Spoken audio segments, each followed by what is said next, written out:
here. Happy New Year, you beautiful bitch. Happy New Year. I think you could have worded that just slightly better. I probably could have, but yeah, she got hit with all that emotional damage. Hell yeah. Yo, shout out, Cindy. Tell people who you are, what you do. Is your shit live yet, or are you setting it up right now? I am double checking because I'm Well, not your certain. stream. I wasn't streaming on your channel. I could because I Oh, checked. Just so you know, your stream wasn't live. I checked to make sure I wasn't running your shit on the back end, just because I was curious. okay, yeah, no, it is live, but I forgot to put in the thumbnail, so the thumbnail is wrong. Oh my Oh, gosh. so maybe I was checking the wrong thing. Holy Yeah. shit, love that Cine outfit. Or Yeah, Atlas Cine, glad. nice Cine address. Now, I wouldn't normally do this because it's gonna kill my viewership. But Cine, would you like to make an announcement? Um on what? You're also over on your channel in case people want to watch you there. Oh, yeah, well, I'm trying to fix it. Yeah, so I am over on my channel, guys, come hang out. If you're not there already and dual streaming, but yeah, I figured this would be a fun thing to do for the end of the year. Hang out with my friend and yeah, I don't know. Yeah, no. Uh, So anybody that likes Cine more than me, and if you want to support Cine on her channel, from this point on, this is the best friends New Year's celebration. So we are multi-streaming this exact same stream is now playing on both of our shows, both of our channels.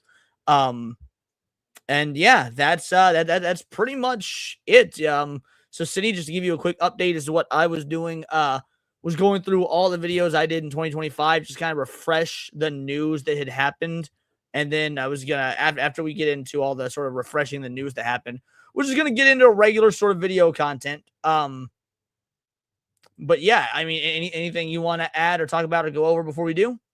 um, no, I think I'm okay. I don't know what you guys. I think you guys were talking about Melanie Mack. Yes, how I ran that bitch off the internet effectively. Did you? How so? Because that is news to me. I mean, I'm taking credit for it. It wasn't just me. Like, just me and several others eviscerated her. And when I put out my video about my massive takedown, my hour-plus long takedown video of her, she never made another video after that video came out. Oh, wow. Okay. Or at least she hasn't since it came out. I'll put it that way. Interesting. I kind of wonder what happened with her. Yeah, no idea what happened with her, and frankly, couldn't care less what happened with her. I just found it funny. Xavier98 gifting a Words of Paradise membership shout out. Thank you so much. I am shocked. Shocked. Well, not that shocked.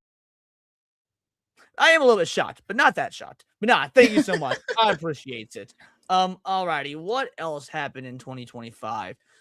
Yes, people were upsetty spaghetti that Wednesday season 2 wasn't gay enough. Oh God. And then we had, this is an interesting little footnote from 4 months ago. So this happened in August. The Clippy Revolution. Oh yeah, I remember that. Yeah, and frankly, I got a lot of pushback on this video because I didn't have the corporate approved opinion. Apparently, I felt like my criticisms, and there were criticisms, were fair. The video did relatively well for my channel, 7K views. I still see a lot of people with Clippy profile pictures, but yeah, Clippy was a thing. Clippy happened this year. I gotcha. Okay, I am officially set up. Fuck yeah.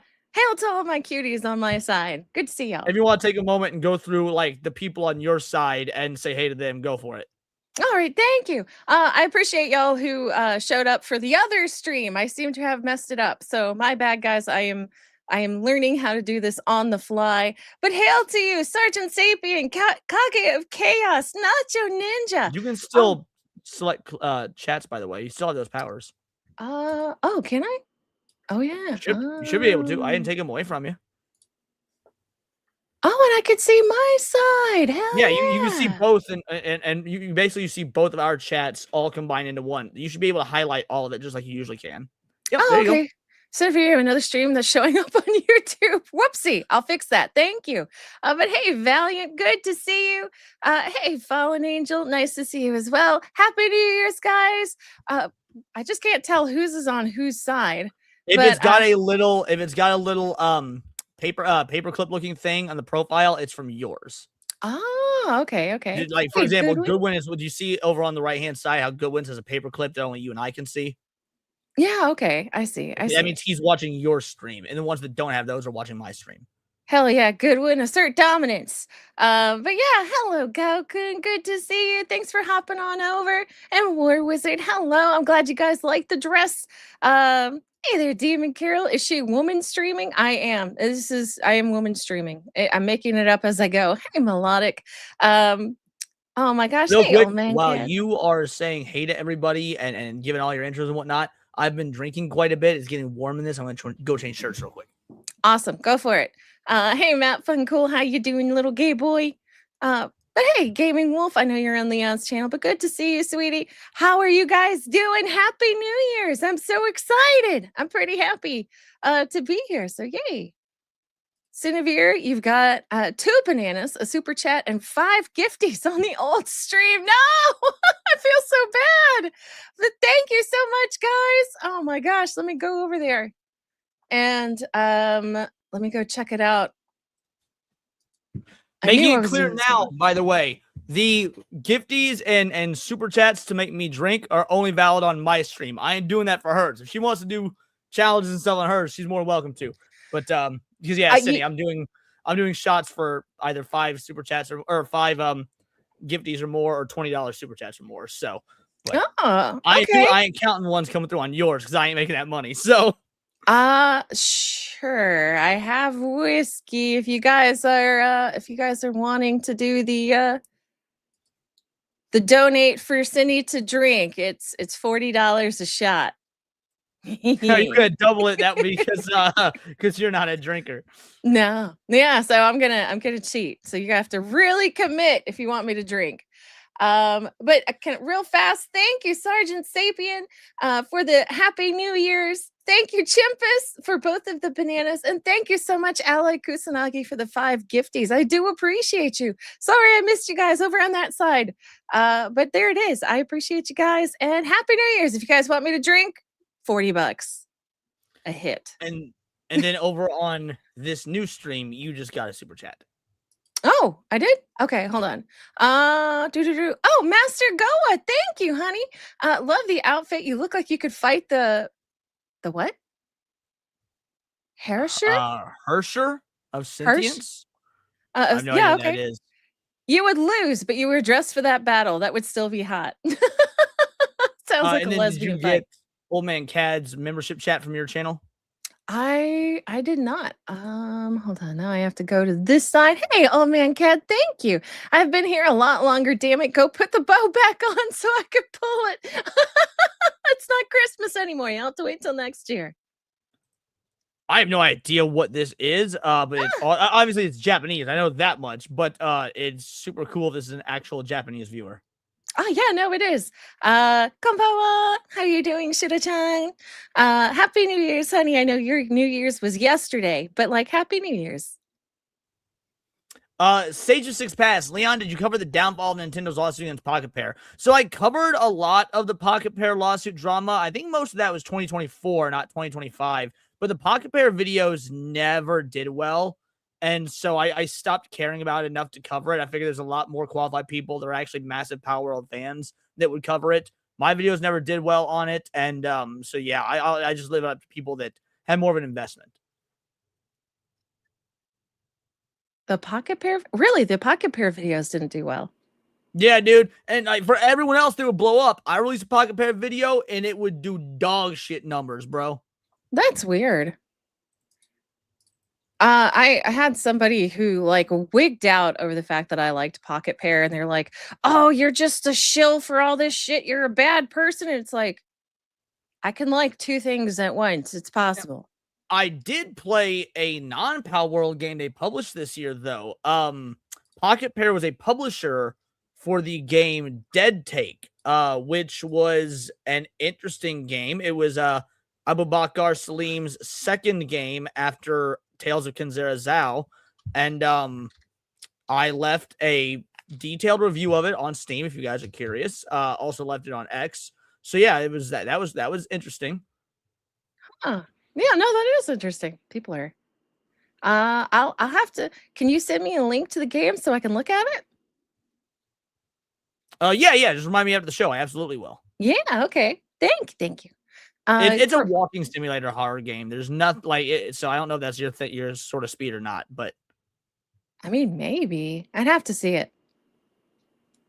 Hey, Karate Royal Wolf member for 2 months. Happy New Year, Sin, Leon, the mods, and chat. Hope you have a great 2026. Blessings upon you and your family for 2026. May it be fortuitous and opportunistic. alrighty. I think that's about everything. So let's get back to this. Another thing that happened in August was they announced the casting for Princess Vivi in One Piece, and people are up say spaghetti that it was a darker melanated woman. Frankly, I'm gonna be real. I got no issue with it. Achira Oda himself handpicked the casting. If he handpicked a darker woman than what he drew in the manga / anime, then it's fine by me.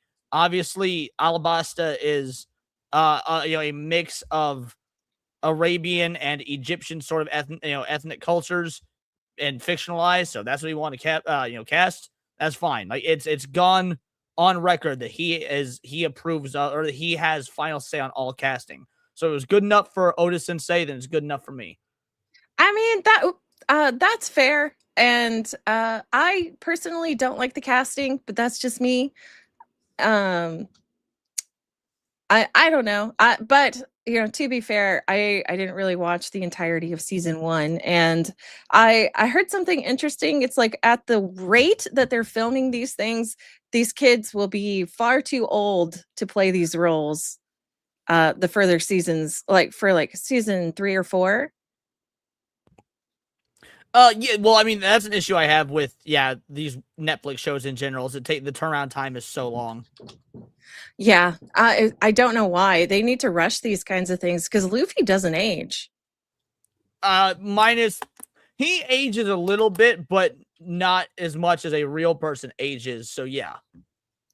Yeah, really, really slowly. Hey, Valiant, thank you so much for the 5 gifties. I do appreciate you, honey. Hell yeah. Oh yeah. I even have the animations. Heck yeah. I was on the ball today. Oh, good. Your animations do come through. Excellent. We'll go ahead and make you big real quick so people can see it. Oh, is it supposed to be mirrored on our side? Okay, yeah, it shows up properly. I say it's showing up good. Okay. No, that threw me off. Not used to this. Alrighty. What else happened this year? And then we got into, now this is something that I already covered a lot, but I took a back seat covering it for the first half of 2025 because I covered a lot of it in 2024, which was the globalization of anime. And that's, I mean, you're going to see a lot more of these videos in this last 4 months that we're going through. But the real big thing that happened in August was Roblox. Oh my gosh. Roblox drama. They fumbled the shit out of Roblox. What do you mean? I fumbled, I feel like, is a very it's a wrong word. Minimization of the terminology. Yeah, no, they didn't even handle it at all. All they did was they left it alone and then just stopped talking about it completely.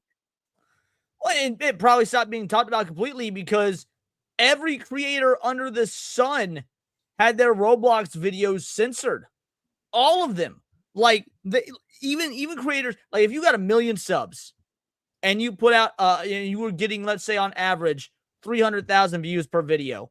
Put out a Roblox video covering the Roblox situation, you were getting like 50,000, 70,000 views. Like, it was crazy the amount of censorship that YouTube was doing to cover for Roblox. Yeah. Oh my gosh. Why is this still allowed? Well, like, I mean, I don't really think it is going to be allowed. I think there's going to be some court stuff, but that sort of thing takes time. I don't know. I don't feel like anything's going to happen. Everything bad that's been happening, like nobody's taking charge of it. Nothing's changed. Everything's the same.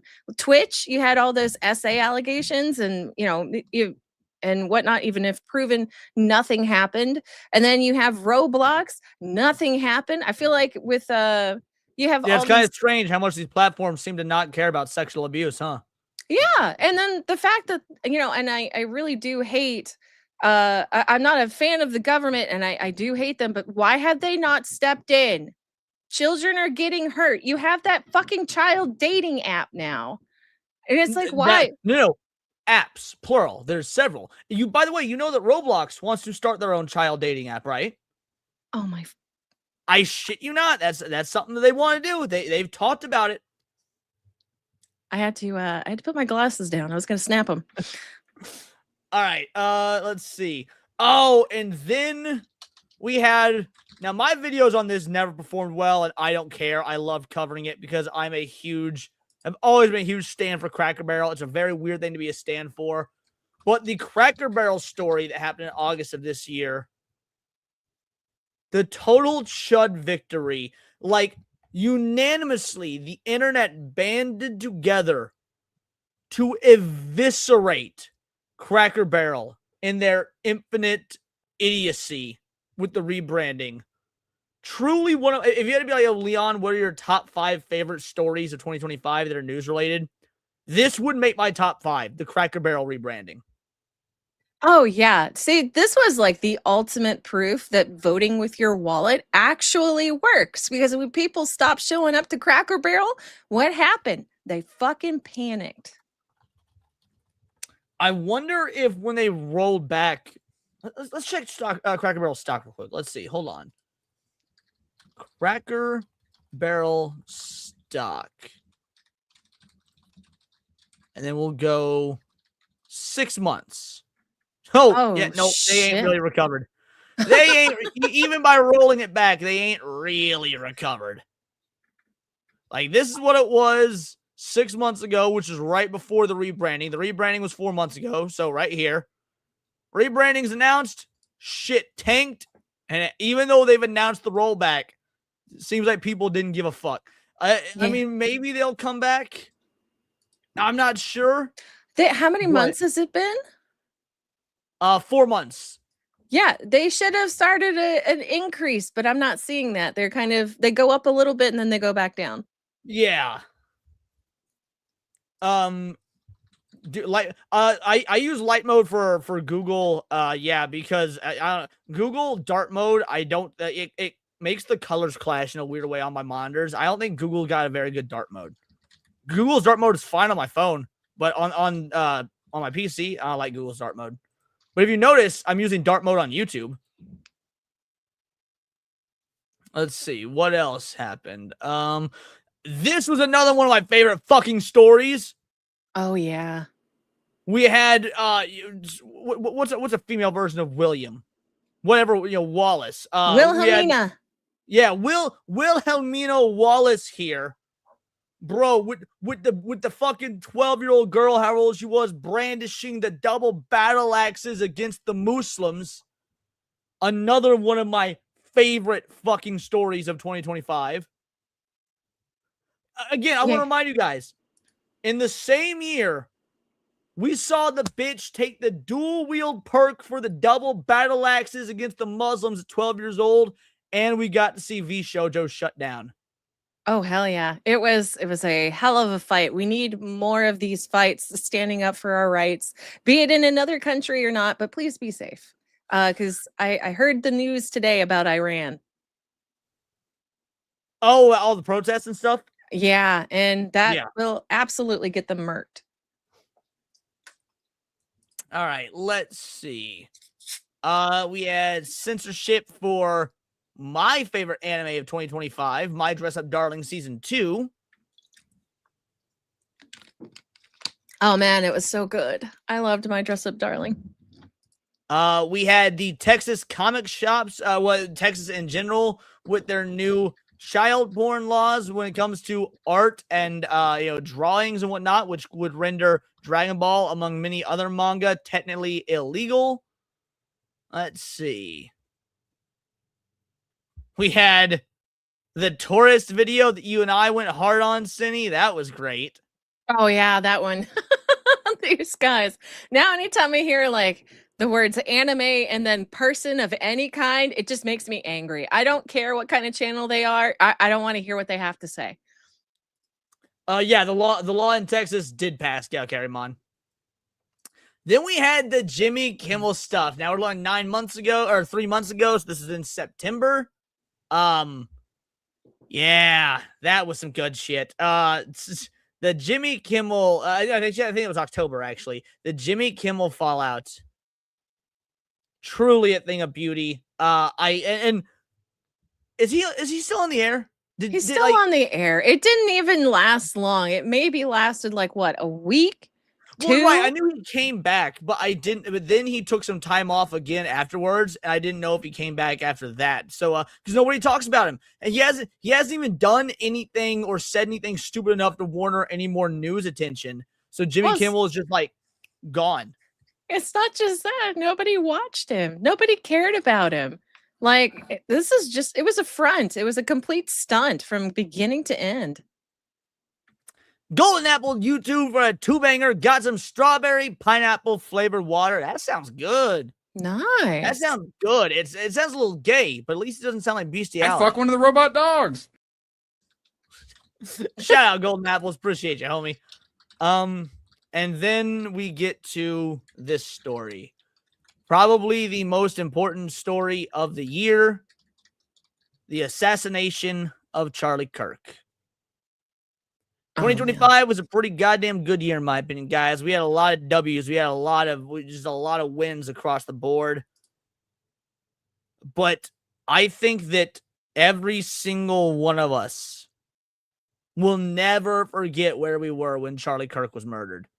Cindy, do you remember where you were when Charlie Kirk was murdered? Knowing you were probably asleep. It happened. I was asleep. Yeah. So I wake up. And I'm like checking my phone. Like, first thing I do is grab my phone, like most people. And I saw the news and I was dumbstruck because even you messaged me. I think you're like, hey, check X, and it was just like, I started breaking down. Like, I was shocked. You were bawling on. So 2 days later, we did a stream with Tebow on my channel, and you were bawling on that show. Yeah, it's still hard. Like, I saw both videos of Charlie being shot, the close up and the far away one, and both of them he never saw it coming, and it kills me inside. As for where I was live when it happened. Some of y'all in my chat right now may have been watching that very stream. We were covering a bunch of other, I think we were covering political stuff happening in the UK. And then Hypno hops in and goes, yo, Leon, Charlie Kirk's been shot. And everybody else in the chat started saying Charlie Kirk's been shot. So I moved over to X, but I didn't show my screen. And thank God I didn't, because one of the first things I see is the close-up video. Yeah, Obi Dean says I was watching that stream. Yeah. Yeah, that was... how do I say this without sounding callous, I guess? Obviously, it's something that never should have happened. I never would have wanted it to happen. It's such a terrible thing. It is without a doubt the worst thing that happened all 2025. Mm-hmm. But if there's a silver lining, it exposed a lot of people. It exposed so many people. It showed us people's reaction to the assassination of Charlie Kirk. Showed us what animals we truly can't live with, that we can't converse with, that there are some creatures that have moral values so fundamentally opposite our own that conversation is off the table. And that I don't know about you, Cindy, but I am unwilling to share a nation with these fuckers. I am too. And you know what? They hate the United States so vehemently. Deport them. They can go. I don't give a fuck if you're a citizen. Just out. Yeah. Out of like 4 circles.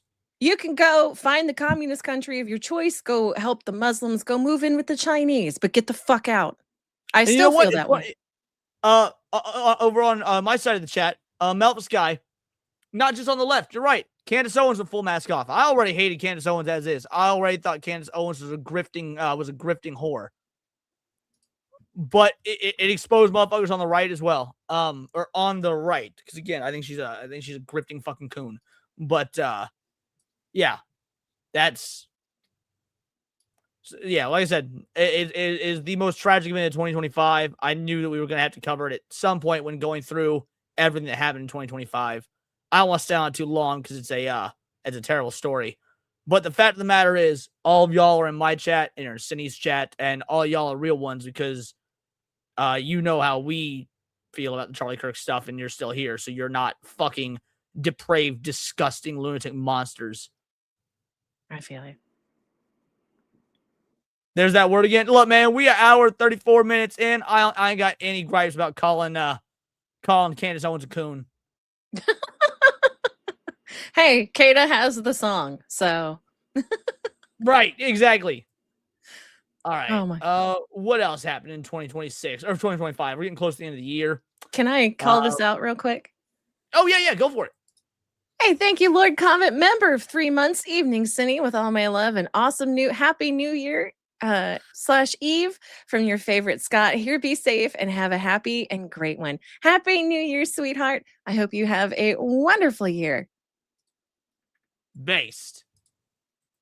Alrighty. All right. The Tylenol story broke. The objectively true story where Tylenol is not recommended for pregnant individuals. And then we saw a bunch of dumb sluts on the internet because Trump said don't take Tylenol while pregnant. We saw a lot of pregnant morons on female start downing Tylenol like Halloween Snickers. And then Tylenol themselves came out and was like, yeah, guys, it says on the bottle we don't recommend taking when pregnant. Like, what are you doing? So that was funny as fuck. I like how from then on, every liberal woman was now like made fun of. It's like if Trump said don't drink pee, they were going to guzzle that shit down. That's I want Trump to do that. I want Trump to come out and just be like, so you know, stabbing a screwdriver in your eye may cause autism. That way we can just see these dumb broads be like, oh, Phillips or Flathead. Let's try them both. Like, oh my gosh, yes. I want to have him say something absolutely absurd, and I don't know. It's like I can't think of anything off the top of my head, but then they all go do it because they would break their necks just trying to do the opposite of anything that Trump said. I kind of like it. Like this one right here, Cindy. Don't breathe air. It's MAGA hair. Absolutely. Oh my gosh. I think you got a couple super stickers on your end, girly. Hey, Karate Werewolf, thank you so much for the Shiba Inu. It's such a cutie. Dragon, thank you for the coffee. I appreciate you, honey. That was so thoughtful. And Lord Comet, thank you so much. Cindy's biggest fan is her hand. Oh, is in her hand. Clever. Alrighty. I suppose since that was a nice little rapid fire of super chats right there, we'll go ahead and play y'all clip. How you doing, sir? Good. Can we talk to you? Where are you from? You live in New York? Who are you? Don Lemon. You're a fucking moron, dude. And then Scotty G coming in on my side with 5 more gifted memberships. You absolute fucking legend. They are trying to get me shit-faced. So I'll pour a drink. But guys, we're about to go into 2026. But it'll never be 1996.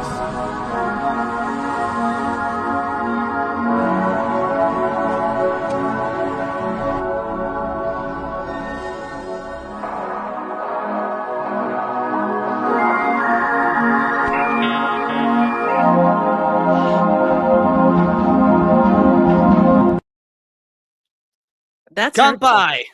Kampai. Has that good shit. Thank you so much, homie. 2026, the year of our Lord and the year of our gourd. Faced. Hell yeah. Heard Leon to talk about Islam. Then you'll really know. I'm not sure what you mean in regards to that, but yeah, fuck Islam. It's gross. Disgusting. All right, let's see. What else we got? We're getting damn close to the end of the year. Oh, my dress up darling. Cinny, you and I did this video together. Hour and a half. Yes. One of the longest videos on my channel. Not the longest, one of the longest. This is you and I's review. If you guys want to see an hour and a half of me and Cinevia reviewing my dress up darling, it's right here. Oh, And fuck. if you haven't seen the series, go check it out. It's so beautifully animated. The story is so good. I am so ready for season 3. So, Old Chimp Kringle for a 20 banger says Mario is a mix of Sonic and Link, but way better. What do I have that's angry? Do I have anything that's angry? Oh, you know what? Yeah, you know what? We'll do this one for you, Chimpus Maximus. Call it whatever, but if I made $1 for each time I made a racist joke, I would actually have $0. 'Cause I'm not joking. Based? Based? Hello? That was for you, buddy. It's for you, Chimp Kringle.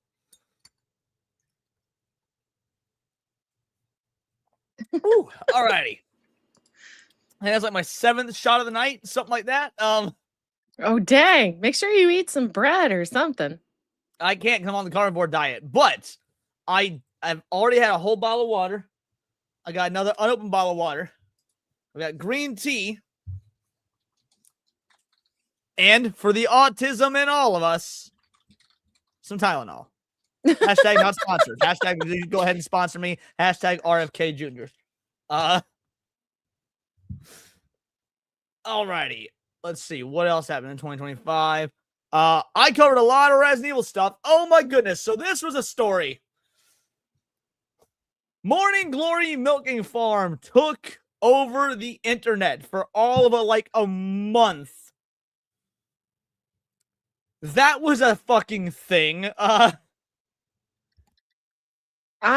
had so many people asking me to read it, and I'm like, sure, for 1,000. I'll read it on stream, 5 chapters.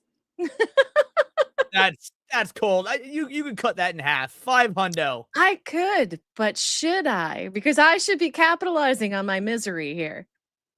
Yeah, but I mean, has anybody paid the Thou Wow yet? No, I'm not trying for it. You might need to make it a discount then. No, I'm not trying to for put it. Morning Glory Milking Farm on clearance. Oh my god, I'm not that eager. I would rather play like half of Dustborn than read Morning Glory Milking Farms. I'd be real. The idea of a cow is, oh my gosh, Chimpus! It's 8:40. You thought you were safe now, Drink Cup City, you loot goblin! Oh my gosh! I didn't think anybody would take me up on that. I shall return. I'll go get me a shot glass. Would you like That's proof? what I like to hear. I could blow. Oh, you ready to blow? Yeah, I'm ready to blow. Well, I'm a mushroom cloud laying motherfucker. Every time my fingers touch brain, I'm Superfly TNT. I'm the guns of the Navarone. Oh my gosh. Do you want proof that I am drinking it? Like I could send you a picture of the shot glass and stuff. Oh, yeah. Send me a picture of the shot glass and I'll just confirm for people. Okay, I'll be right back. Alrighty. In the meantime, while she does that, I wanted to say thank you to each and every one of you because in 2025, you gave me what is, it was my highest viewed video of the year and one of my highest viewed videos of all time. And it was this one right here. Goku voice actor has another meltdown over Dragon Ball Z Abridged. Goku crashed out, sitting at 37,000 views. You guys made this a reality, and it is my 3rd most popular video on the entire channel.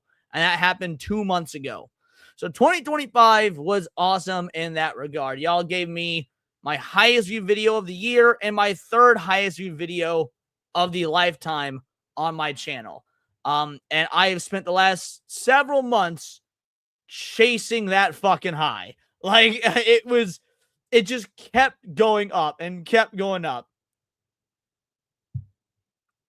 Leon, you were my top view channels this year with Hypnotic and Film Threat. Nice. All great channels. All great channels. Oh, we about to get the Imaru stuff. We absolutely are. VA should leave the British stuff alone. In the what else is new category. Yeah, right. Exactly. So shout out, thanks to all 37,000 of you guys that watched that video. For a channel of, you know, only 8,000 subscribers, that was a lot. Actually, I think at the time, I think this video alone brought in like 700 new subs or something. It was crazy. So again, thank you to all of you. Now before we get to the Imaru stuff, because I know y'all are talking about it, we gotta give a shout out to this story. This very interesting nugget. Viz's controversial new manga exposed. Half is more. Funded by DEI propaganda services in Japan. So yeah, this is now. I've only gone viral on Twitter a couple of times. I've only gone viral on Twitter, I think 3 times in my entire YouTube career. And this was one of them. This tweet reached an insane amount of people to the point where it was being covered by everybody, whether I like or dislike the person or not. For example, Kangman Lee was covering it. Eric July, who I think is awesome. Eric July was covering it. A lot of people cover this story. Wisdom Mini says DEI in Japan. That's fucking weird. How? So I'm going to give you the quick version of this, Wisdom, because it sounds to me like you might be new to my channel if you're asking this question. And no shade. I'm saying this like I'm saying this to hopefully be helpful. DEI has been a thing in Japan for a bit now. It has. And I've actually done several YouTube videos breaking down how it is a thing in Japan, sourcing everything, showing all of the proof, all the evidence. Okay, gotcha. You found me 10 minutes ago. Well, welcome. I'm glad to have you here. Yeah, again, hopefully that didn't come out wrong. So yeah, you found it. First of all, welcome to the Vital Idols. It is awesome to have you here. So yes, I have got several videos on my channel, multiple videos that break down DEI in Japan, but here's the short version. So just like how we have BlackRock, State Street, Raytheon, things like that here in the West, there are investment firms like that in Japan. Now, the DEI investment firms in Japan, which I don't remember their names or the Japanese names, but I bring them up in my videos and whatnot, so you can just you can get their names there. And I've got full links to their websites and everything. Those DEI investment firms in Japan are actually funded by our DEI investment firms here in America. So I've done lots of coverage on Japanese, whether it be video games or anime or manga companies, taking this DEI investment money, these Japanese companies taking the DEI investment money from the West and putting it into their Eastern products.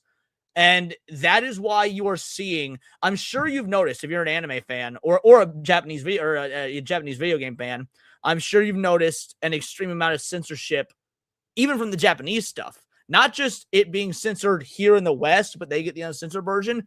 It's censored even in Japan. That's why. So yeah, it is quite the rabbit hole. I've done several videos on it. If you want links, let me know. I'll send you some quick and easy ones to kind of like get your mind going, to get you fresh on it. But yeah, it's something to be concerned about. It's something to talk about. It's worth acknowledging. That doesn't mean we're not still getting good stuff from Japan in terms of anime, manga, video games, but they are potentially going down the same route now that Hollywood and Western entertainment was going down about 5 years ago. And then you came in with a 10-banger. Hello, good sir. Keep the anti-aggressive narrative I think you're pushing. You're damn right this is what I'm pushing. You are absolutely correct. I am your boy is a staunch fucking progressive hater. Absolute hater. So yeah, no, shout out. Thank you for the 10-banger. And you know what? Let's go ahead and play you a clip. This is for you. There's nothing more cool than being hugged by someone you like. But if someone tries to touch you in a place or in a way that makes you feel uncomfortable, you touch them back.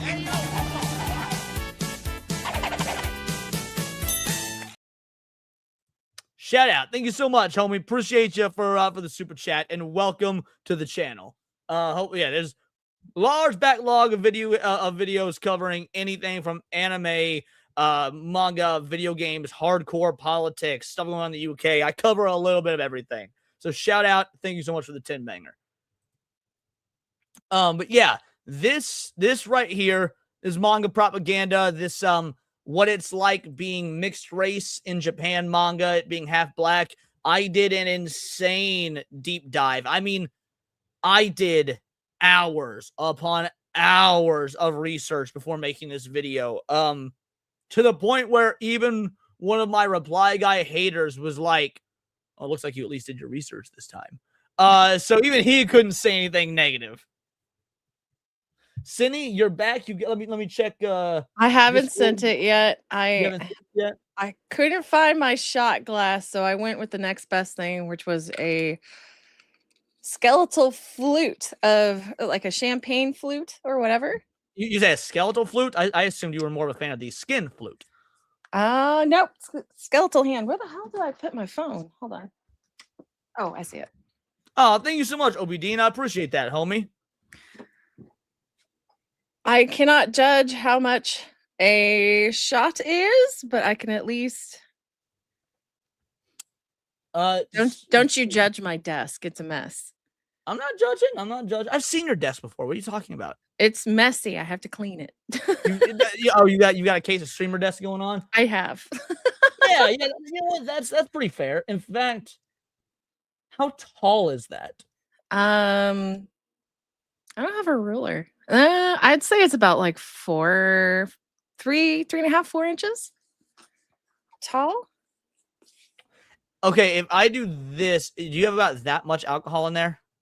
For the alcohol, I'd say it's about like a little over an inch of alcohol. So yeah, it's about that. Okay.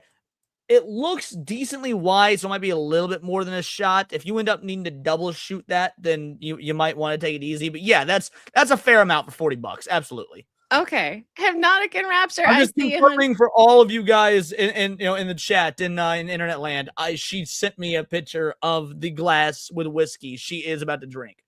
Yeah. Oh man. Thank you, Eric. Cheers to you guys. Kampai. Kampai.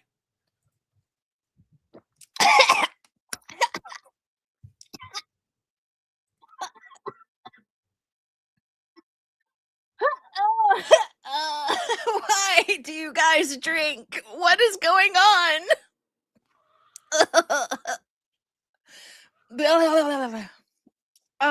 I can't even drink the Sprite now. It kills me that you guys enjoy this.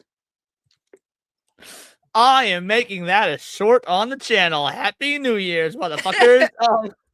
I find a lot of conservatives are just 10 years delayed progressive. So here's the fun part. No! What? Did you get another 40 bangers? Omega, thank you so much. He says, have another. Oh. All right. So here's the dealio. Let me respond to the comment I was responding to. Okay. That gives because drinking for those that are not used to it is rough. Let's give you like a 5-minute cool down, and then we'll come back to this one. No, because I've got 2 now. Eric came back with, "You're so welcome, Cindy. Have another." Again, I'm giving you the out. You could do even I did a cool down earlier. I was like, hey, you guys just threw a bunch in a row. I'm gonna address some stuff and then I'll get to the drink. If you want to take both of them right now, go for it. But if you need a recovery period, I'll take my second one, and then Eric, I'm gonna take a break, and then I'll take yours. All right. Oh my gosh. So before you take your second one, I want to address that comment real quick. Where'd it go? Let's see. Scroll back through here. Please don't make me over pour. Please. Because I find a lot of conservatives are just 10 years delayed progressive. So here's the funny part about that. I'm not a conservative. I'm an anarchist. I'm an anarchist at best. I'm a libertarian at worst. Meaning that, like, so the idea of conservatism, to conserve, is to conserve government power, small government.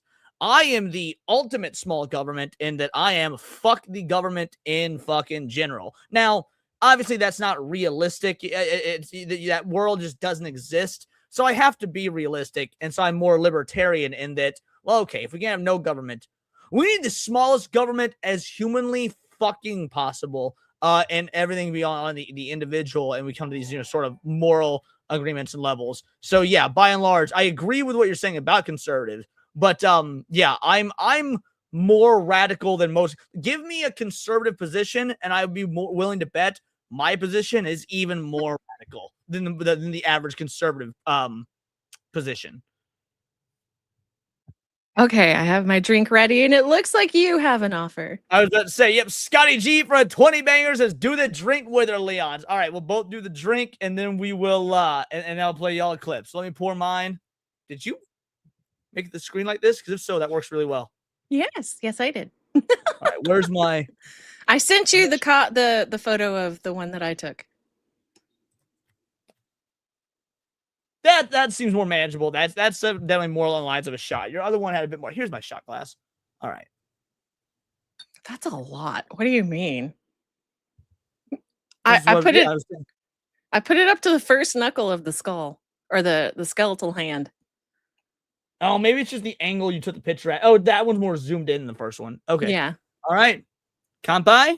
Kanpai. Oh, shit.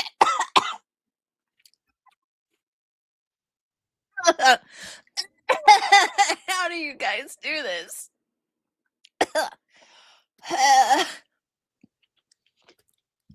You good, girly? Mm-hmm.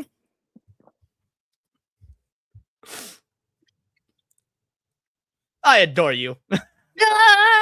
I adore you too. I just chugged like half a bottle of water. Oh my gosh.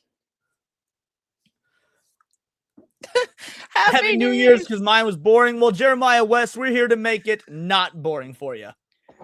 My most conservatives quite cringe. My obvious negative view of them. No, again, I have a negative view of conservatives as well. Like I said, my views of conservatives are, like I said, I am more radical than them. Oh, Lunar Lucidity, 333, I'll give Cindy a break. Treat her something nice, Leon. So here's the dealio. You have one more shot to take. Let's give you a few-minute cooldown. I'll take that second shot with you again. But all of you guys need some clips. We just got a bunch of clips, or a bunch of super chats. So let's take a moment, give you guys the clips you so deserve, starting with the Toonami Atreus. So here's the deal. Life doesn't always want to be your friend. Sometimes it'll feel like life wants to hurt you. My ass. That was a downer. But you can't just hide, because nobody likes a quitter. Your ass don't hurt. I'll go first. You gotta take chances. This fire isn't gonna stop me. They never said it was gonna be fun or easy. Subscribe to New Black Street. Subscribe to Atreus. And yeah, I'll catch y'all next Saturday. You'll love to see it.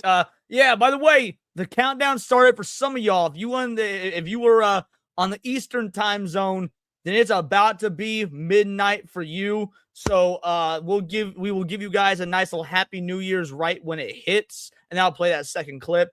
Actually, you know what? I'm gonna play this clip now, and hopefully it turns midnight while it's playing. Give it 3, 2, 1.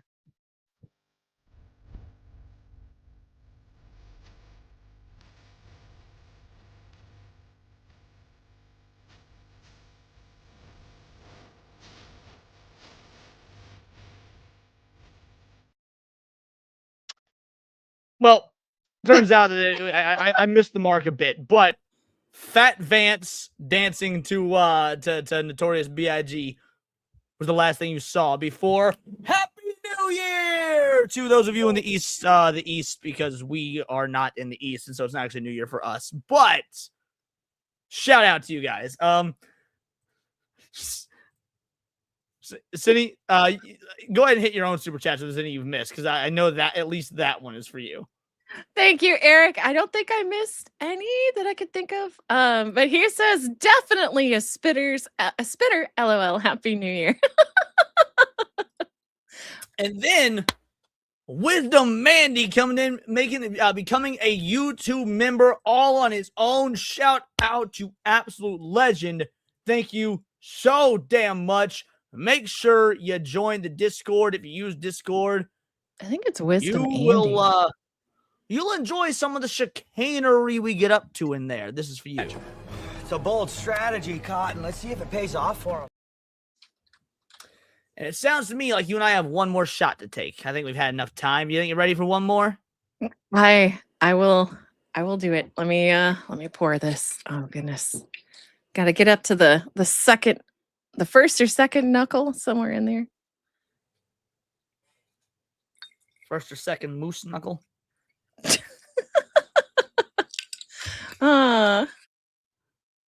Goku appreciates all of you. Okay, I got mine. Oh wait, I have to send you a picture. I don't want anybody thinking I'm cheating them. Yep, nope, I will confirm.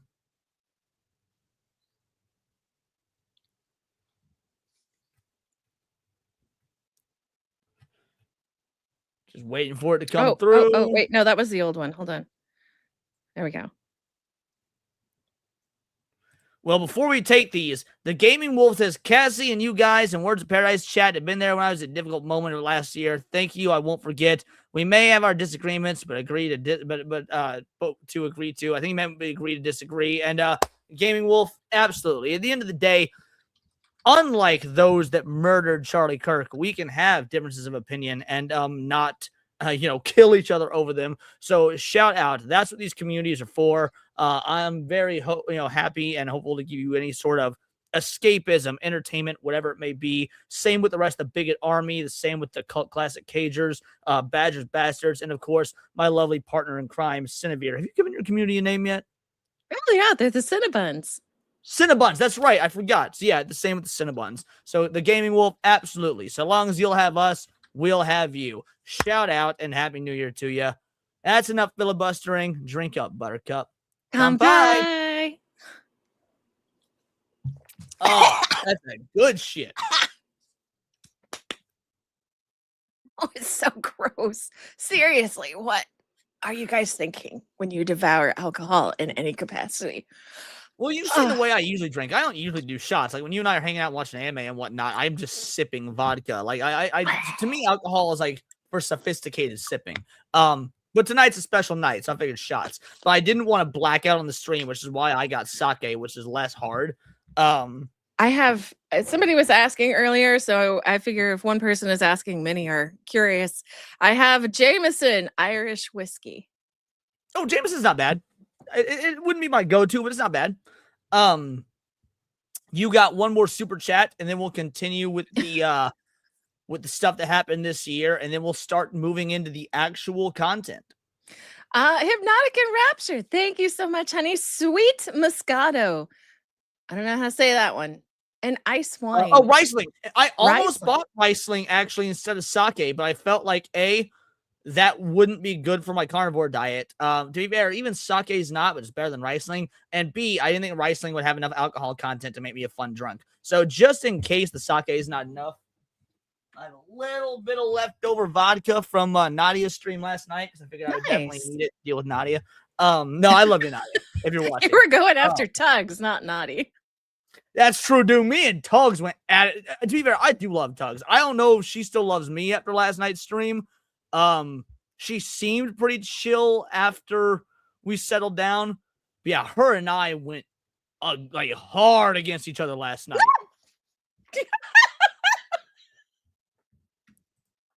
What the fuck was that? Because my what is it called? My super stuff is active with Stream Elements. I have $15 where you guys can donate 15 for a jump scare. And clearly it still works.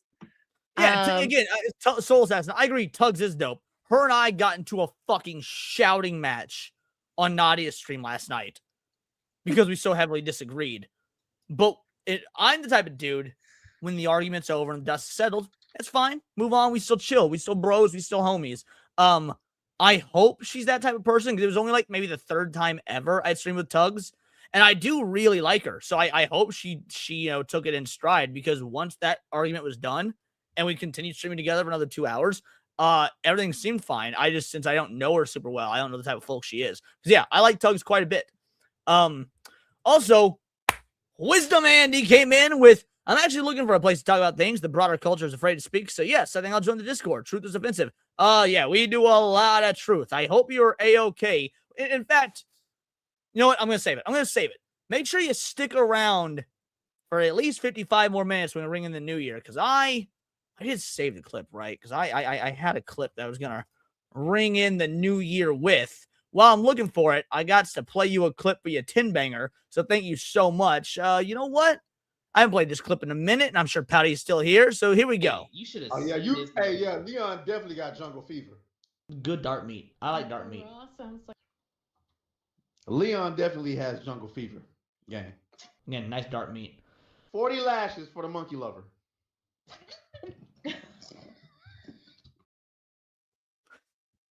Perfect. I do have the clip I'm ringing in the new year with. Okay, awesome.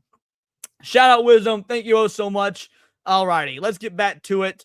So after that manga issue, we had the Emeru drama. Emeru, got sexually fucking assaulted live at TwitchCon, and nothing happened beyond a half-ass fucking apology. Twitch is cancer.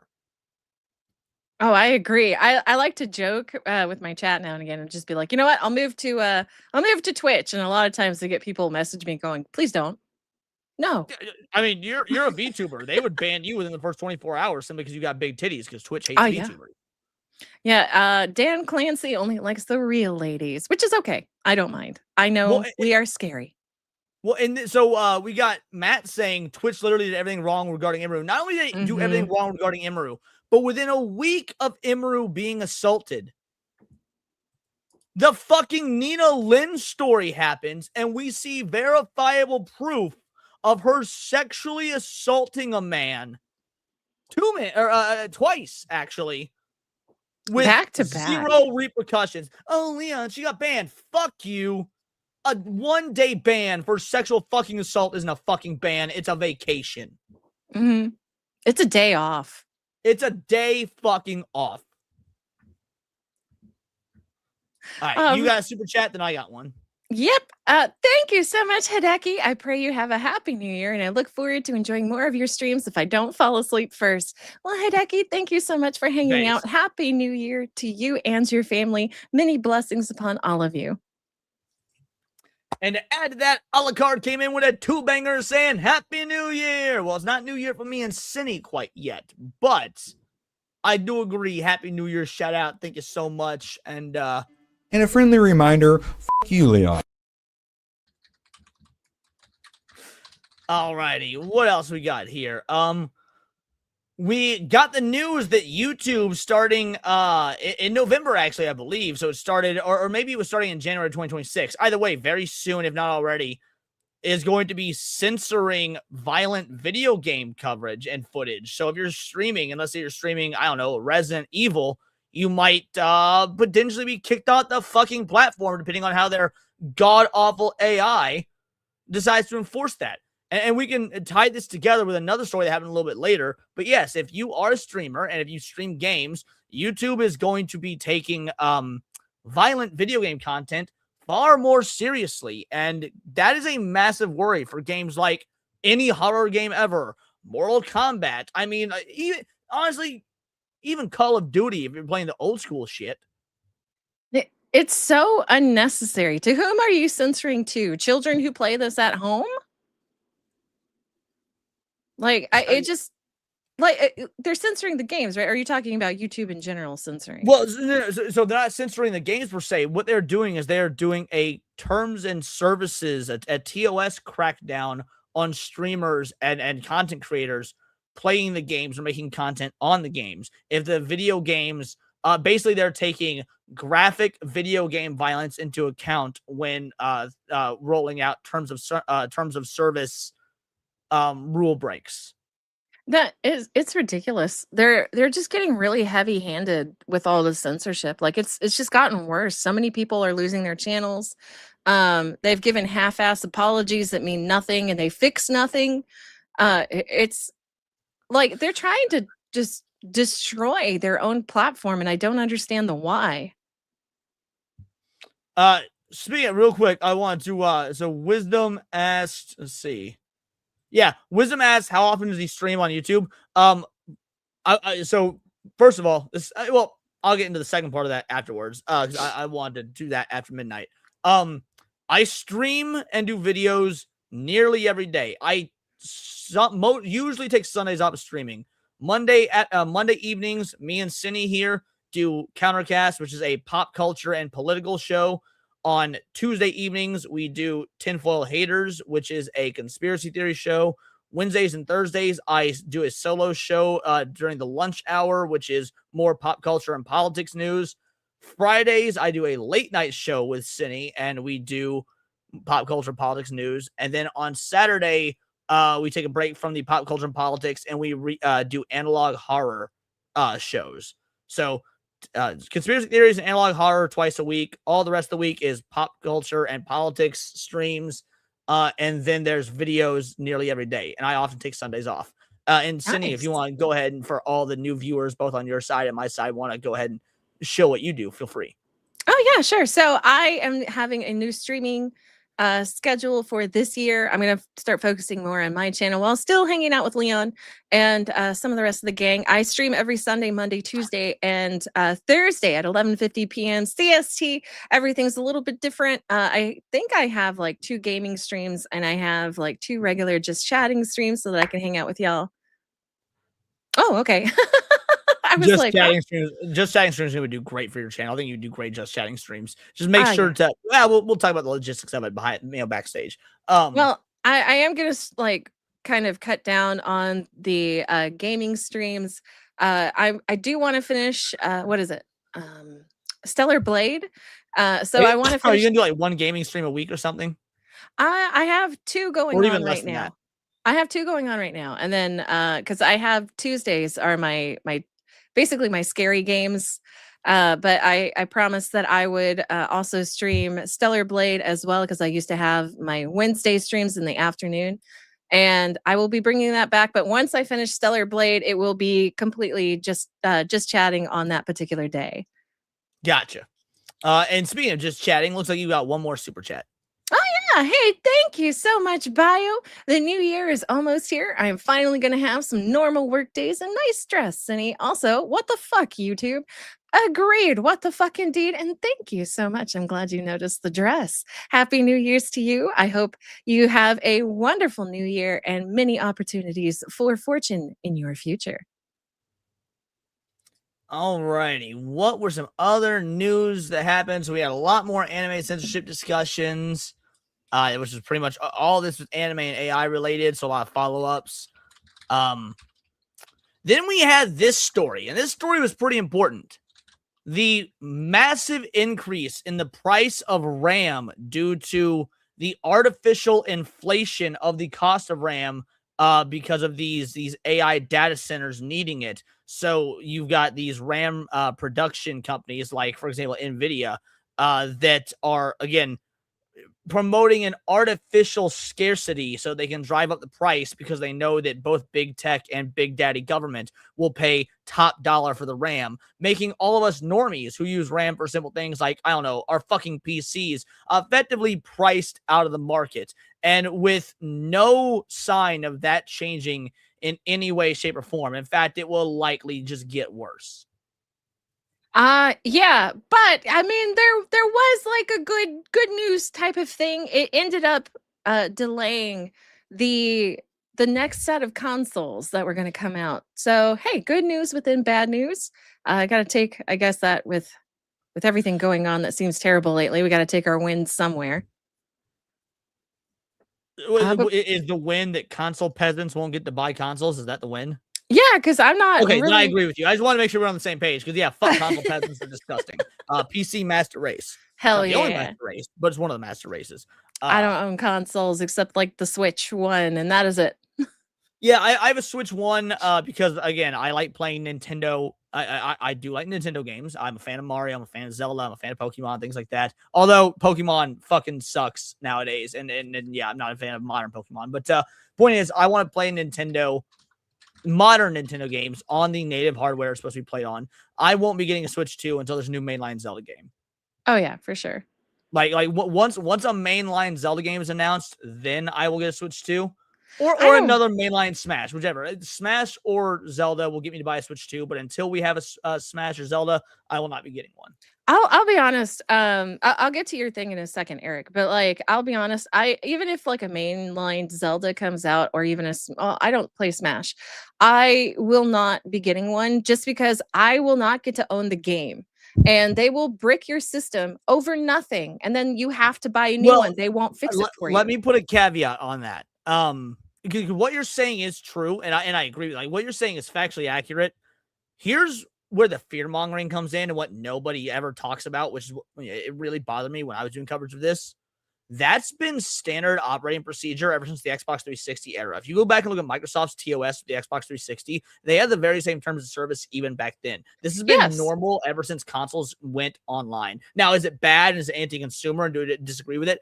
Absolutely. However, a lot of people were targeting Nintendo as if this is a new thing and they're the first ones, the only ones doing it, when that's not true. No, that's not why I say it. They will brick your system if you buy a used copy of a game. They will brick your system over very little. If that game has been tampered with. Like, let's say you go to a used game store. I've seen the news on that one. I'm going to have to give you some blowback on it, because you had a gentleman. I did too. I covered it. Probably did, but I've been hearing too many cases of people buying used games that may or may not have been tampered with, but because they had been used, it bricked their system, and Nintendo said, "Oh, fucking well."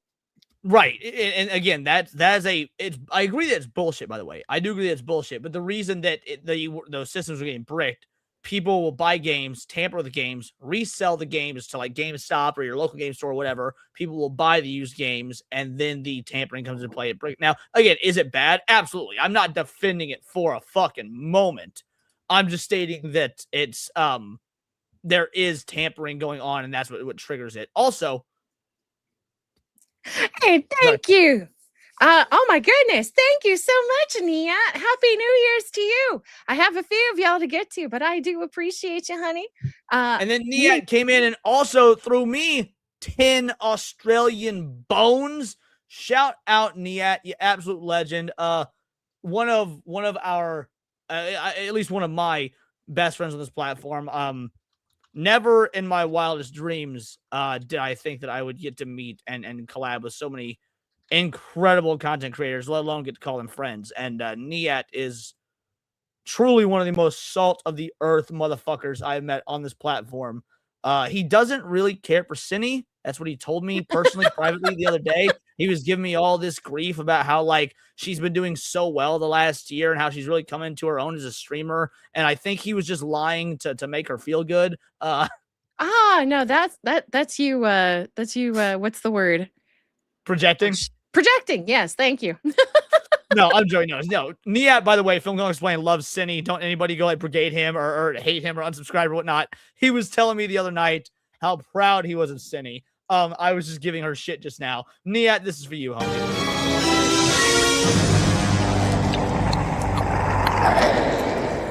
You're one ugly motherfucker.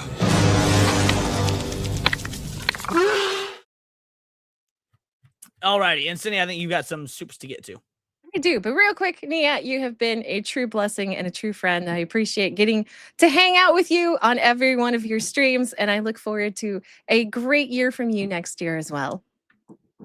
So happy New Year's to you, honey. And then to plug Niat a little bit, on this coming Friday, I will be on his channel. I don't know if Cindy will be there or not, but I'll be there, and we'll be reviewing Big Trouble in Little China. I don't know. I'll have to ask him. Where was I? Hold on. I don't. Okay. I think it was this one. Eric, thank you so much, sweetie. Just chatting or squirreling around? Why can it not be both? Both can exist at the same time. But I'm having a good time hanging out with y'all, and that's all that matters. Thank you so much. Mystics Vegeta, thank you, sweetie. Happy New Year, Cindy, and all. Happy New Year to you. Many blessings upon you and your family, darling. I think you also got one, Leon. Oh, I thought that was for you. No. Yo, shout out. Old man Chip Kringle giving us super sticker. All y'all came in with such massive donos. We appreciate it. This is for you. Fine, Peter Parker.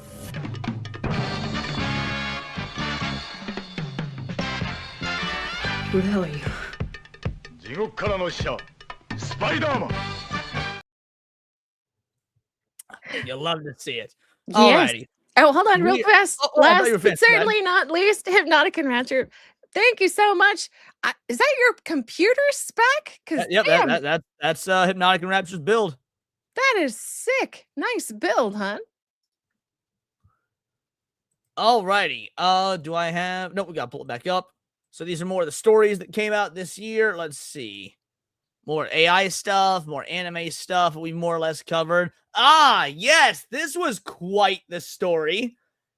Casey Tron settled the lawsuit with H3H3 and had to do a public apology. You know what? We're going to pull up that apology because it is so fucking funny. All right, hold on. Do I let the apology play out before I commentate over, or do I commentate over the whole thing? My attorney's fees. I have agreed to pay the remaining funds to the clients. The funds will not go to anyone else, including Denham's or Frogan, to defend their lawsuit. I didn't know that they would get mentioned. That's so awesome. All right, so if there's, I love the caveat, if there's anything left, because yeah, her lawyer are going to be charging her an arm and a leg for this L, and then she's going to have to give. This was such an amazing W. I'm not even a fucking H3 or Ethan Klein fan, not in the slightest, but knowing that there's objective morals when it comes to right and wrong, and she was obviously in the wrong. She's a dumb slut. She deserves everything that is coming to her, and knowing that they had to put her through exactly a humiliation ritual. Mwah, what a beautiful one of the last stories of 2025. It's one of their favorite things to do is put somebody through a humiliation ritual. So you know what? Good. Grovel, honey. You're so good at it. You should do it again. All right, let's see what else happened in 2025. Because again, we don't have much left. We're round up on the end of the year, but we had Crowder and Piers Morgan interview Nick Fuentes and Tucker Carlson, by the way. So Nick Fuentes got a lot of coverage at the tail end of 2025. And have you watched any Nick Fuentes, any of the coverage, any interviews, anything like that? Cindy, is that up your alley? I saw like 3 minutes of him with Tucker Carlson, and that is about it. I don't know a whole lot about him otherwise. Yeah, Nick Fuentes is a big case of, he says a lot of right stuff, and he also says a lot of wrong shit, and he says it in a way that is very off-putting to some, and very, very ingratiating to others. So, like, he's very much a mixed bag. But, I mean, when the dude's right, he's right. Like, when the dude's right, he's right. That's true. Isaac coming in for a 2-month membership. Shout out. Happy New Year. Keep on rocking into 2026. We got you, fam. Absolutely, we're going to keep on rocking. Alrighty, what else we got? Then we have this story right here. YouTube's AI is broken. Now, this harkens back to what I was saying about the fighting game stuff. So I got some buddies here on YouTube who I know Cindy's aware of. I don't know if you call them friends or not, Cindy, but I know that you're definitely mutuals with them, and I do consider them friends. Hold My DualShock. Oh, okay, yeah. Hold My DualShock. YouTube's AI is so fucked up and broken and disgusting that they shut down Hold My DualShock's channel mid-live stream for breaking the firearms policy. What firearms policy, might you ask? The one they didn't break because the YouTube AI saw their microphone and thought that it was a fucking gun. What? Wait, you didn't know about this, girly? I heard that they might have showed something. They might have shown something on their screen, but I didn't realize it was their fucking mic. It was their microphone, and YouTube's AI said that it was a gun and shut them down for breaking the firearms policy TOS. Yes, because Dude, even streamers. Dexterto wrote an article about it, which, by the way, fuck you, Dexterto, for not reaching out to them for comment. Yeah, that's such a dick move. But yeah, I want to know what YouTuber actually has a gun pointing at them whilst they are streaming and they're speaking into it. Like that makes a whole lot of fucking sense. And oh my gosh, yes, I do consider them friends. So yeah, friend of the channel. Was YouTube's AI programmed by Bethesda? That's a goated comment. Yeah, so YouTube's AI, basically, YouTube is using AI for moderation, including giving the AI. And again, I'm pro AI. I am, but I will acknowledge when things are being used incorrectly with AI. And I think giving AI the ability to full on take down a channel is incredibly wrong. AI should not have the power to shut down a channel, to dole out punishments.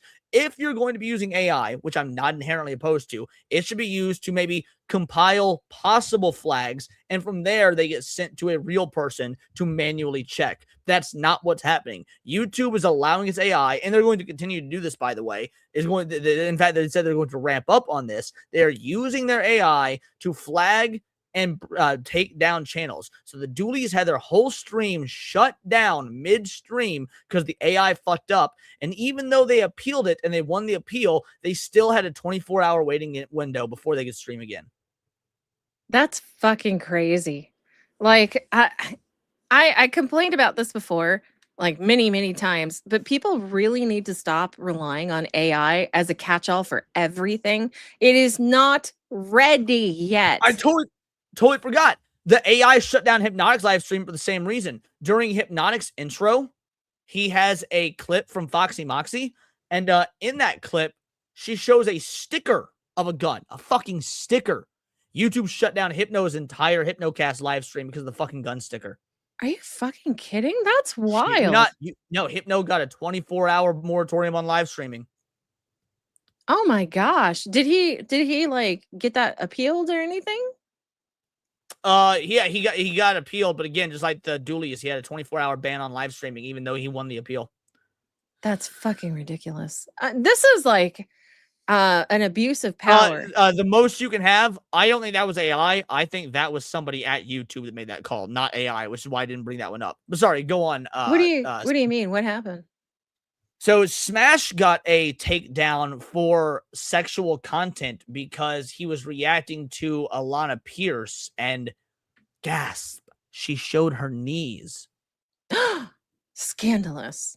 And he got a takedown for sexual content, even though there was nothing sexual about it. Alana Pierce is not a fan of those of us here in the Chud sphere. So that one seemed legitimately targeted as opposed to AI.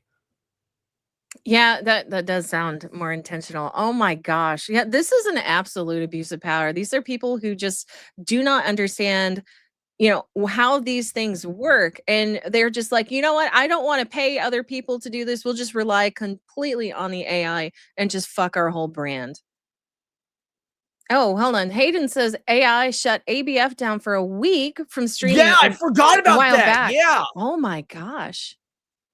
Because in their intro, dude, like I totally forgot about this one. So because I was shut down for something similar, and me and ABF's issue happened within a week of each other. Now mine again wasn't AI doing it. I don't know if the AI did to maybe mine was AI. I don't know. I honestly don't think it was. ABF's might have been. So within a week of each other, give or take. So I was doing a stream and I was reacting to a video called "What Caliber Bullet Would You Need to Take Down a T-Rex?" And it was a purely educational video. Like it was on YouTube. That's why I was reacting to it on YouTube. And it was this dude testing out different types of projectile weapons, guns, blickies, and what guns would you would need to use to pierce a T-Rex. And he was using like a full ballistics T-Rex skull and shit like that. And my stream got taken down within like 15 fucking minutes. So I immediately appealed that shit. Was like, yo, what the fuck?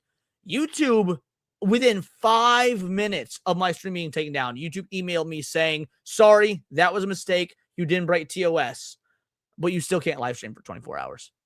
What the fuck?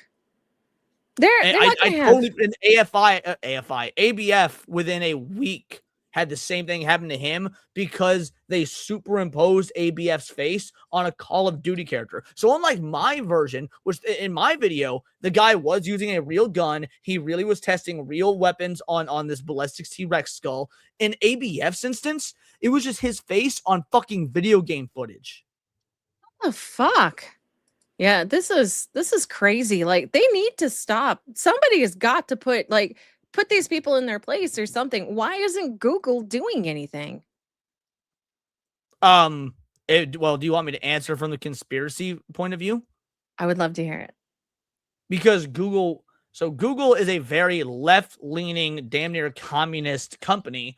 They are absolutely in favor of all the anti-gun rhetoric. If Google got their way, they would like to see guns banned worldwide. So if they can have their AI make mistakes in taking down videos and content that has guns in it, that's basically their way of soft locking the fight against pro-gun rhetoric.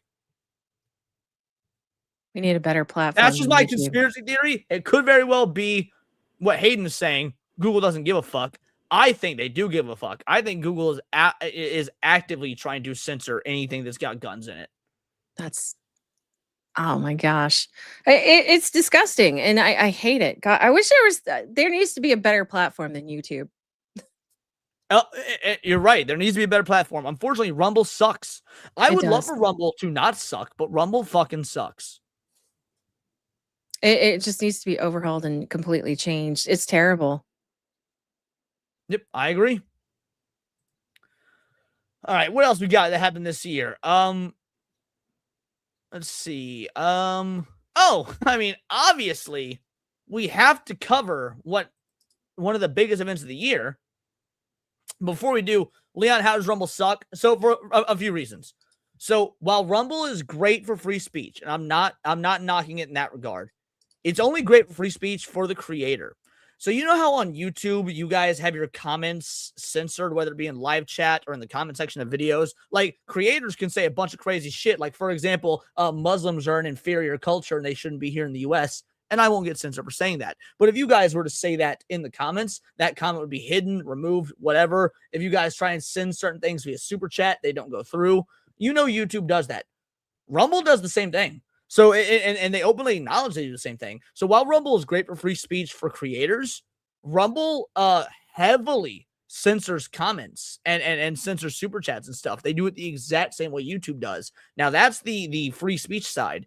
Then, if we're looking at the technical aspect of Rumble, Rumble fucking has an awful UI. The UI for Rumble is dog shit for viewers and creators. The reason I don't stream to Rumble anymore, streaming to Rumble adds an extra damn near half hour to my pre-stream prep time. What, really? It's just, yeah. Rumble is just not a user-friendly user interface from the creator side or from the user side. It takes me like 2 seconds to set up my Rumble. I haven't used it in a long time because I've sworn off streaming from Rumble until they get better. I'll have to check and see maybe they've changed things. Now, you say it takes you like 2 seconds to set up your Rumble. Do you actually do full titles, full descriptions, full tags, all of that heavy lifting work? I just copy paste. All right. So if you're doing it the right way, it wouldn't take 2 seconds. True enough, but still, I am the lazy one, so I will go that way. And you say you like their user interface, and it's fine if you like their user interface, Scotty. The user interface for Rumble is an open source version of Twitch. However, I've always maintained Twitch also has a dog shit user interface. I hate the UI for Twitch.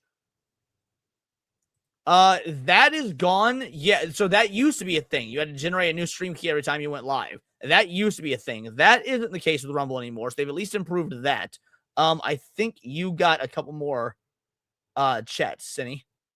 Oh, yeah, I do. Thank you so much, Eric. He sent me his computer build, which sounds pretty badass, and congratulations to him for learning Linux. So thank you. And then I have Crowvax. Thank you so much, Crow. I think it may be a combo problem. Higher ups don't care, and middle management takes advantage and goes drunk with ban hammers and AI accidents. Yeah, I can see that being a thing. And you got one more. And thank you, Demon Carol. Oh my goodness, this is best way to tell if you're being censored in chat. Just refresh the live and see if your comment is still there. Also, fuck. Shout out to absolutely all of you, you fucking legends. Let's go ahead and give y'all a clip. Name one word that starts with G pronounced like J. Gentrification. Shoot, should have thought of that. I was just in San Francisco. You'll love to see it. Alrighty. So we had another major story near the end of the year that we'll hold off on because there's one more chat, one more super chat.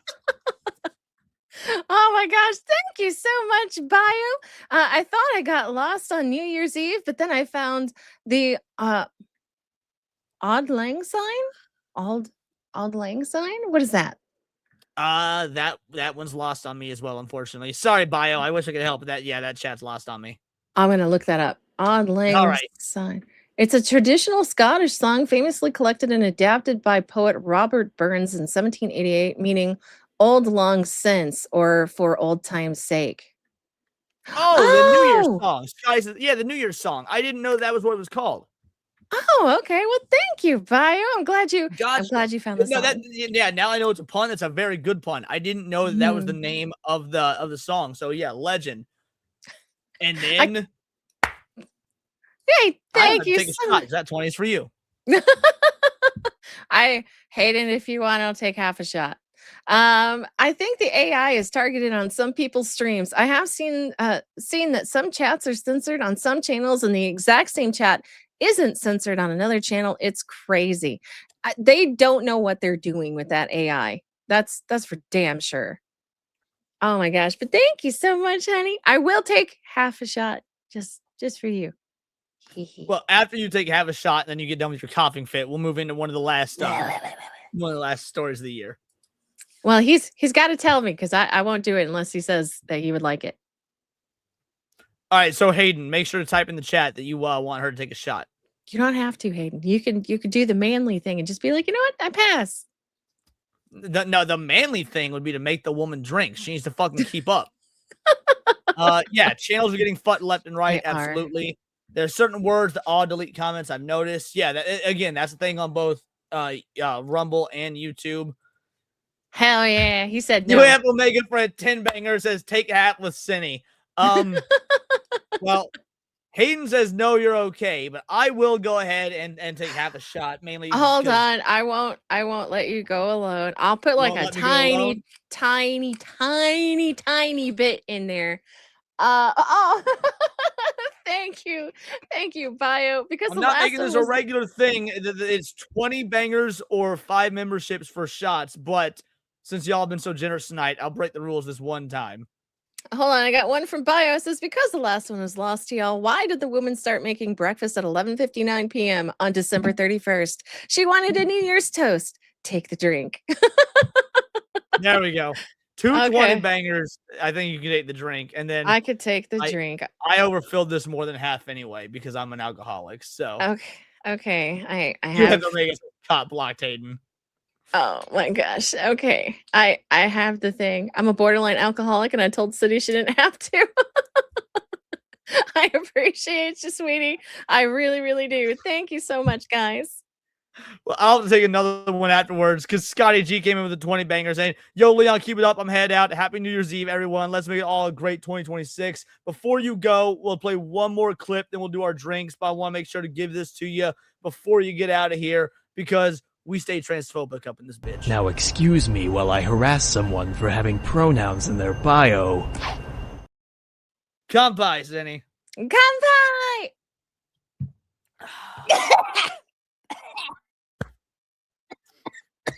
And then I have to do a second shot because of Scotty. Again, Scotty, thank you so much, man. Truly appreciate you. Scotty, thank you. All right. That's a good shit. All right. Now that we're all caught up on super chats, one of the final stories of the year was the Game Awards. I need to know because I don't know if you and I have actually talked about this, Cinny. because we did so many Game Awards talks on our own streams and other streams and whatnot. Did you expect Expedition 33 to get nominated, let alone win? I did not. I was honestly expecting them to like sweep it under the rug, just be like, "No, it didn't happen. This is a false game, false news. Nobody liked it. Nobody played it." I was expecting things like that. I figured it would get nominated because there was no way to ignore the cultural relevance of the game. I did not think it would win. In fact, I thought that what's it called? Ghost of Yote. Nah, it didn't even get nominated, if I recall. Like, I thought the industry would jerk that game off, or I thought it would go to Kojima with Death Stranding 2, because the Game Awards often suck off Kojima. Oh yeah, they wanked the shit out of it. As well. So it got nominated and swept everything. The Game Awards this year were, I mean, I hate to say it, I hate to give credit to like Big Daddy Corpo Game Awards, but they did a good job. Like, this was I agreed with most of the W's for the things I cared about, with the exception of Sonic Crossworlds Racing not getting Best Family Game. Fuck you guys for giving it to Mario Kart. Sonic Crossworlds Racing is an objectively better game than Mario Kart. Did Nintendo just pay better? So the thing is, Nintendo always gets nominations, and I think that it is sort of like hey, you guys are Nintendo. You've been the reason for home gaming since 1985. Yeah, we'll go ahead and include you in the nominees, but that doesn't mean they have to win. How the fuck did Donkey Kong Bonanza win? Like, get the fuck out of here. I know. It just shows such a lot of favoritism, and I hate it. Like, Sonic Crossworlds is fucking amazing, and I hate racing games, and I loved it. So I feel like Mario Kart is always a constant. They never improve on the game. It's just, I don't know. To me, it's a cheap win. Juna Main with a 5 gifted memberships. Shout out, you absolute fucking legend. I will take a shot because that's the dealio. 5 memberships equals shots. But also, Alucard came in with a 5 banger. I'm not going to be able to sing this. Of call the whales we effed up, who invaded with woke cheer. Of all the wholesome we effed up, let's continue this new year. I didn't know the cadence to sing it in, but I tried to make it rhyme as much as I could. And then before I play a clip, you also got a super sticker, girly. I did. Thank you so much, Juno Main, for the pair. Thank you. Thank you. Much love to you, honey. Happy New Year. Alrighty, let's play this clip right here, and then we'll do our shots. What did you expect? Welcome, Sonny. Make yourself at home. Marry my daughter. You've got to remember that these are just simple farmers. These are people of the land. The common clay of the New West. You know. Morons.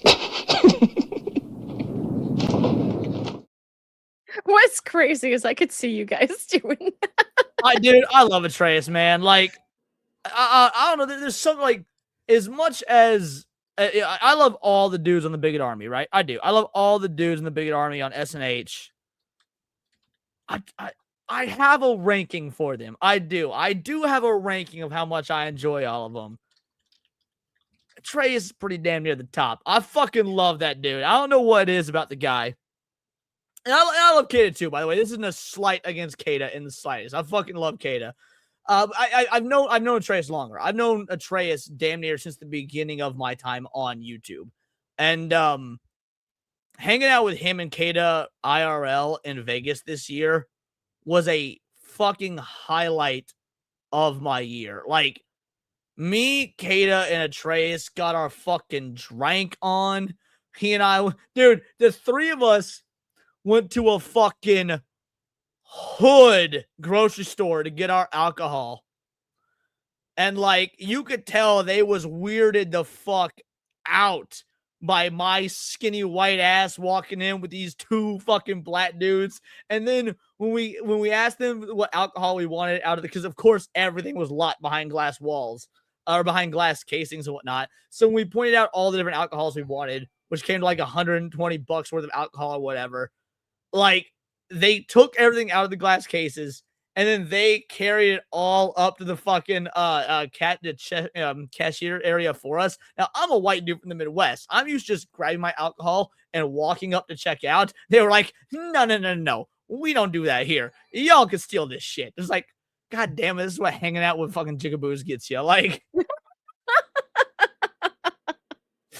but no, I love Trey. Dude's a legend. Dude's a homie.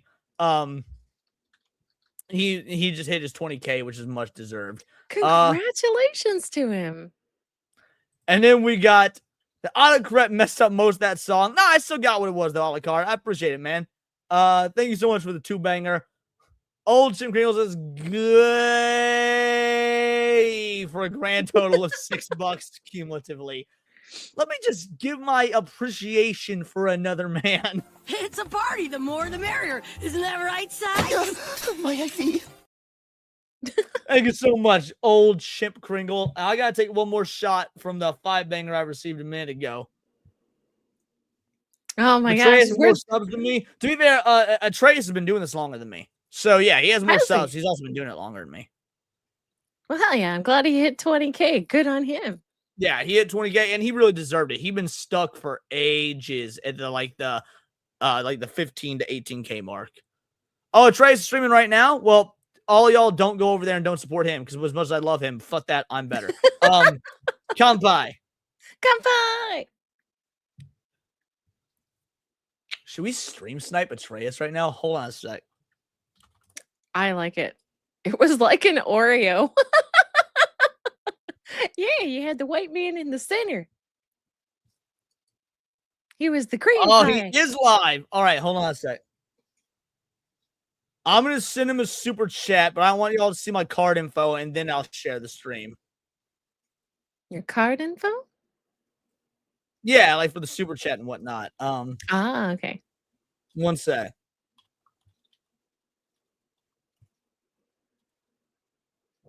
Novus honestus magnitude et gaudo plenisit.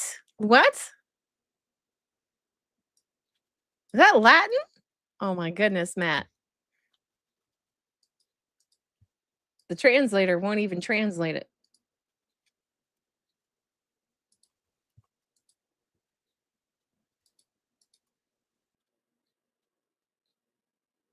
I don't think he can invite him to the panel, Nacho Ninja. Who? I think Atreus. My furniture is moving, Nacho Ninja. Oh man, we were talking about ghosty stuff yesterday. Wait, it's not letting me send the super chat. It's too racist. I had to figure out what I'm going to edit. Entertain the chat while I figure out how I'm going to. Digital Alucard says hello. Happy New Year's to you, Leon. Let's see. Cinevere looks great in the Chinese dress. Thank you. I appreciate it. I don't know the technical name for it. Somebody had the Chinese name for it. I know it was called the Chiang Sum when I bought it. I really liked it. So I was like, hell yeah, this fits me nicely. So I'm glad you guys really, really like it. Don't you visit that evil upon me, Ricky Bobby.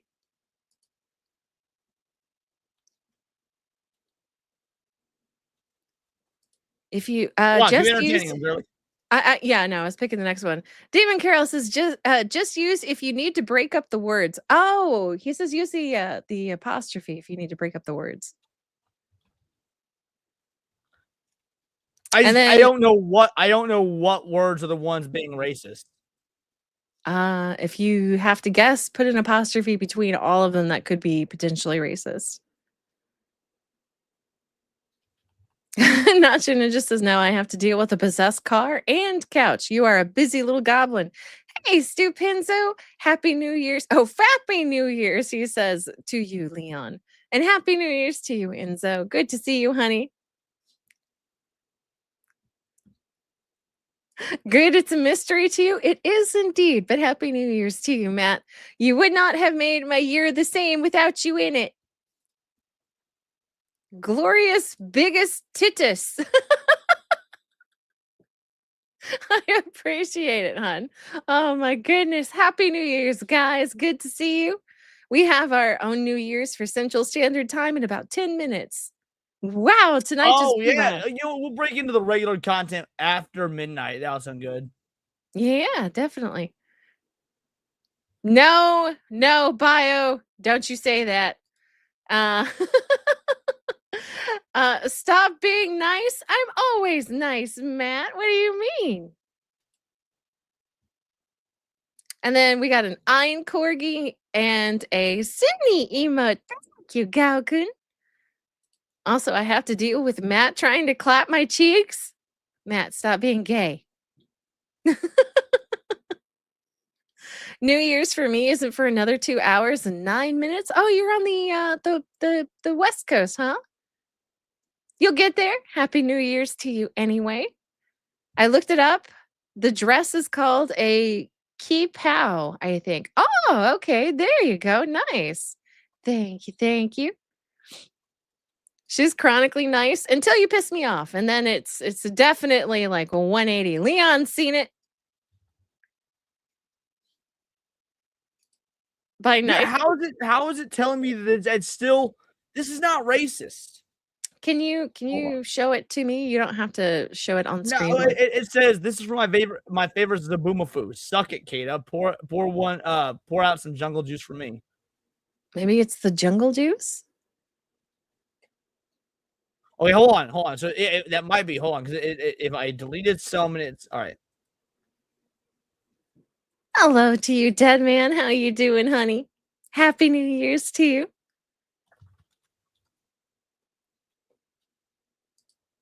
Hey, Tubby Tank. If anyone is superstitious, make sure you clean tonight. Kata, we'll see. How is Kata racist? Ah, hold on. All right, I got it.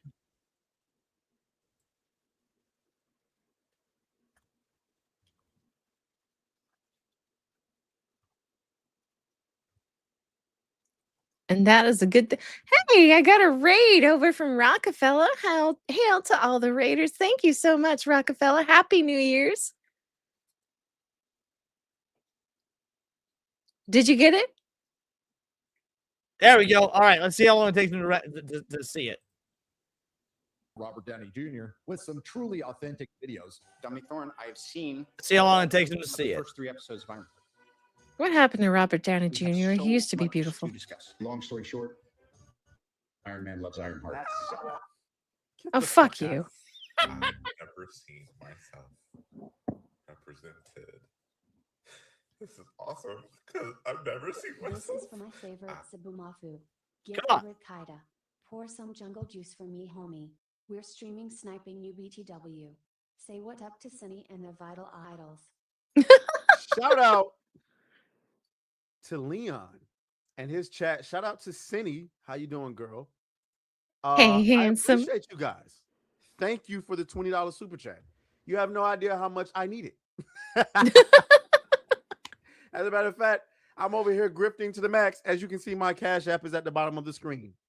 So if you want to help your boy on this FatCon trip, please. I don't have a cup here. Y'all about to see some black shit. I got a little cup of lemon pepper. This is lemon pepper seasoning. Please, tips go here. Jesus Christ. Jesus. I appreciate it though. But let's continue. I'm a little disappointed he didn't react to me calling him a Zaboomafoo. Oh, that is sad. Isn't that like a television show called Zaboomafoo? It was a television show about a little monkey. Yeah, it was like a lemur, wasn't it? It was a lemur. Yep. I figured I'm trying to come up with new racial slurs, and Zaboomafoo I think is a good one. I think it's adorable, actually. I might just start calling him my little Zaboomafoo. Is that gay? It's gay, but that's okay. It's part of your thing. Go for it. Yeah, Zaboomafoo hadn't heard of that show in years, right? Yeah, that's a throwback. That's a millennial reference, baby.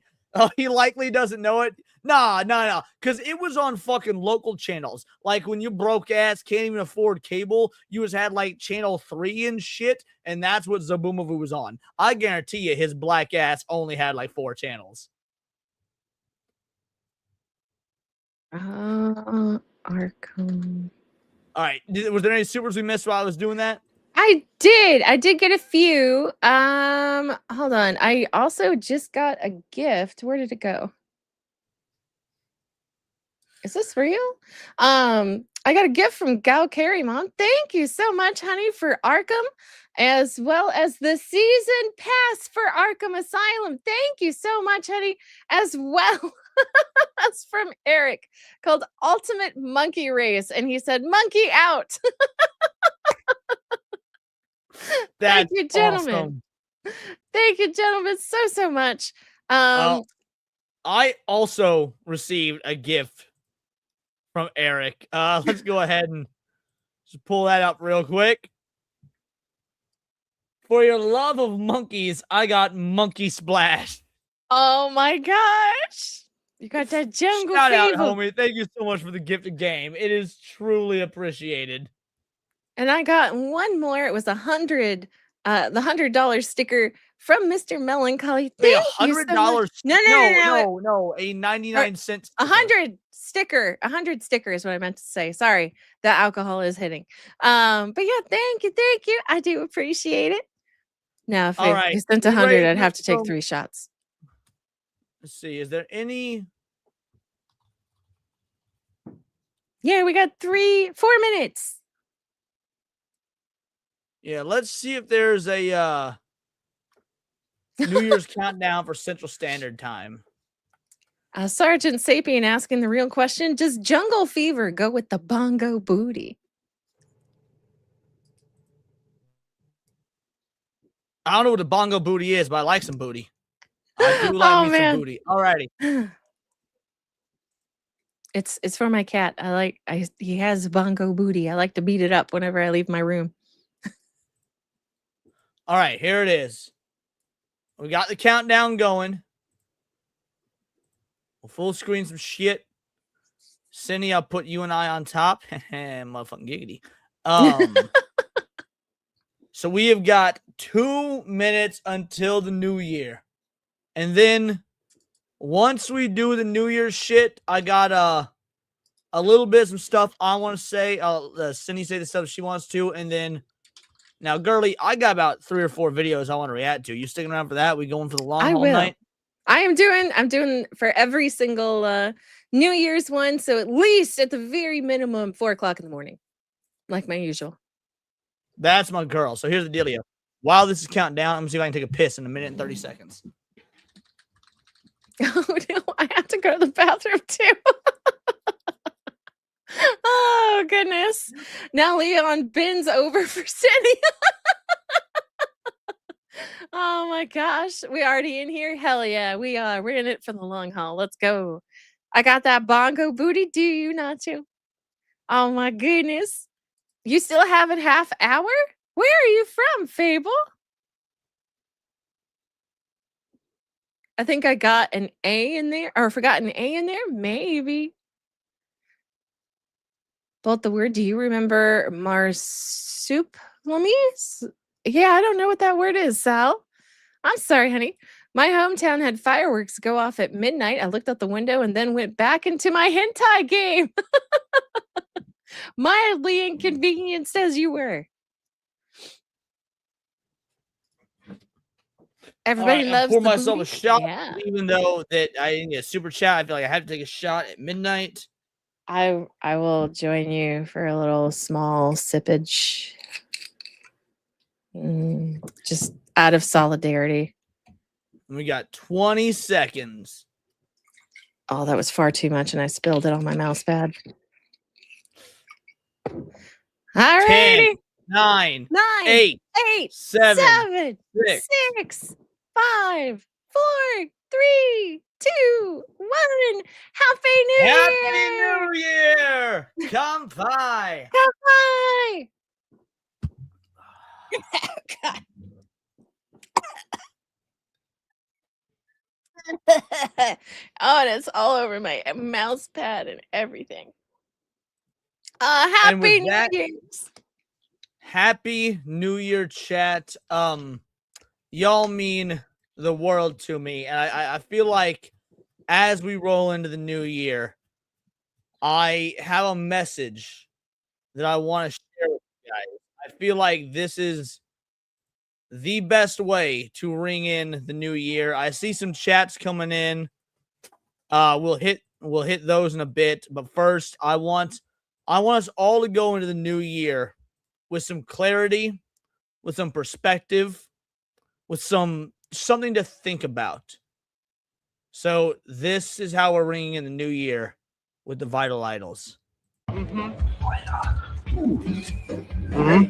Oh, yeah.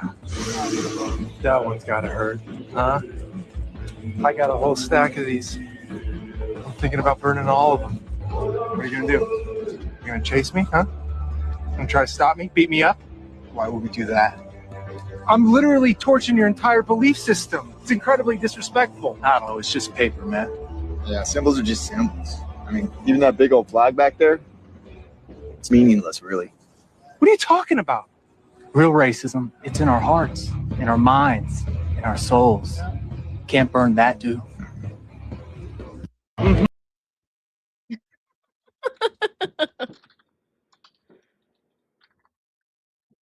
You're muted, or I'm muted. I don't know which one. Real There you go. racism is in our hearts, is in our minds, and is our souls. And I pledge to you as my New Year's resolution that we will continue to be just racist, xenophobic, women-hating chuds on this channel. And that won't ever stop. Hell yeah. My heart goes out to the Vital Idols. Happy New Year. Happy New Year! I have to go pee, but Leon, I was thinking about it a little bit earlier, and I know you hate it when I have the static screen, so I'm going to give you my Be Right Back screen. Have you seen it? I have not, but I was actually just going to kick you real quick while I gave a little speech to my channel, so. Okay, well, you go do that. I'll be right back then. Excellent. You can just add yourself back when you're back. Okay. So yeah, maybe the real racists were the friends we made along the way. But yeah, no, in all honesty, I am going to take a moment to be sincere for a sec, which is so very rare on this channel. Like, obviously, all the videos I do are sincere. I don't make videos and do reactions and create content and whatnot about things I don't believe. I believe everything I say. That doesn't mean my opinions don't change or whatnot, because I think that's a key to being a healthy individual is looking at new information, taking in new information, changing opinions, thoughts, whatnot, if proper logical information is put upon you and you can actually parse through it. But by and large, nothing I say is ever inauthentic. So this year, 2025, it had some challenges, very obviously. The biggest one being my best friend and our little channel mascot, Hondo, passed away. But he is still here for every single stream. Hondo, the real star of the show, my best friend. Had a dream about him the other day. It was sad. I'm gonna be real. Not cool. There's obviously tumultuous times, but this was my best year on YouTube. And I don't mean my best year in terms of like sub growth or anything. Actually, we grew like half as much as we did last year, but that's not really what I mean for best year. Vital Idols, the community we've built, the videos we do, the streams we do, kind of took off in a way they never have before until this year, to the point to where halfway through the year, in mid-July, and I was able to quit my job and do this full time. I would not be able to do that without you guys. The fact that I more or less get to just live my dream, which is talk about politics, anime, and video games, how they all sort of intersect. There was a lot of things. A lot of y'all know I've had many jobs. I went from being a dancing meatball on the side of the road for an Italian food company to the police academy to selling ADT security to being a fucking sales supervisor for a team of like 40 something people at CenturyLink. I've done a lot of different jobs. I was in IT the last 7 years of my life. And then the last 3 years of doing IT, I was doing YouTube at the same time. But because of you guys and the community we built, I was able to take the full step, get Words of Paradise LLC legally licensed as a business. Kind of worried about how that's going to look on taxes, because, you know, YouTube doesn't take taxes out of the monthly payment they send you and whatnot. But we'll cross that bridge when we come to it. But the point is, yeah, I couldn't. It's basically, it's only because of you guys, the Vital Idols, the Bigot Army, Badger's Bastards, Cult Classic Cage, Foxy Moxie, that I was able to truly do what I wanted to do. I'm probably the happiest I've ever been. My divorce was finalized literally last month, which is awesome. For those of you guys that don't know, when I started YouTube 3 years ago, it was a coping mechanism to kind of get over my divorce. Not even divorce, because it wasn't a divorce yet. My ex-wife left me. I was I was a broken pussy of an individual, and I just needed some sort of creative outlet to not think about the fact that I have failed as being a husband and provider and head of the household and things like that. And so over the last 3 years, it's been incredible and good timing for coming back, because I was also about to go into, within the last year, Cinevere became a mainstay on the channel. I had been doing this 2 years solo, and then Cinevere joined me basically as my full-time partner on the channel, and co-host and things to that effect. But more than anything, off stream, she is one of my best friends. So at the end of the day, I can only do this because of you guys. This new year has been amazing.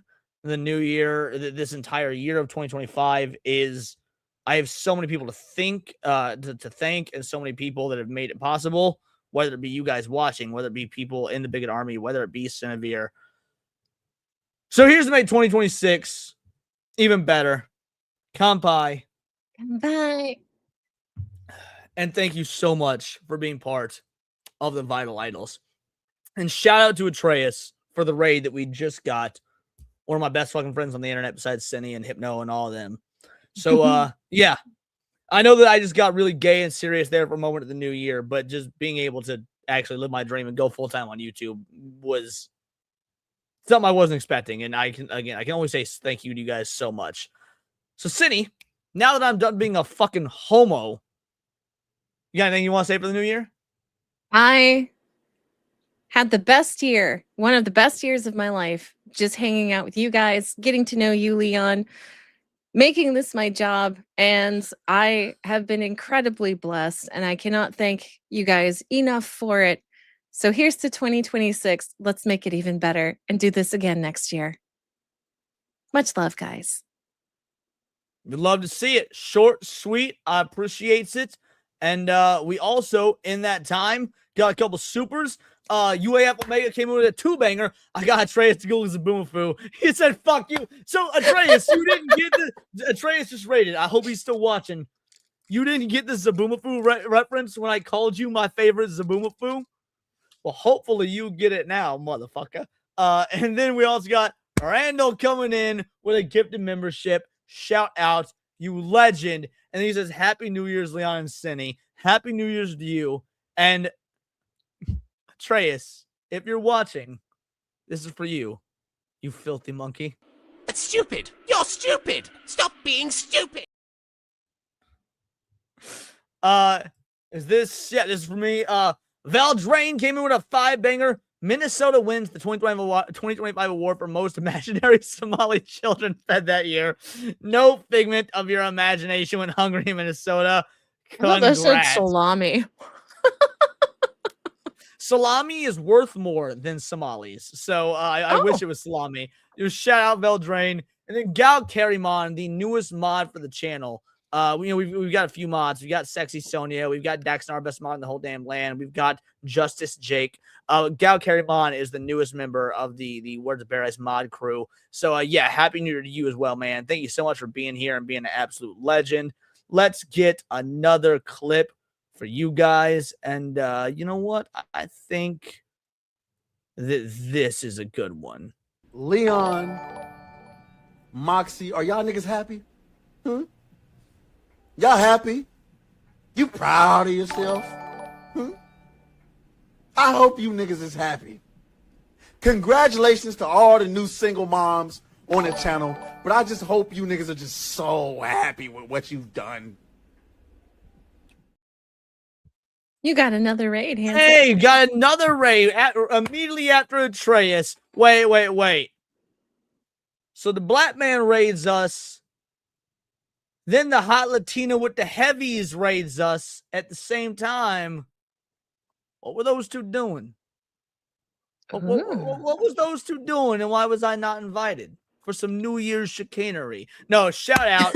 Thank you so much for the raid, Sevi. I appreciate you. Sevi's another one that's just been an instrumental part of the channel. She became part of the Countercast crew. We more or less changed Countercast to where it's just me and Cinny on Mondays. However, I do want to start bringing in one-off guests, Sevi, Zax, Serranos, people to hang out with me and Cindy while we do the shows, depending on the coverage.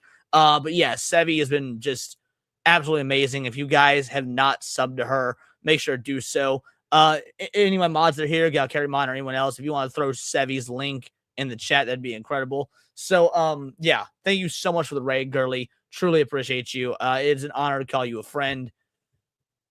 And old Jim Kringles is getting all sappy and shit. Drink your rainbow riding away. All righty. $20 super chat means I gotta take a drink. We'll do it. $20 super chat says I gotta take a drink. Shout out. Thank you so much for the 20 banger, homie. And then Master Goa coming in with a 10 banger. Thank you for being a gracious host to me by allowing me onto your show recently. Absolutely, man. No problem at all. You've allowed me my greatest honor of 2025, being able to talk to my friend and new favorite person, like Oshi. Oh, you are Oshi now. I am. I'm very honored. I'm always happy to be your friend, by the way, Sevi. Yeah, Master Goa, shout out. Thank you so much. And again, thank you so much to old Chimp Kringle. I suppose we got to get you guys. Oh, hold on. We got another one. Vel Drain coming in with a 5 banger. I meant to say Somali. I learned to spell it. The Quality Leering Center of Minnesota. Well done. Based to the max. Well done. This is for all three of y'all. I just super love sucking dick.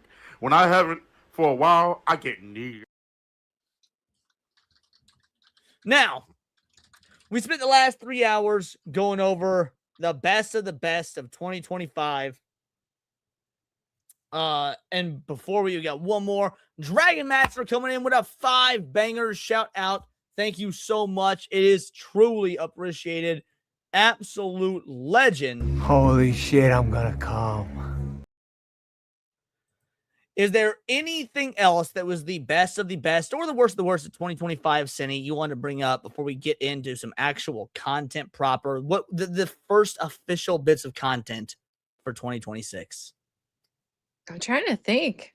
I really don't know. Like I've already said, like meeting all you guys has been the highlight of my life. Other than that, I don't really know. As far as content goes, I think E33 has been like the highlight of the gaming for last year. And Fuck you. yeah, Fuck that game. Making me do push-ups because you're so bad at it. I should start over from the beginning. You should.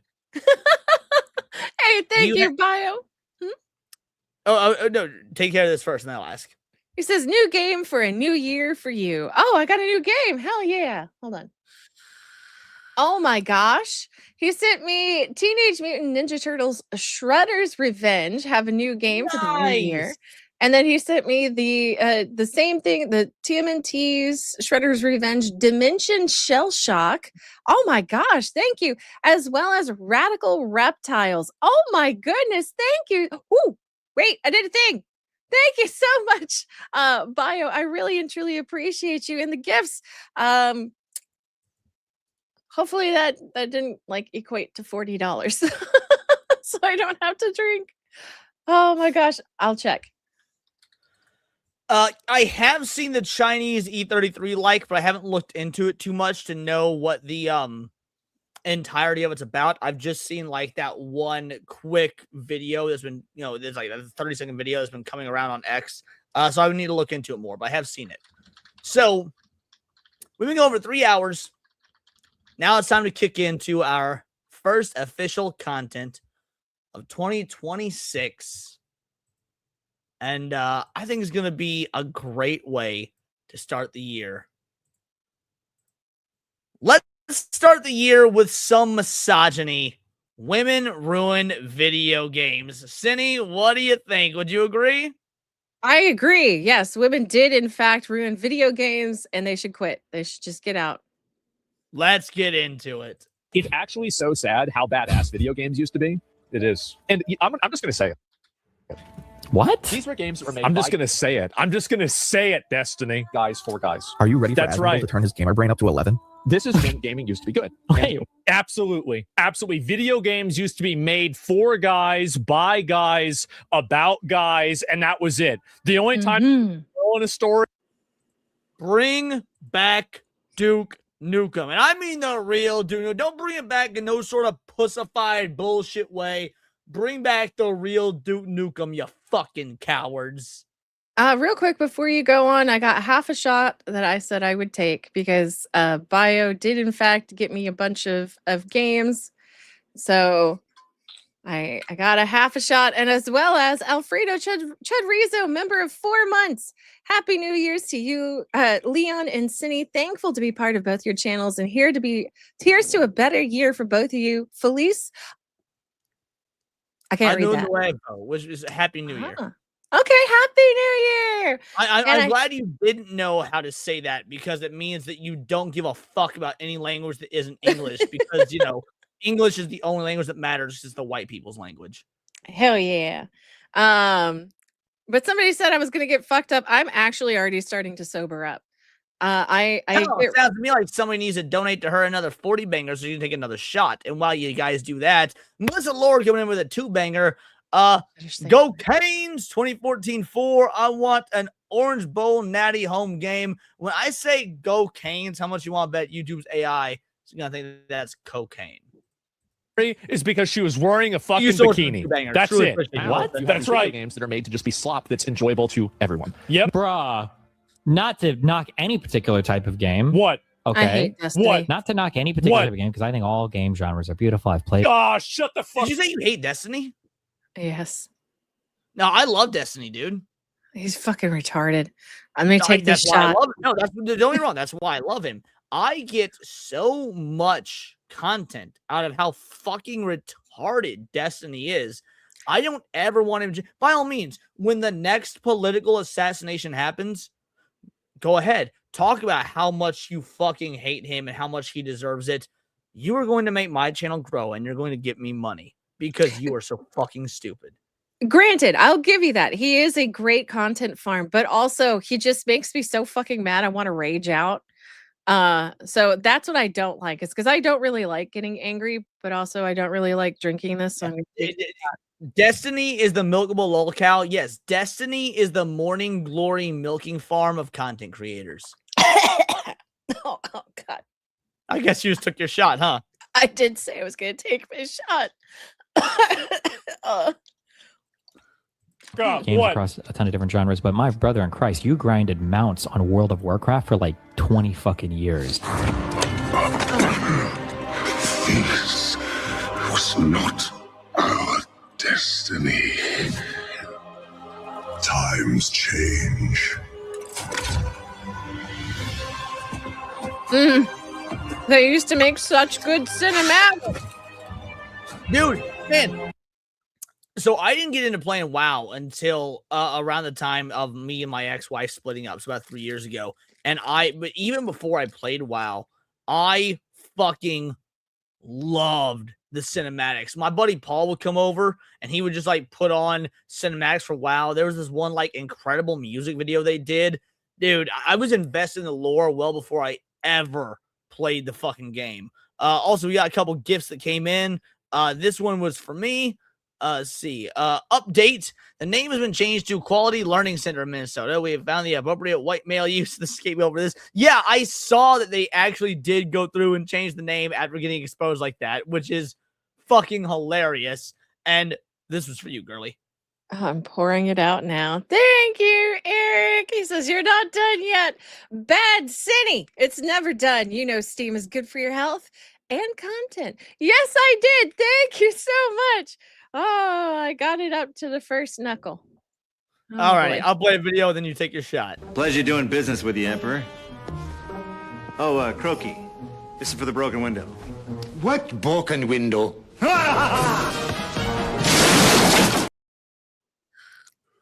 Drink up, Buttercup. Oh, goodness. Thank you, Eric. Come by.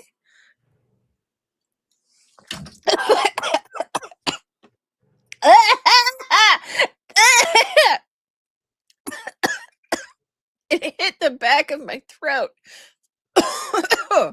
That's what she said. Fucking giggity, fucking pause, all the innuendos. Oh my god, the chat's gonna love that. Oh, it did though.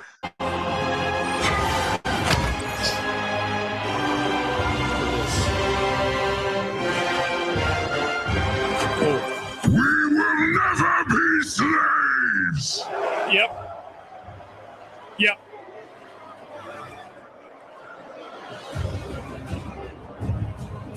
But we will be conquerors. Jesus Christ.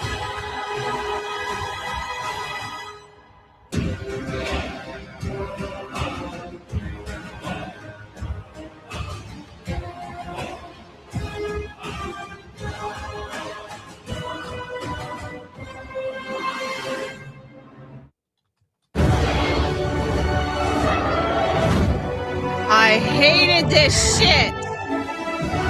Wait, you didn't like Dragonflight? I hated it. The new So, system for flying was annoying.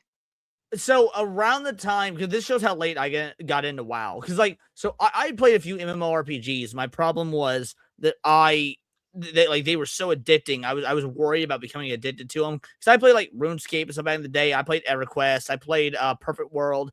And like I always had to quit playing them because of how much I loved playing them. And so WoW was one that I got into late. And I got into it like a month or two before Dragonflight dropped. And so when it came out, I really liked it because I didn't have a frame of reference for anything else related to WoW. I've been playing it for, gosh, a number of years. So when they put in the new Dragonflight system, I was so fucking annoyed. Thankfully, I had a good friend that ran me through to get all the tokens. Well, you got a good friend that ran you through? Holy shit, I'm gonna come. Getting the tokens. Thank you kindly. Because you have to get like, I think it was like 10 or 20 tokens to upgrade your flying. And it was just absolutely mind-numbingly stupid. I don't know. I hated it. So I want to go back to like Wrath of the Lich King. I'm gonna look for private servers or something. Well, speaking of going back, let's go back and hit some of these chats real quick. Randall gave us a Words of Paradise gift membership. Shout out, you absolute legend. Then this one was for you. Oh, David Carroll, thank you. The Arthas betrayal was an oh shit moment. Then Thrall and Hellscream turning on Manaroth. Those cinematics were peak.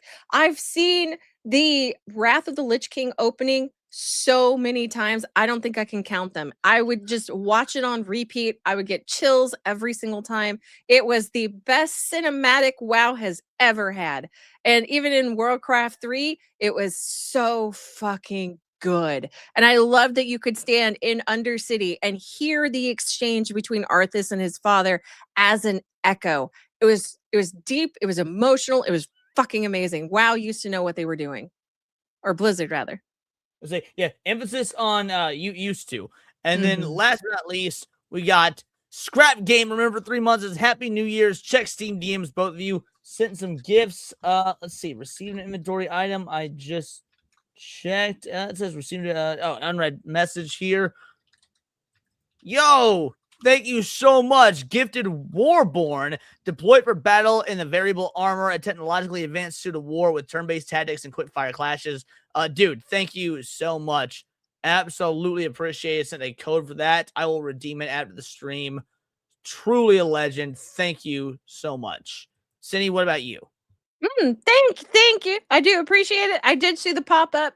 I just haven't had a chance to respond to it. So thank you. I appreciate that, darling. Yeah, for those of you that donated, this clip is for you, and then we'll get back to the content. Again, truly thank you. Appreciate it.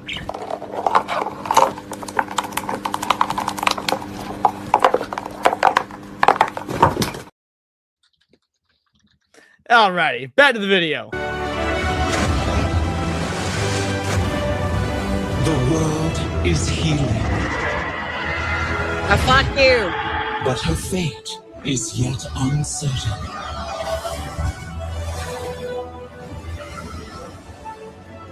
So yeah, Abe says didn't care for all the panda BS. Miss Pandaria. Aesthetically, I really like Mr. Pandaria, but I had to go back and play it because, like I said, it was already out by the time I got into WoW. What do you think of Mr. Pandaria? I think it was all right. It was definitely a weak entry in my opinion. Because you just got off of Cataclysm, which was quite interesting. It changed the entire world of Azeroth. So I feel like when they brought in Mist of Pandaria, it just didn't have the same oomph as like Wrath and then Kata. It had a lot stacked up against it. But then they also then picked it back up with the next expansion, and then they really hit the ooh button with the garrisons. So yeah, I would actually agree with Abe. It was a very weak entry. Gotcha. Hey, shout out. It's been a long time since you've been here. I hope you're doing all right, and thank you so much for the RIP Hondo. I hope you're doing good, girly.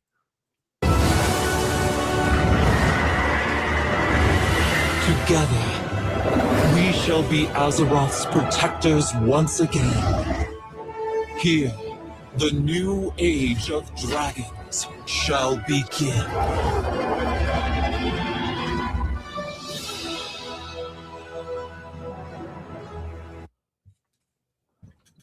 I don't even think I need to say anything. But let's hear the rest of it. That's fine.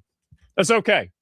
What the fuck place do you have to talk about real gaming or good games or manly games? 100%. You're flying around on multicolored dragons. Why does that make it less because manly? that one was a store mount. I didn't buy that one. He's thinking of the Fey Dragon from Warlords of Draenor. I don't have that one. I didn't buy that shit. Grinding the 1 out of 50,000 cuck drop to get the next golden lizard thing that you can hop your ass around Azeroth on. But hey, guys, no, I'm not really gaming. Like building a factory inside of a factory inside of a factory inside of a third factory after I was building factories. Oh, no. Why did he just describe my Schedule 1 experience? Am I wrong? No, you're not, because you get like what 4 or 5 factories for these things. Yeah, and I got the no, fiber. Fight me, bitch. Of course not.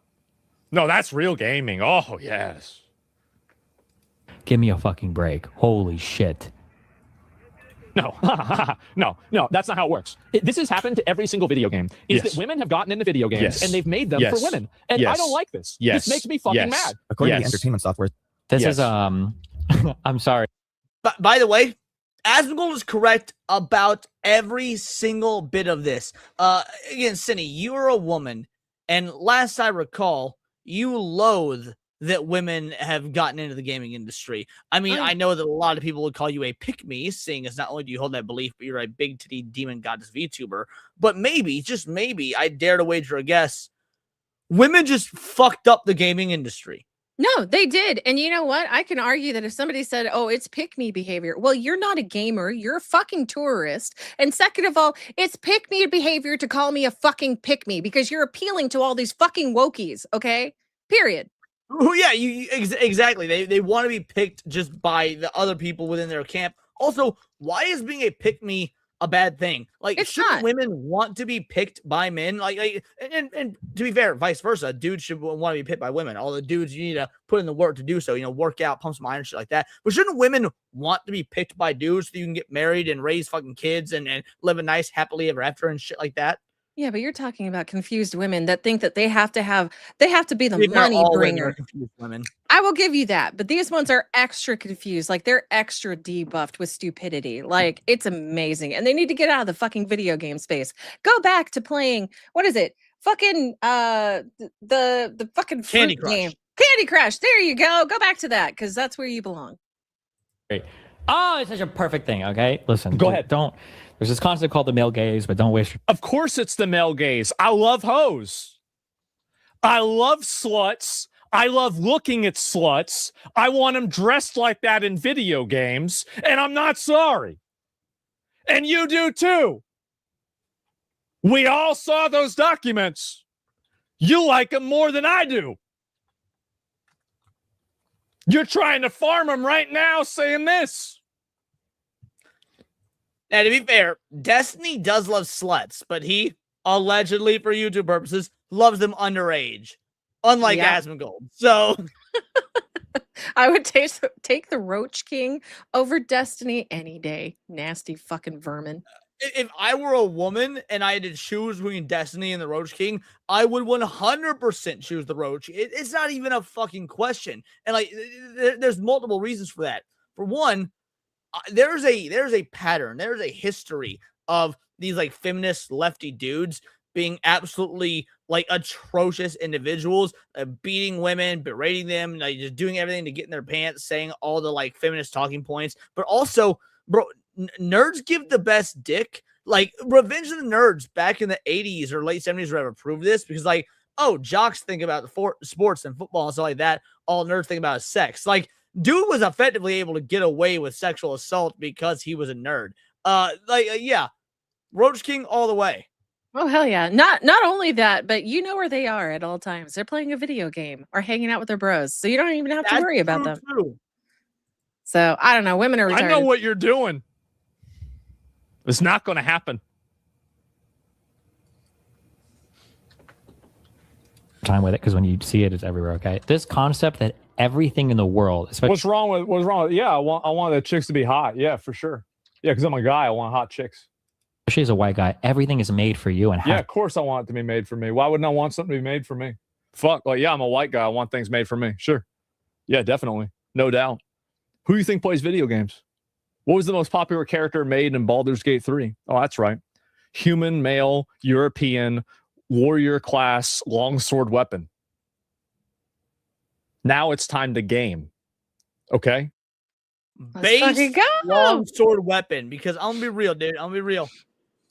Fuck all y'all, they're magic users, man. If you a spellcaster, fuck you, y'all suck, right? Like me personally, if I'm not up and close and personal in a game, any sort of game, I don't play these coward ass bitch made distance. Let's throw some spells shit, bro. I'm going through Dragon Ball Xenoverse right now, right? I'm going through Dragon Ball Xenoverse because like I had it on the PS4 back when it first came out. I got through 2 DLCs of it, and then my PS4 broke. And Dragon Ball Xenoverse for the last 9 years has never stopped putting out content. And when I play Dragon Ball Xenoverse, guess what I do? I get up close and personal, son. Oh, hiding, throwing Kamehamehas from a distance. Fuck you. I'm in your face throwing hands, bitch. I'm the healer, so you know you can get bent. Everyone needs a healer. Oh, wait a minute. Is that Destiny's character? Wow. How about that? He looks like Vector from Despicable Me. Good job. to be for you. If a woman looks a certain way, you criticize her because she's not appeasing to your cock. If a woman is doing Absolutely. Does he have the right Exactly. to say anything about how a woman should look when his woman cheated on him in front of him and he was okay with it? No, not only that, but since it was an open fucking relationship, not only did she cheat on him by you and I's, biblical standards and whatnot, she cucked him so bad he had to be, because like the idea of being cheated on implies that one dude, like it's a secret, you're upset about it.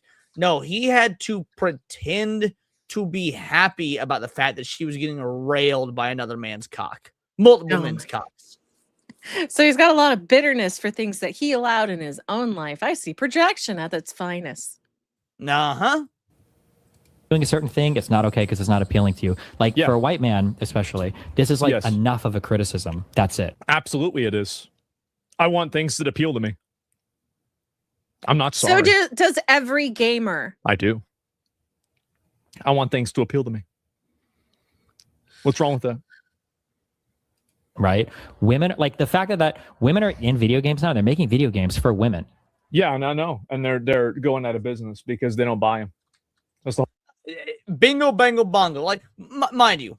So I was watching this video yesterday about the most dangerous game in history. And it was a game. It was an arcade game called Berserk. And nothing to do with the anime / manga, by the way. It was an arcade game called Berserk. And it was one of the most addicting video games of all time. And it like, if you're into conspiracy theories, it's almost like a cursed game. You had multiple people die while playing it. One guy had a heart attack while playing it. Another dude got stabbed to death while playing it. Another guy, there's like 3 or 4 deaths within like a 1-year period attributed to this arcade game or related to this arcade game. So when I was watching this documentary on it, and mind you, this documentary is like the footage is all from like 1984, 1985, stuff like that. And they're interviewing kids in the arcade scene.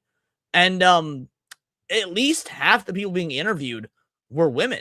So I'm tired, like this narrative that like, oh, girls don't play games. I'll be the first to admit, even back then, just via the fucking footage from the documentary, they do. But guess what? Women play games that appeal to men because these women are the outliers and they like that manly shit. Huh.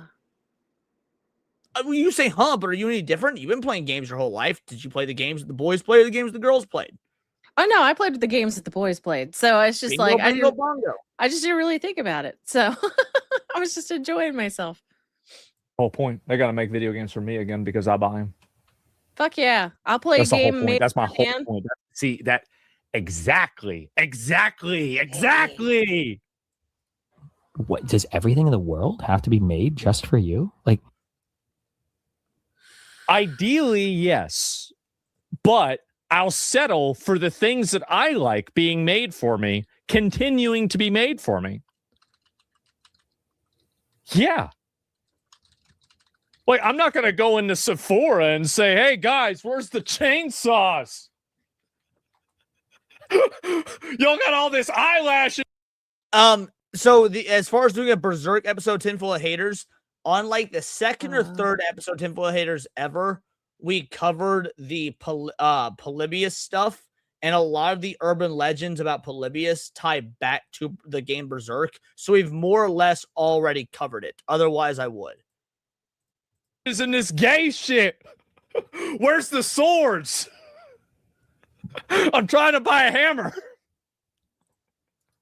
they can probably make games you just don't give a fuck about, right? You know that's okay, right? Oh my god. Yeah, they did make a game I didn't give a fuck about. It was called World of Warcraft. The problem is that they used to make a game I gave a fuck about it. It was called World of Warcraft. You want to make your own shitty little bullshit game, that's fine. But don't go and, again, you want to get... Might I remind you guys that even IGN, right, ultimate shill website IGN, gave shit reviews to Tales of the Shire, the ultimate female Lord of the Rings cozy game, fresh off the fucking presses of the Rings of Power generation, Tales of the Shire, and even IGN said, nah, fuck this game, bro. Fuck this game. If IGN is saying fuck your Lord of the Rings female coded cozy game, you done fucked up. Yeah, I Woke had so on many. me. That's fine. Let's get woke. Go for it, girly. No, I had so many people on Palia going, oh, well, this game is just going to wreck Palia. And I'm like, no, it's not. I've seen like some of the artwork for it. And then I heard nothing about it. I was like, no, Palia is going to survive. And I'm sure it'll be just fine. And sure enough, here it is. Don't go and appropriate my culture. Don't appropriate video game culture and add your own shit into it. Make your own culture. Make your own games. And Duriel's CEO saying the same thing. He watched the stream. Wait, what? Making money is fine. Like I'm a believer in the free market generally. I'm a believer in capitalism. Did you see this out of curiosity, Cindy? No. All right. So this is a game dev that was on Joe Rogan. For what game? I don't remember, but listen to what he has to say because holy shit. Them strongly. But then the problem is you have this combination of capitalism-driven capture efforts combined with people who don't care about making money nearly so much as pushing their particular social ideals. Like, wow. The chuds are breaking containment. Yeah. Bro, we're loose. We're loose now. Gotcha. Okay, my bad. Thank you for the clarification. This is not a game dev. This is Lucky Palmer made the Oculus. So he didn't make games. He made the Oculus. He's now making defense weapons. Okay, sorry. He made the Oculus, which in turn, a lot of game devs obviously made these VR games. So he's in the gaming industry, but also in the defense industry. Thank you for the clarification. I appreciate that melodic method. You've probably seen this in Hollywood. You certainly see it in the games industry, where you have. You want to know why I believe this guy, by the way? I will believe every word he says, and there's one reason. Why is that? Soul patch. A what? His facial hair, soul patch. I see a white dude with a soul patch. I immediately think this dude knows what he's talking about. I don't know. I've seen it on some weirdos, so I wouldn't credit that just yet. But I'm liking what he's saying. Let him cook. Yes. People who are joining the industry, not because they want to make great games. Yes. Not even because they want to make money. Yes. And I'd say like making great games is the best reason. Making Right. money is an acceptable Second best reason. reason. It's because they want The worst to reason. bring about greater equity and representation of yes, man. of people that look like them. And like that's fine to have as my a thing in the back God. of your mind, but there's people who are joining where that is what they want to do. That's And exactly anyone who's it. against it, they're going to berate them. Anyone in the company who says, I actually think we should make games for our customers, not the people you wish were our customers. Like, let's make games for Bingo, the guys. bingo, bongo. There it is. Make games for our customers, not the people you wish for our customers. Let's take this all the way back. We in 2026 now. Let's take this back to 2004. Can you tell me, Cindy, what company rose to prominence and infamy in 2024? I have no idea. I'll give you a hint. Sugary infant. What a pin Oh, user. Sweet Baby Ink. Bingo, bango, bongo. Sweet Baby Inc. All Sweet Baby Inc. did was take games and game companies that already had an established existing fan base that was selling buku games and buku bucks and whatnot. And they said, hey, what if we take your existing games and properties and IPs and we make them for a demographic that we don't even have proof exists demographically? The modern audience. The modern audience. Dude hit the nail on the goddamn head. Speaking of hitting the nail on the goddamn head, Randall coming in, gifting a Words of Paradise gifted membership.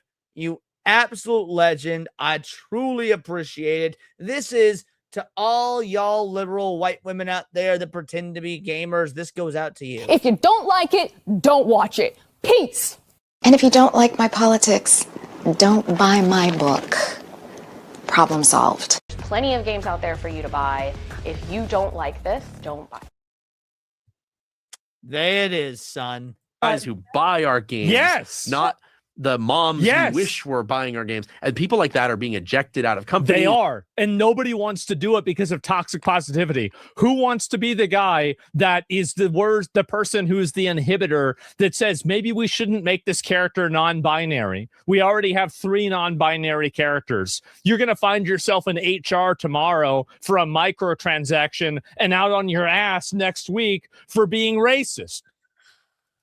It's very politically incorrect. That's right. There's a question. Well, that's the Bud Light dilemma, right? Exactly. It's not a dilemma, bro. tried to make Bud Light for people who don't want Bud Light. And make fun of the Bud Light people. It's the mythical audience. It's like it's a mythical mainstream audience. They say they it's even worse in gaming because they'll say things like, oh, 50% of gamers are 50 are women, but they're all playing Candy Crush and these other bullshit games that aren't real. They're not real gamers. They're not playing Elden Ring. Yeah, there's like 6 girls that play Elden Ring, but there's not. Cindy, are you one of the 6 girls? Did you play Elden Ring? I did. I even beat Elden Ring. So you got one of the 6, baby. You didn't beat it? I beat it. Yeah, Melania was a bitch to Cindy fight. might be more of a gamer than me. I haven't even played Elden Ring because I'm not really a Souls-like player, right? So like you have played and beaten Elden Ring. I've never even played Elden Ring. I haven't played any of the other Elden Ring game or like any of the other like Souls-like games. I haven't even played Lies of P. But like, see, that's one of those I have. I played Lies of P. I fucking loved Lies of P's. I would play it, but I'm terrible at it. But yeah, I have at least been able to beat it. So these women can go suck it. Mystic ASF. So me, I also played it. I'm a real female gamer, I promise, and we believe you.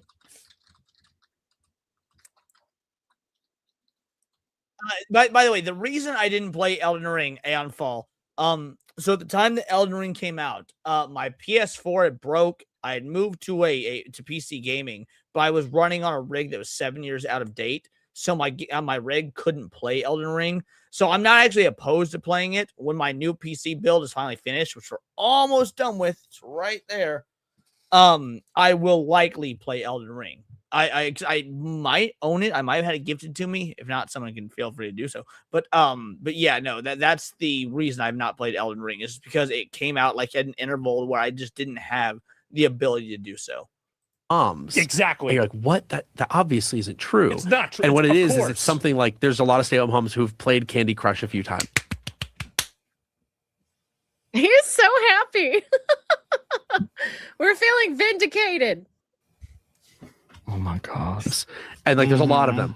And they're like, therefore, we need to build to that market. Okay. Oh my god. Like I don't want to get into a fight over like what a gamer is, but what do you think sounds like? I do. I will. I'll get into a fight over what a gamer is. Here's the dealio. If you get sweaty when you gaming, you're a fucking gamer. Like, dude, I don't give a fuck if you a male or a female because there's only 2 genders. If I walk in the room and you're gaming and I see beads of sweat coming down your fucking brow and you hand me the controller, I was like, oh, Jesus Christ, I need to wipe this shit off. You a fucking gamer. Yeah. I mean, just play anything that's not on your phone at this point, and you're a gamer. Yeah. Fokuni says, if you throw a controller too, motherfucker, I've thrown dude, true story. The whole reason my dad loved my dad to death, the whole reason my dad got a PS2 on launch, 2 weeks for the PS2 launched. My dad was playing Tony Hawk's Pro Skater 3. And he got so pissed off at the game. So pissed off. He picked up the fucking PlayStation 1 and fucking threw that bitch on the ground. It like Tony Hawk Pro Skater 3 broke my dad to the point where he picked up his PlayStation and threw the whole fucking console, breaking it beyond repair. And a couple weeks later, PlayStation 2 launched and he bought it on launch. That's awesome. Yeah. Hayden also says this. If you're getting sweaty over your puzzle solving skills in Candy Crush, you may be a mobile gamer. You ain't a gamer if that's all you're doing. Based. I do. And yeah, what do you think? Yeah, think about this. Just think for a second. A better business plan to go after the young men primarily who buy a dozen $50 games a year. Yes. Or the mom who once spent $5 on Candy Crush. Like, it's a joke. He's laughing at it because it's so fucking stupid. Joe Rogan does it. Joe Rogan apparently had to quit playing video games because he got so fucking addicted. So, but that's a true story, by the way. You ever heard Joe Rogan talk about video games? No, I haven't. So back in the late 90s, Joe Rogan, maybe early 2000s, around that time, late 90s or 2000s, Joe Rogan built what was at the time a very high-end gaming PC rig specifically to play Quake.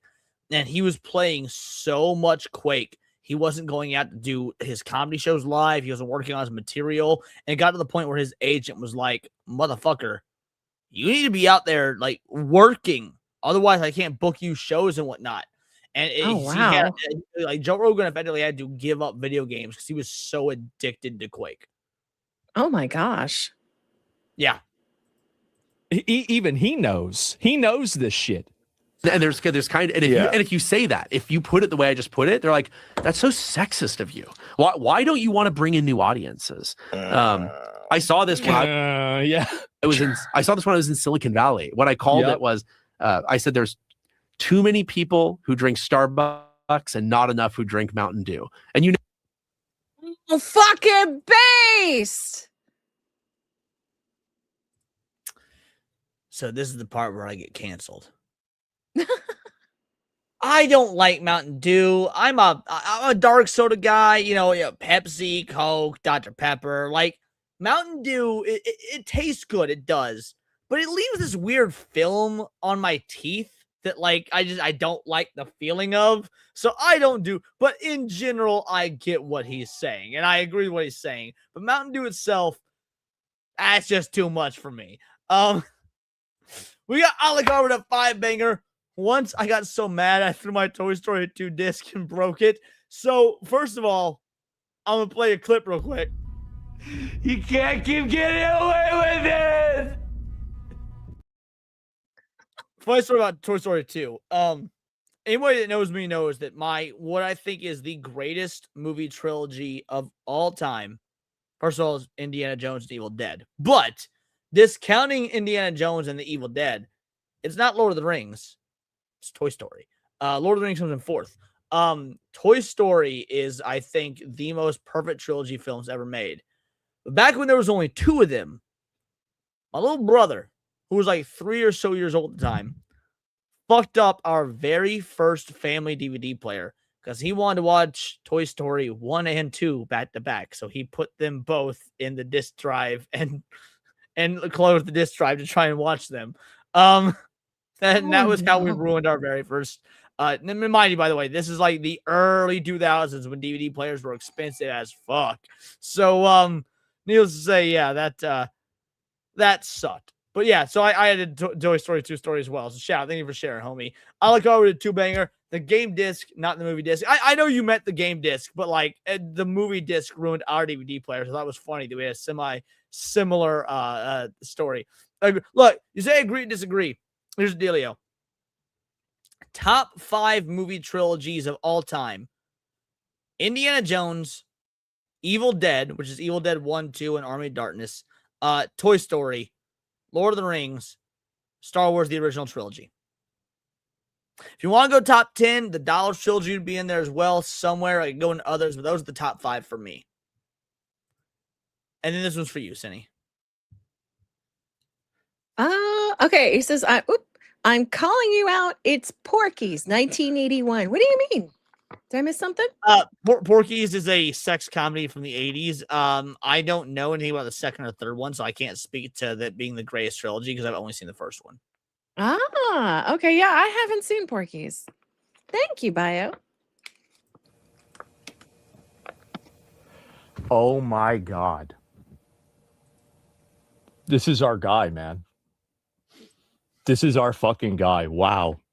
Hypnotic says Porky's is Holy legendary. shit. Hey, Hypnotic. Happy New You know Year. exactly what I mean when I say that. Like Exactly. it's just it's been a really bizarre thing to watch in all of these different industries. Yeah, it's a mind virus. It's captured Absolutely universities, 100%. and then bled out into corporations. One of my favorite questions to ask people is, starting a company is hard. You'll fail most of the time, even when you don't constrain yourself to trying to change the social system. Like, look, if you could make it where there's all those moms all get into games and it was free, like that'd be great. Here's the best thing about it is that the games that moms get into are like World of Warcraft. There are more soccer moms playing World of Warcraft than probably there are, like playing a lot of these other girl games. They're probably. So he does make a point. There's actually quite the female demographic playing MMORPGs. I don't Mhm. remember the exact percentage, but I think something like, because when I grew up playing RuneScape and things like that, I just imagined everyone playing it was dudes. But Final Fantasy 14, I think it's something like 30% of the gamers playing Final Fantasy 14 are women. And that number blew my fucking mind. So you trying to tell me that 30% of people playing Final Fantasy 14 are fucking broads? That And like, all of them that's liberal. unheard of. It's true though. When I played it, I met more women than I did men, and they all Well, really were everyone on the internet's a dude until proven otherwise. No, I would talk to these people over voice chat because I have a cousin that plays it. She has like a huge guild over there, and a good portion of them were women. And like I said, they were literally all liberal women.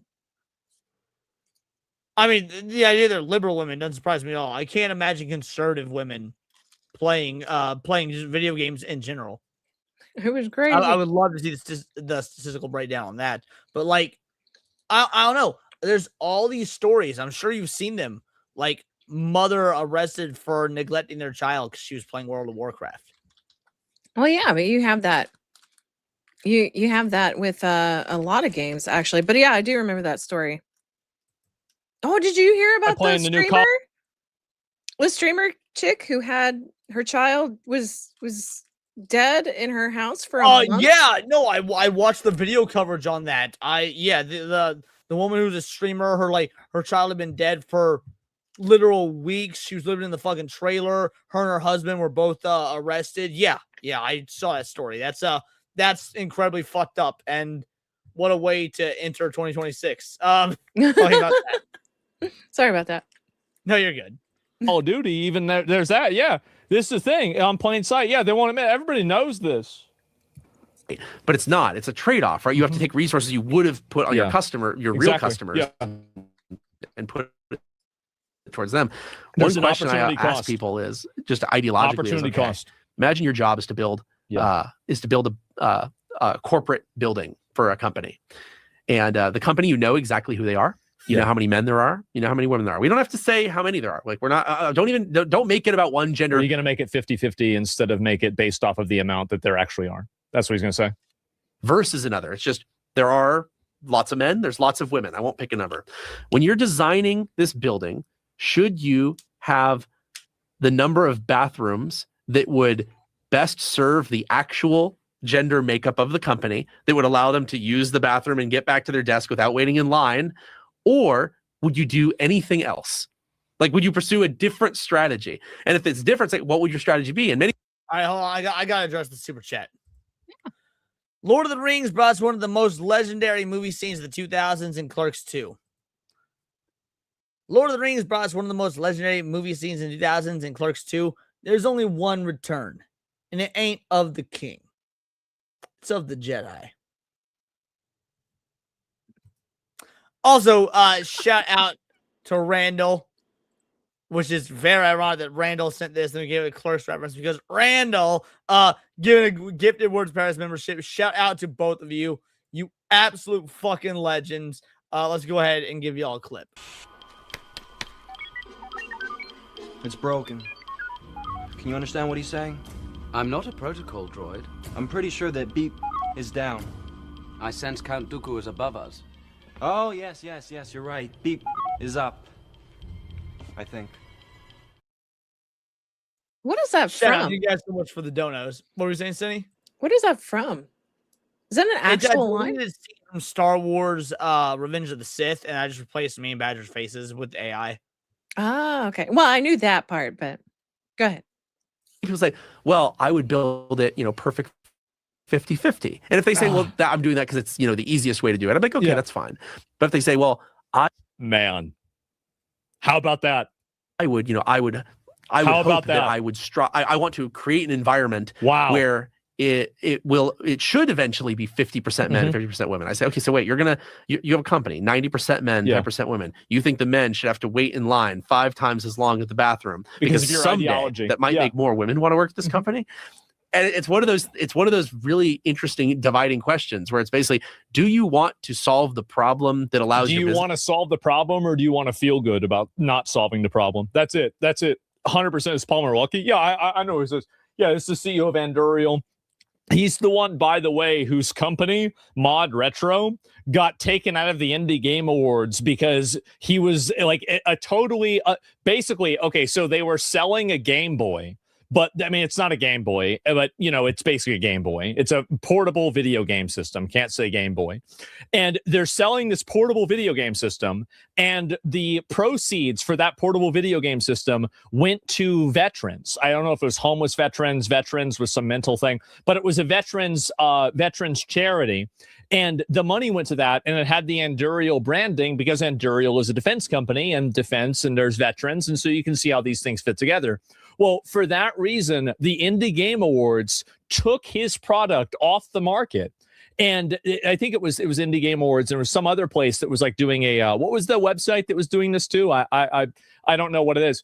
So since Andurial gone public, this is the reason, by the way, I will never, and I mean never in my life, ever go back to Starbucks again. Now, I didn't like Starbucks to begin with because I'm not a coffee drinker, right? I drink tea. If I am gonna drink coffee, I drink it like Atreus, black.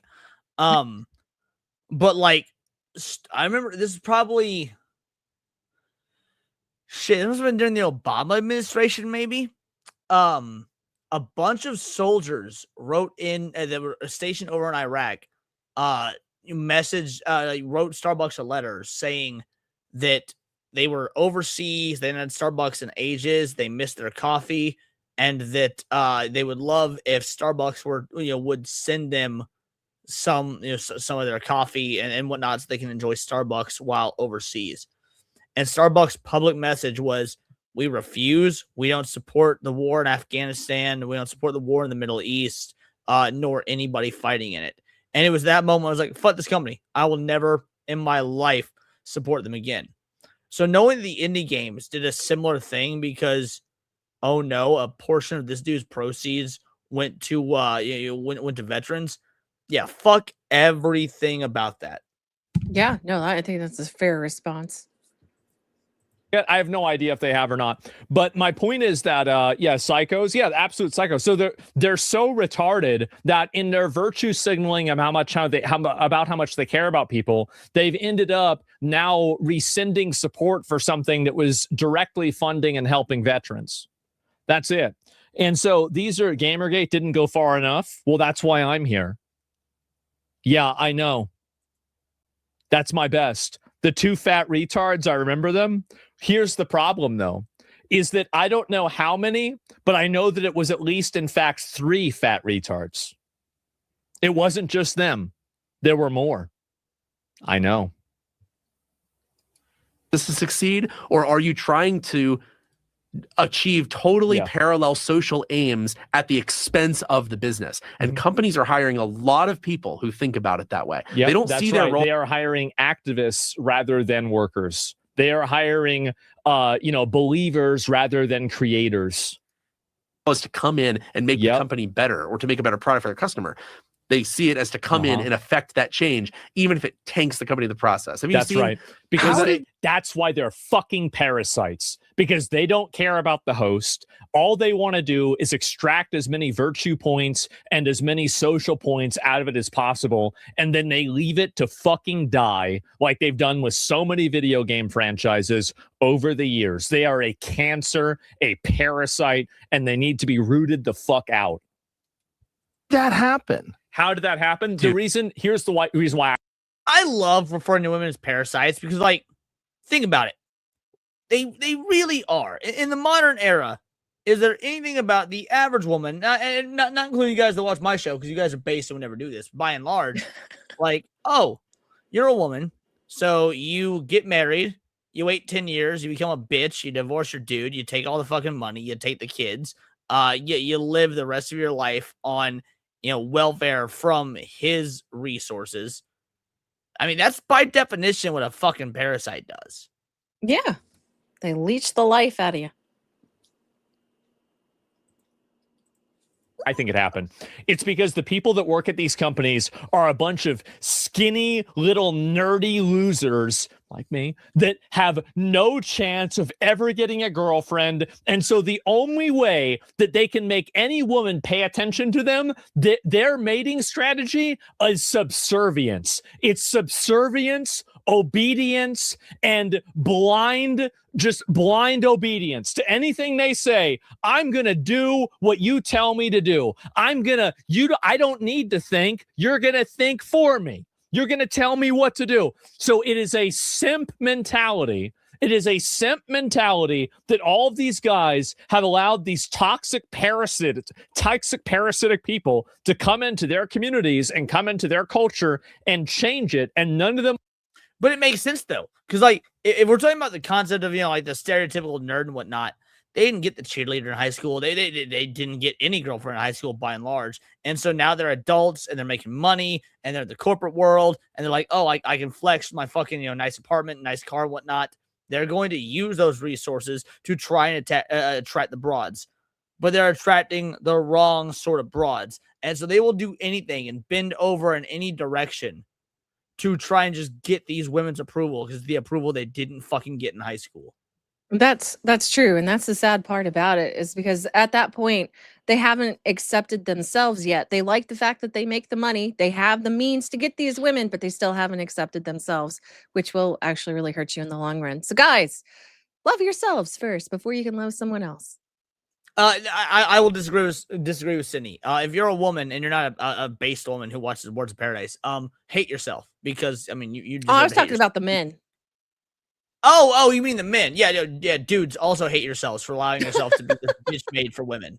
Yeah, dudes, like if you a simp, if you send in any money to anyone on OnlyFans or Twitch or you're commenting under hot babes Twitter posts or whatnot, just know that you are worthless and we don't need you. Separate coming in with a 5-banger. Hi, Sin and Leon. Happy New Year's. No, Happy New Year's to you, you absolute fucking legend. Here's to 2026, and here's to hoping what Smash JT does to Alyssa Mercante in 2026.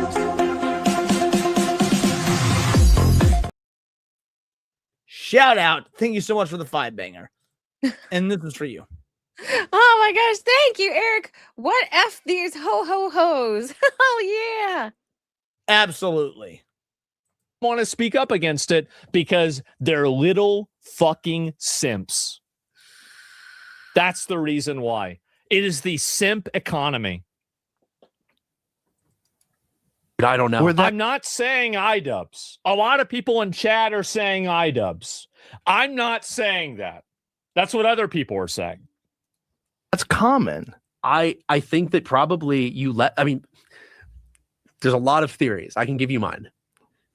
It was the zero interest rate phenomenon theory. Zero interest rate. Yeah, you're going to talk about venture capitalism or something like that. I want to talk about zero interest rate on dating websites. I want to talk about zero interest rate with. Speaking of zero interest rate on dating websites, Cindy, this is also for you. Eric, thank you. What did Leon just say? Don't simp for City? Never. Shout out. Thank you so much for the 2-banger for her, bud. These guys, in terms of the probability of them having a girl that likes them, that's the zero interest rate I want to talk about, because that's the driving fucking factor. Familiar with this? No. The zero interest rate phenomenon, ZIRP, they call it. Or some people call it the zero interest rate period.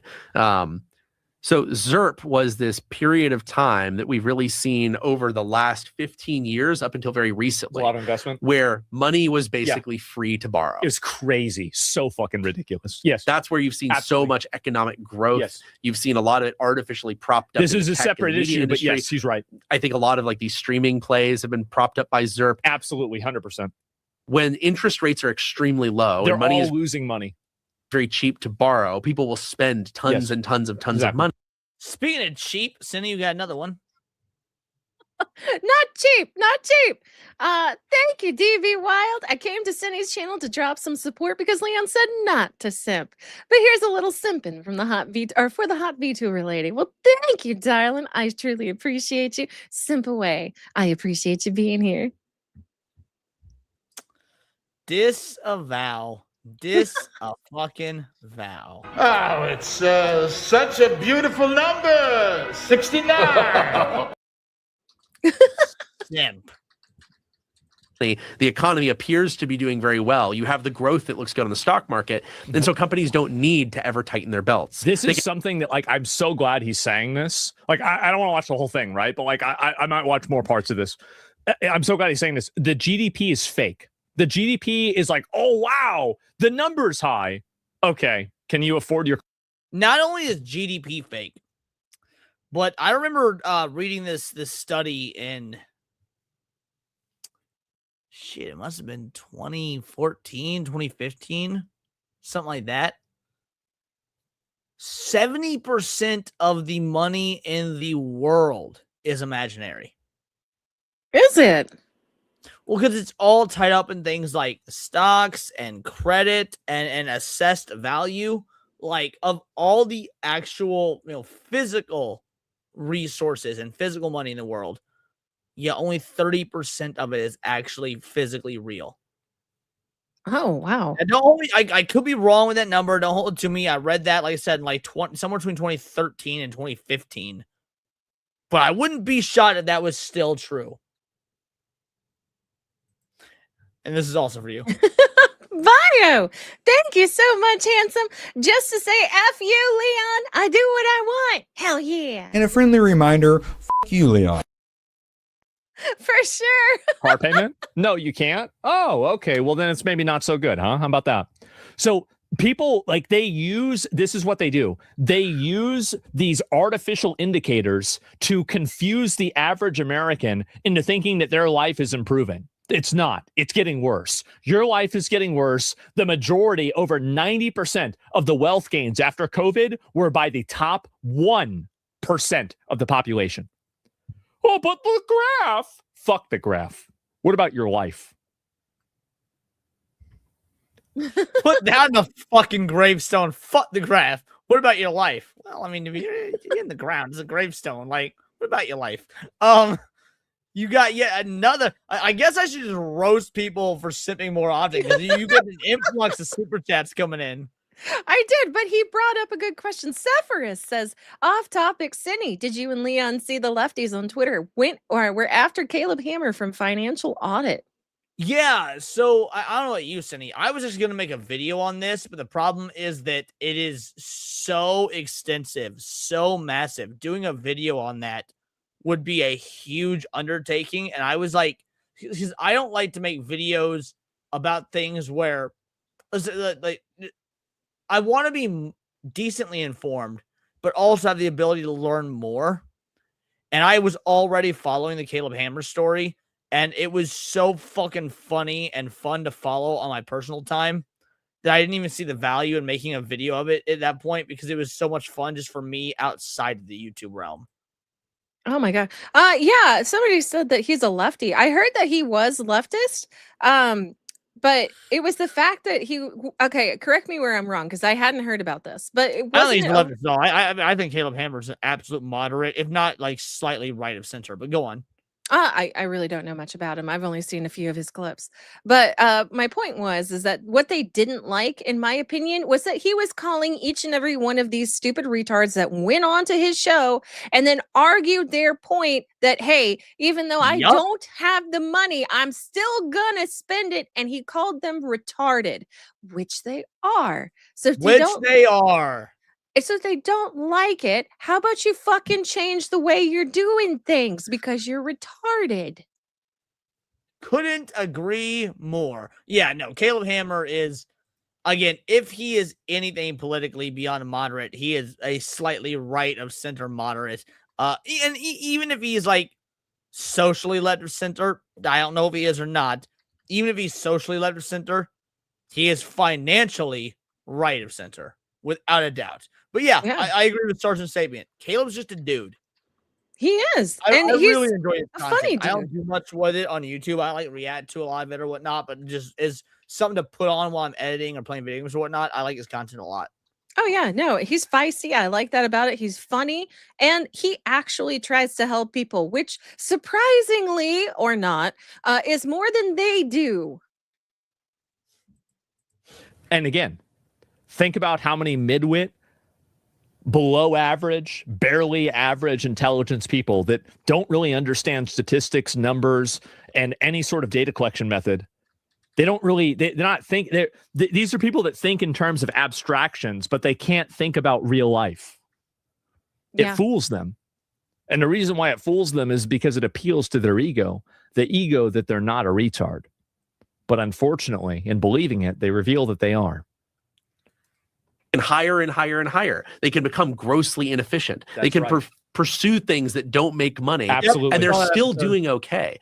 And so a lot of these companies, their employees were kind of out of like having it's like a rep paladin in classic WoW raid, where like if you have a rep paladin in a classic WoW raid, it means you have a really great raid.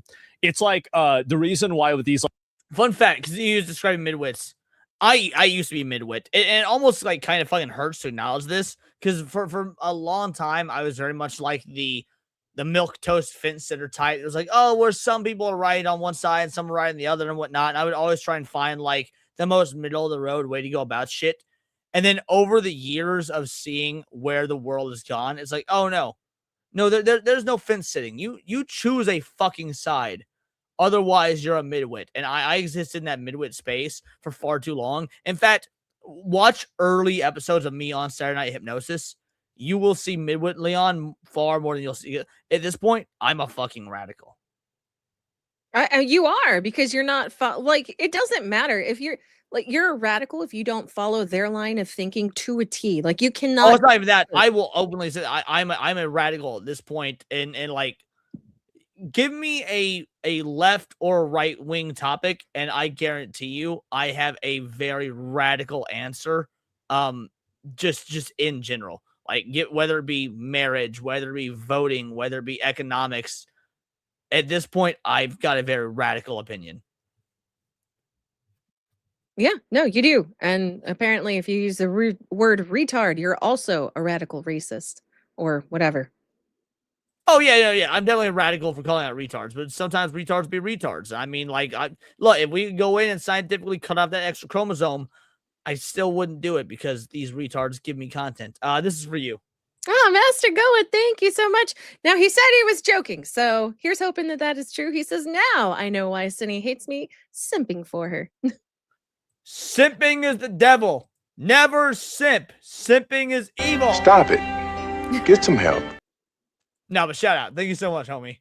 Yeah. Like rich women have these like fancy dogs. It's like you have this useless fucking $6,000 dog that does nothing, that has to be taken care of every day. It's like it's a status symbol that look how much money and how much disposable income we have. We can take care of this useless piece of shit. Now, whether this useless piece of shit is called Phil the Poodle or Esfander McConnell the Rep Paladin, it doesn't really matter, right? Or hey, Lilith in HR. It's all the same. You had people coming out of college. Being a centrist midwit requires its own kind of ego. Some act like not being a side makes them superior to either when they just don't think they have the balls to have a concrete conviction about anything. So, like, first of all, I agree with this. So when I give my quote unquote rebuttal, it's not Leon from now, it's Leon when he had these midwit opinions. My thought process was always, excuse me, sorry. Neither side is right all the time, and the only way to be, intellectually honest or to try and be consistent would be to not pick a side and look at things, subjectively and buffet pick from here and buffet pick from there, which in a way I still believe. However, the idea of it being, it's almost an arrogance thing, and I agree with that when you say it's its own kind of ego. There was very much an arrogance and like, oh, I do think I'm better for not picking one side or the other, and for calling out both sides. And as a, at this point, radical anarchist at best, libertarian at worst, I've still picked a side, and the side is I'm going to burn you both the fuck down.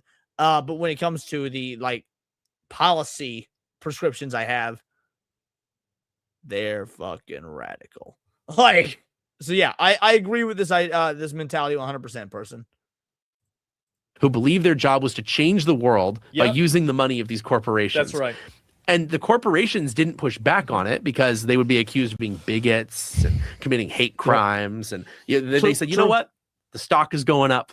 Everything's going well. They companies don't care. We can just keep doing this. Absolutely. My theory is actually that interest rates going up have been very good for solving this problem. You've seen a lot. That's right. Natural selection. Of layoffs in the tech industry. Ooh. You've seen a lot of layoffs in the media industry. Ooh. I think that a lot of those are driven by interest rates rising, money's That's not right. free, and now companies have to actually make what people want. You have to imagine, guys, it's so terrible. We have to make money now. Well, what do you mean we have to make money? That means we have to make products for our customers. Oh, but we hate our customers. This is terrible. No. And then they go and blame AI, as if AI isn't also detecting cancer. Jesus Christ. I can't believe that I live in this age. I know. You know? So Randall has came in, gifted a Words of Paradise gift membership. Shout out, you absolute legend. But Cindy, it sounds like you had something you want to say. Because it's been a minute since I've had a drink, even though no one's donated. I'm going to go ahead and pour another drink. But do you have anything to add? No. I just thought what he was saying was pretty funny. I mean, it's funny, but it's also true. Like, don't get me wrong. I love the age we live in. I wouldn't knock it whatsoever. Dude, if you're like, yo, Leon, what time would you want to go back to? I ain't going back any further than the fucking 80s. I want central air. I want video games. And I want to eventually have unfettered access to the internet. I ain't going back any further than the 80s at the fucking, at best. We live in an amazing time. But because we live in an amazing time, we have people that grew up in this time that don't remember the before times, and they be mad fucking dumb. I would go back to when WoW first released in 2004. Get to experience all that again. 2005. 2004, November 2004. Okay, well, you would know better than me. All right, fair enough. I simultaneously love it and also wish that I lived as like a farmer in like the Middle Ages, and I like just died from a toothache at like age, I mean, for me, age like 19. Dude, fuck that. As somebody who has had to have teeth cut out because the toothache, not cool. Like, I those of you that know, I'm deaf in my left ear. And it's because the most painful experience of my life. I was cleaning out my ear. I had a Q-tip. I was wearing socks on a slick floor, and I slipped. Deaf in my left ear. Y'all can put the pieces together. And while that was the most painful experience of my life, I wouldn't want to die from no fucking toothache. Fuck that. Veldraver of 5-banger. I think if you mix the right amounts of nationalism and socialism, you'll create a political side that has never been seen before. Oh, way. You had me in the first half. Not gonna lie. I was getting real worried where that one was going. But you got me. Well done. Been way better. Yeah, this would have been way better. Did you see, you probably didn't, but did you happen to see the first quarterly earnings call by the new CEO of Warner Brothers who came in a year or two? He came in a year or two ago, and it was incredible. He had this speech that was exactly what fans wanted to hear and what investors wanted to hear, but his employees were furious. He came on and said, by the way, the easiest group to replace in my tenure. Yeah, were you tugging your goo-goo while cleaning your ears? I got confused, started jackhammering your ear while twisting your goo. So, no, but it's funny because I can blame a woman for what happened. So, I blame my ex-wife for being deaf in my left ear. And I say that facetiously. So I was getting ready for work in the morning. So I was like putting on my shoes, or not my shoes. So I was in my socks. I was like putting real on my fast. work I'm gonna AFK for a sec. So that's fine. So I was putting on my work clothes, brushing my teeth, doing the whole get ready for work ritual in the morning, and I was cleaning my ear. And my wife yelled to me from the other room. My first wife. So this has been like 10-ish years ago, give or take. Not yelled at me like she was mad at me. She was in the other room. She yelled to get my attention. And I since I was wearing socks, you know how like you just spin on your heels?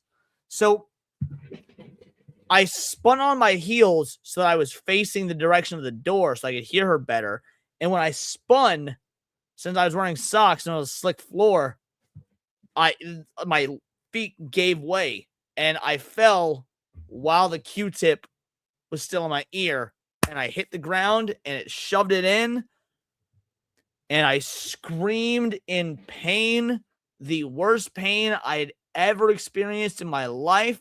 And I ran to the bedroom. I threw myself on the bed, cupping my ear, and blood was gushing out of my ear. Ruined the quilt that my, at this point, dearly departed grandmother had spent months sewing for me by getting blood all over the quilt. And I didn't go to the doctor or anything like that because I'm terrified of doctors. Is one of my only fears. Water, doctors, and moths. And so yeah, I just laid there for I don't know how long it was. It felt like hours, but I don't know how long it actually was. Just like cradling my ear as the bleeding slowly stopped. And yeah, I'm deaf in my left ear now. I've been deaf in my left ear ever since. So I can still hear like crunchy sound effects out of it. There's like a consistent like TV static sound in my left ear. But yeah, that is that story. Since y'all were curious. So the point is, when using Q-tips, use responsibly. Always wear shoes. Never listen to your wife or significant other. Here, I'm going to pursue something that's a bit novel for Warner Brothers. Instead of making movies that people don't want to see, I'm going to make movies that people do want to see. Instead of making movies that don't make money, instead, we will make movies that do make money. And to do that, we are going to make products that people want, like Batman and Lord of the Rings and Harry Potter. And that is going to be the core of our Aragorn's market going to be success. gay, right? And like that's what fans want. He's going to be non. No, Asmongold, don't you play Lord of the Rings? Aragorn is fucking black. Poser, fake fan. Great, they're going to stop making these kind of social justice pieces and make us the things that we actually want. The investors love it because he says they're going to make money. But the people who are angry were all of the college students who joined thinking that they were going to use billions of dollars from Warner Brothers to make their pet parasites, absolute parasites, pet art film projects about various oppressed groups. And I think that is happening across the industry. And I think that's a good thing. It's a good adjustment. It absolutely is. And that's the reason AI is going to put all of them back at Starbucks. It's going to put all of them back on DoorDash. It's going to send all of them back to McDonald's. Welcome home. That makes sense. Oh my God. So speaking of making things. Bust out the helmet, son. All right. This is the new one. Yeah, bro. Like they go on hard as fuck with this shit. Like I can't watch the whole thing, but like Anduriel's making some crazy ass shit. I'm gonna link y'all the video, right? I'm not gonna watch the whole thing. I love Palmer Luck. Yeah. Learn to prompt is such a based statement. Also, Alucard says no one cares about press groups anymore. It is very bold of you to think that I gave a fuck about press groups to fucking begin with. Man, one of the biggest fights me and my first wife got into damn near 10 years ago was about quote unquote oppressed groups. She learned about the pink tax, you know, the fact that women were had to pay more for feminine products, even though there's no difference in the male version, but they pay more for it because they're feminine and oftentimes the color pink. Yeah, me debunking that didn't go over very well. I think he's a great guy. And yeah, that's about it, right? I think he's great. So it's the same guy, offered 100K to disassemble a shock collar. He 200% watches the stream, perfect all crafts gift. He always follows you. Wait, he was the one that did that? Oh my God. Well, maybe we'll see what happens. And that was Women Are Ruining Gaming, which, I mean, they absolutely are. Think of the direction gaming has gone. I know we've talked about very specific instances over the course of the last several years. You know, whether it be Dragon Age the Veilguard, whether it be the Perfect Dark game that didn't even come out and turns out the trailer was fake, whether it be Tales of the Shire or the Gollum game. I mean, the list goes on and on and on.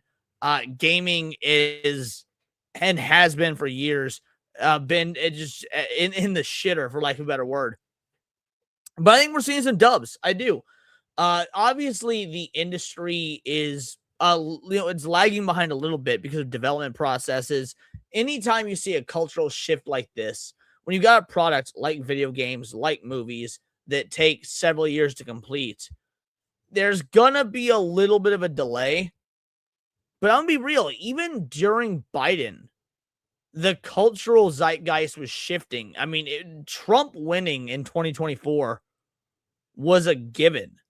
And so these companies had to notice that. So aside from the ones that have the money to say, no, the message is more powerful than making money, like Disney, most of them started switching gears in late 2023, early 2024, whatever.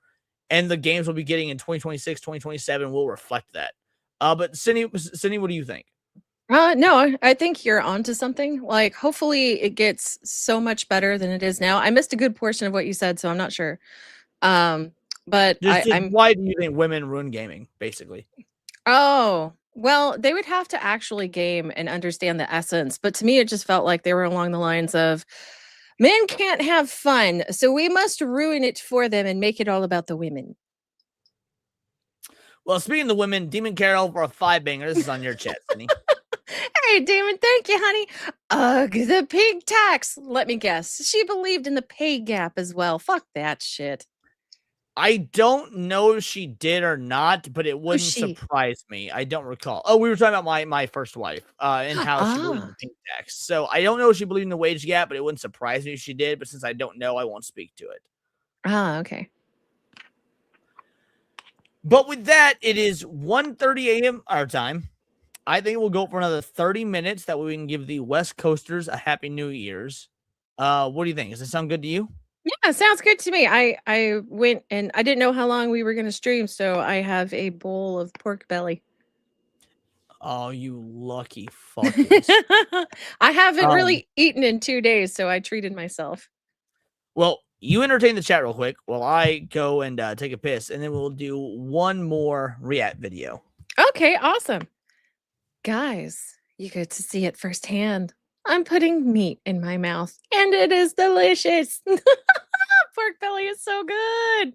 Oh my gosh. Yeah, and it's got like the Japanese seasoning on it. It's like a Japanese marinade I get from Walmart. So good. So good. Gonna make you suffer on New Year's. Oh my goodness.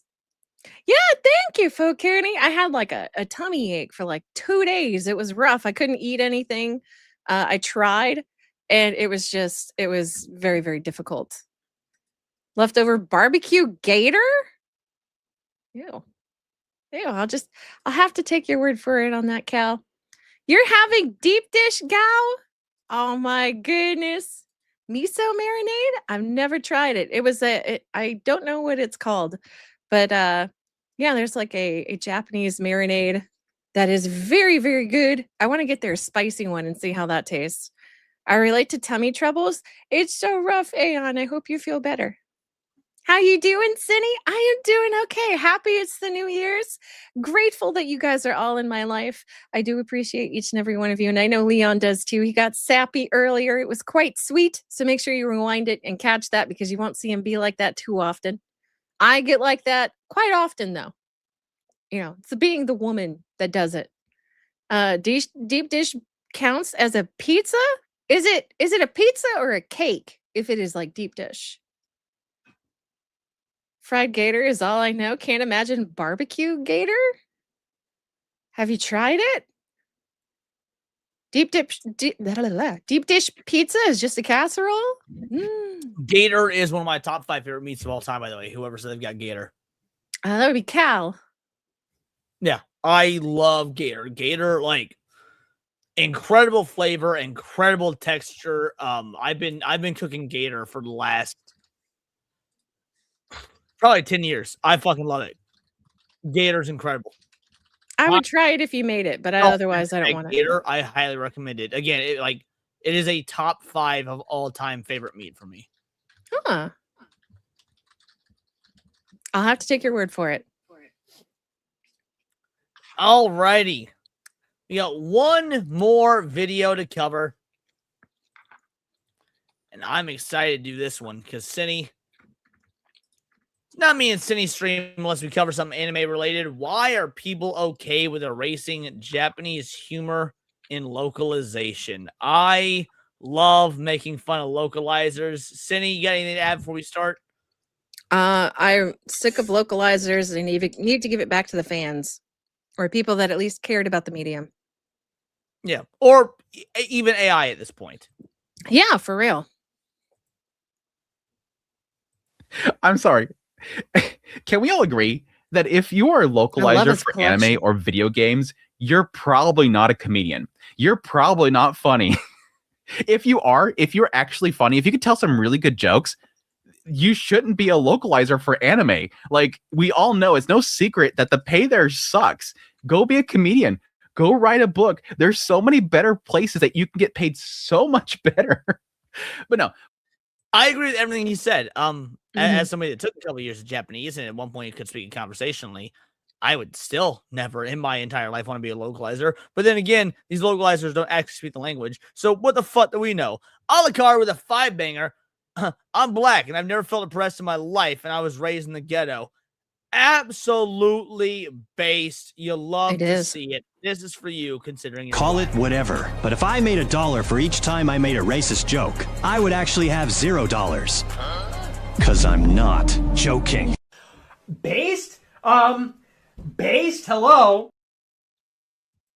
Shout out. For a while now, I've been actually working on an outline. I want to do a full-on video on my thoughts on localizing. It's going to be a spicy one. It's going to be full of the lines that we all know. The patriarchy line, the Gamergate line, the politics, the mansplaining, all that crap. We're going to get into it all. But that's not this video. Today, I want to zero in on one specific thing, and that's around humor. And that, yes, being triggered by a post on social media. Shocker, I know. A post that I reacted to and that I very much, I did a response to. Let's see if you saw this post or not, Cindy, because I know that you're not on X near as much as you should be. Let me scroll through here. I'm trying to get better about it. You need to get better about it. Oh my God, look at that hottie with a body, Jill Valentine. Followed up by Android 18. Anyway, back to the post at hand. Let's see, where'd it go? I know it's here somewhere. We'll get close to it. Here it is. So the original post, why would you want Japanese humor replaced with English humor? Why watch Japanese shows if you want English humor? I think you're looking at English media, outsider indeed. Because Japan and the West have very different kinds of humor, and to be blunt, Japanese humor is really only funny to the Japanese. Their use of puns is worse than 60s cartoon, and they have an entire genre of comedy revolving around having a guy to explain every joke to the audience. Bokeh Tsukomi. For every funny Japanese comedy, there's about 100 that only they would find funny. Most of the planet doesn't think not saying the appropriate line in the situation is a knee slapper. Shin-chan saying itadakimasu when he has come home from school does not translate in the least and is frankly just not funny. If a foreign adaptation wants him to say something else that's goofy when he comes home to get the same point across, it's fine. This is the post he's going to be referring to. It occurred to me I wasn't sharing my screen, but here it is. If it's not funny to you or you don't understand it, it means you haven't been watching anime for very long. So you're not allowed to judge it until you acclimate to it. And if you can't acclimate to it, you're a tourist, get the fuck out. Oh, can you repeat that but on big screen so that my dick can get hard? It just means that you haven't seen enough anime. And if you haven't seen enough anime to get used to the humor and you don't like, or then watch more of it. If you continue to dislike it, then that means you're a tourist. Get the fuck out. Oh, that's my girl. All right, let's get back to the video. Andrew covering a post on social media. Now, yes, as usual, I'm not here to zero in on this person. I don't really care. I just keep seeing it hit my feed, and I'm like, I kind of want to give my thoughts on it. This isn't a hate campaign. I'm not asking people to go find this person and tear them down because, honestly, There's posts like this every single day. I can make 50 videos a day if I got upset by every single post.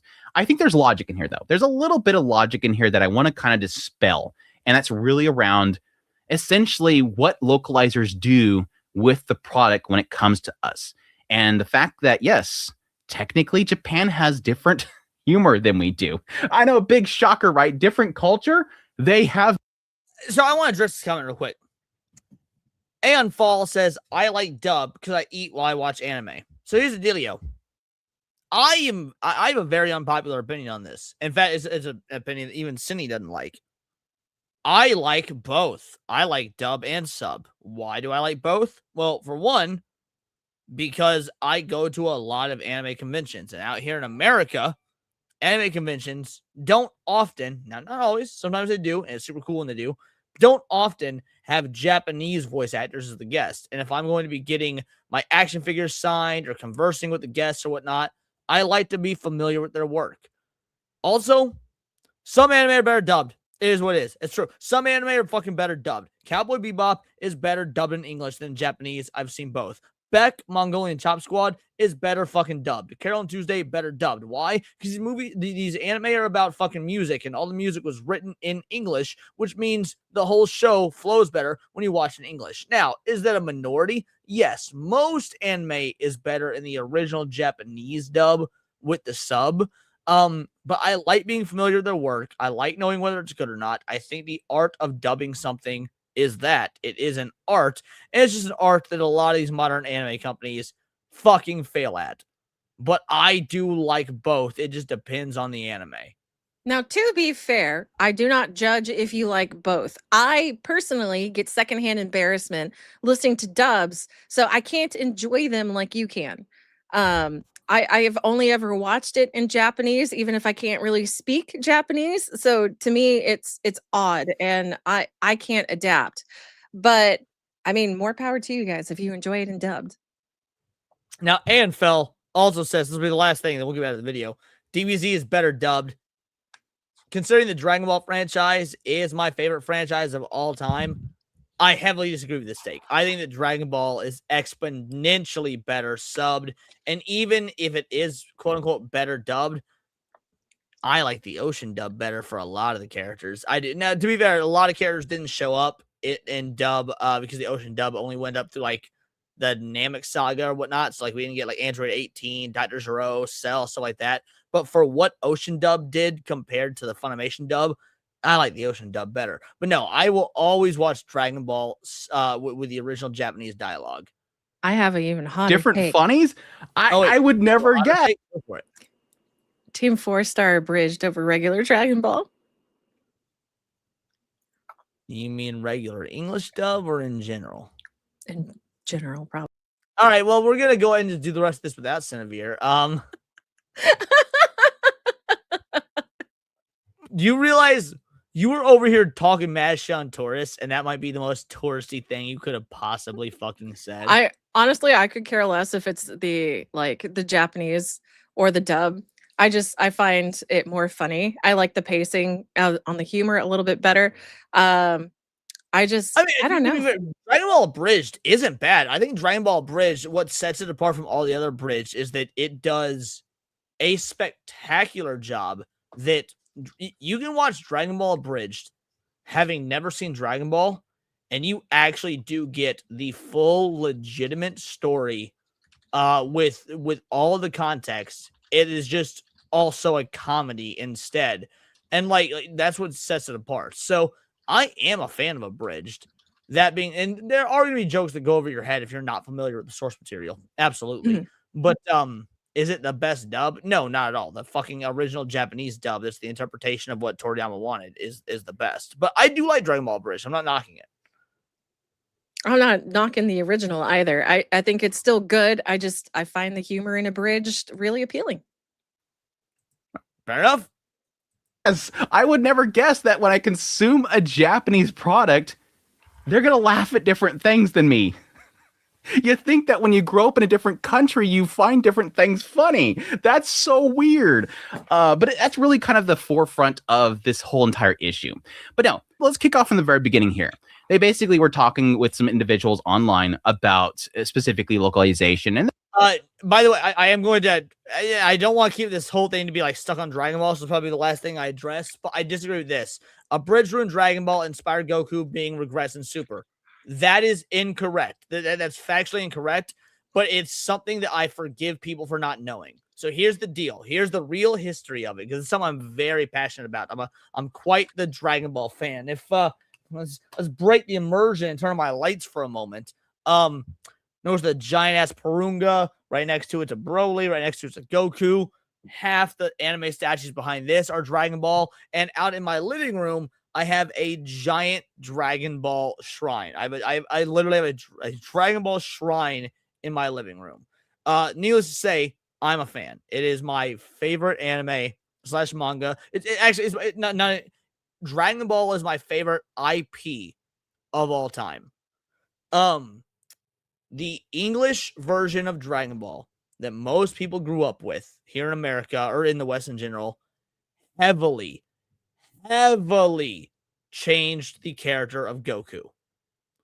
If you watch the Japanese version of Dragon Ball into Dragon Ball Z into Super, Goku is relatively consistent. Yes, he's a little bit more jokey and dumb and whatnot, but that's because Toriyama, he didn't like writing action. He wanted to write comedy. He was a comedy writer. He was pressured into taking it to a more action-packed role. So when Super came out and he had the clout he finally was, he was able to have the freedom to take it back to the comedic route he wanted to take it to. Now, you can like that. You can dislike that. I mean, all that's fine. But abridged was not the reason for it. So Goku wasn't regressed. He's more or less the same character he's always been if you go by the Japanese writing of Goku. And even if you want to call it a regression, that was always Akira Toriyama's vision and not abridged. Then that's pretty much the last thing I'll say on that. The more you know.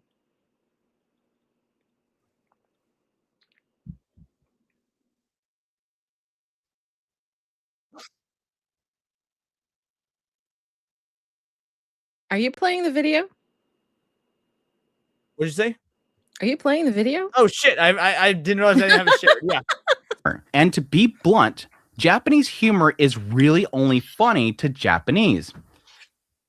That's crazy, dude. I've been laughing at humor in anime for years. Like all anime too. I've been laughing at anime for so long, but for some. But by the way, same. Like this take that you can only enjoy so-and-so country's humor if you're from that country doesn't make any fucking sense. Cinny, I know you don't watch a lot of Western media, but did you ever see Monty Python or the IT Crowd or the original version of The Office or fucking Harry Potter? Yeah, I've seen, I think, a few of those. Yes. Did you laugh at any of the jokes in them? Yeah, I laughed at plenty. Well, congrats. That's fucking British humor. It's not American humor. Different culture.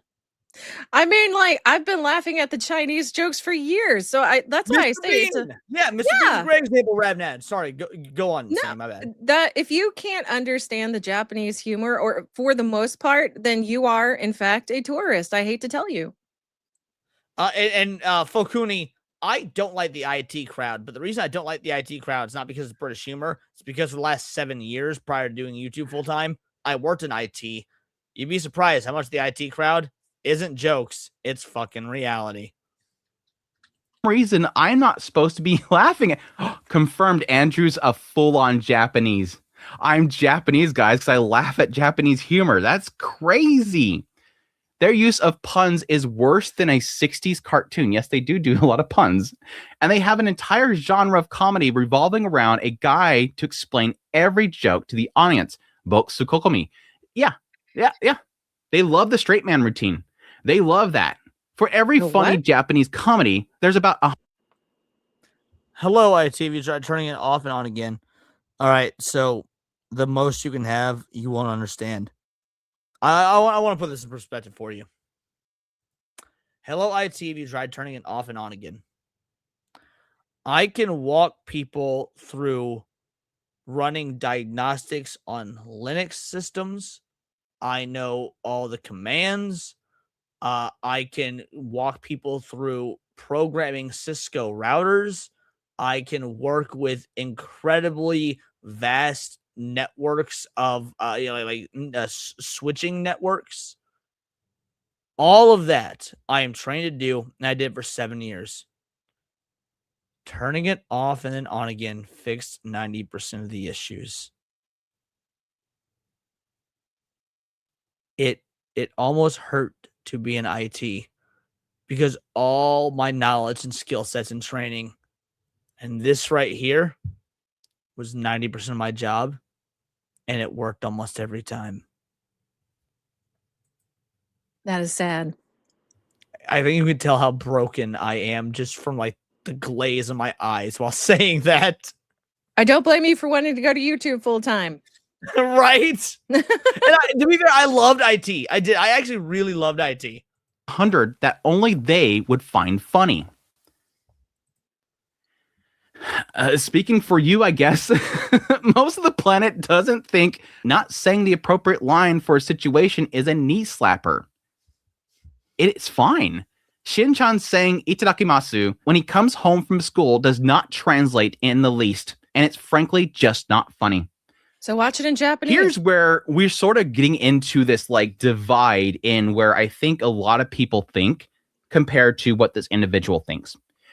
Let's be perfectly clear. And this is like no hidden secret to anybody. This has been the law of mankind for so long. Comedy is subjective. What you don't find funny, other people will. Cindy, you're a woman. Women have different comedic standards than men, I've noticed. Now, to be fair, you're pretty like, you seem to be in a lot of male shit, but has there ever been like a time in your life where somebody, like a male friend of yours or something like that, has tried to show you something funny and you've been like, I just don't fucking get it? I'm trying to think. Hold on.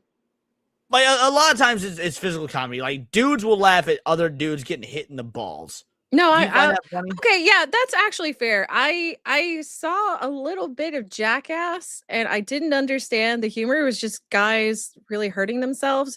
But if See, I I like the Jackass movies, but I loved the show. So did you ever watch the show or you were referring to the No, movies? I've only seen like a little snippet here and there. But if I were to see that same thing happening with two guys in front of me, I'd laugh. To me, it was different. It did, like those were my friends being stupid versus watching two guys being stupid. Okay, that makes sense. So I've been a content creator for a long time, and one of the things that I run into literally every season is I find something hilarious, and somebody in the comment section says, it's not funny. Somebody says, why aren't you watching this show? It's hilarious. And I go, it's just doesn't get to me. Like, it's this. Well, and my favorite anime comedy of all time is very different than a lot of modern anime comedies. And I think you might know what my favorite anime comedy of all time is, Cindy. I might. I mean, you use a Fully clip. Cooley? Nope, you use a clip of it on your channel and it ties back to me.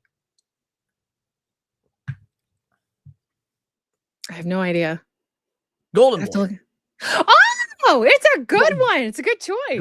Golden Boy is my favorite anime comedy of all time.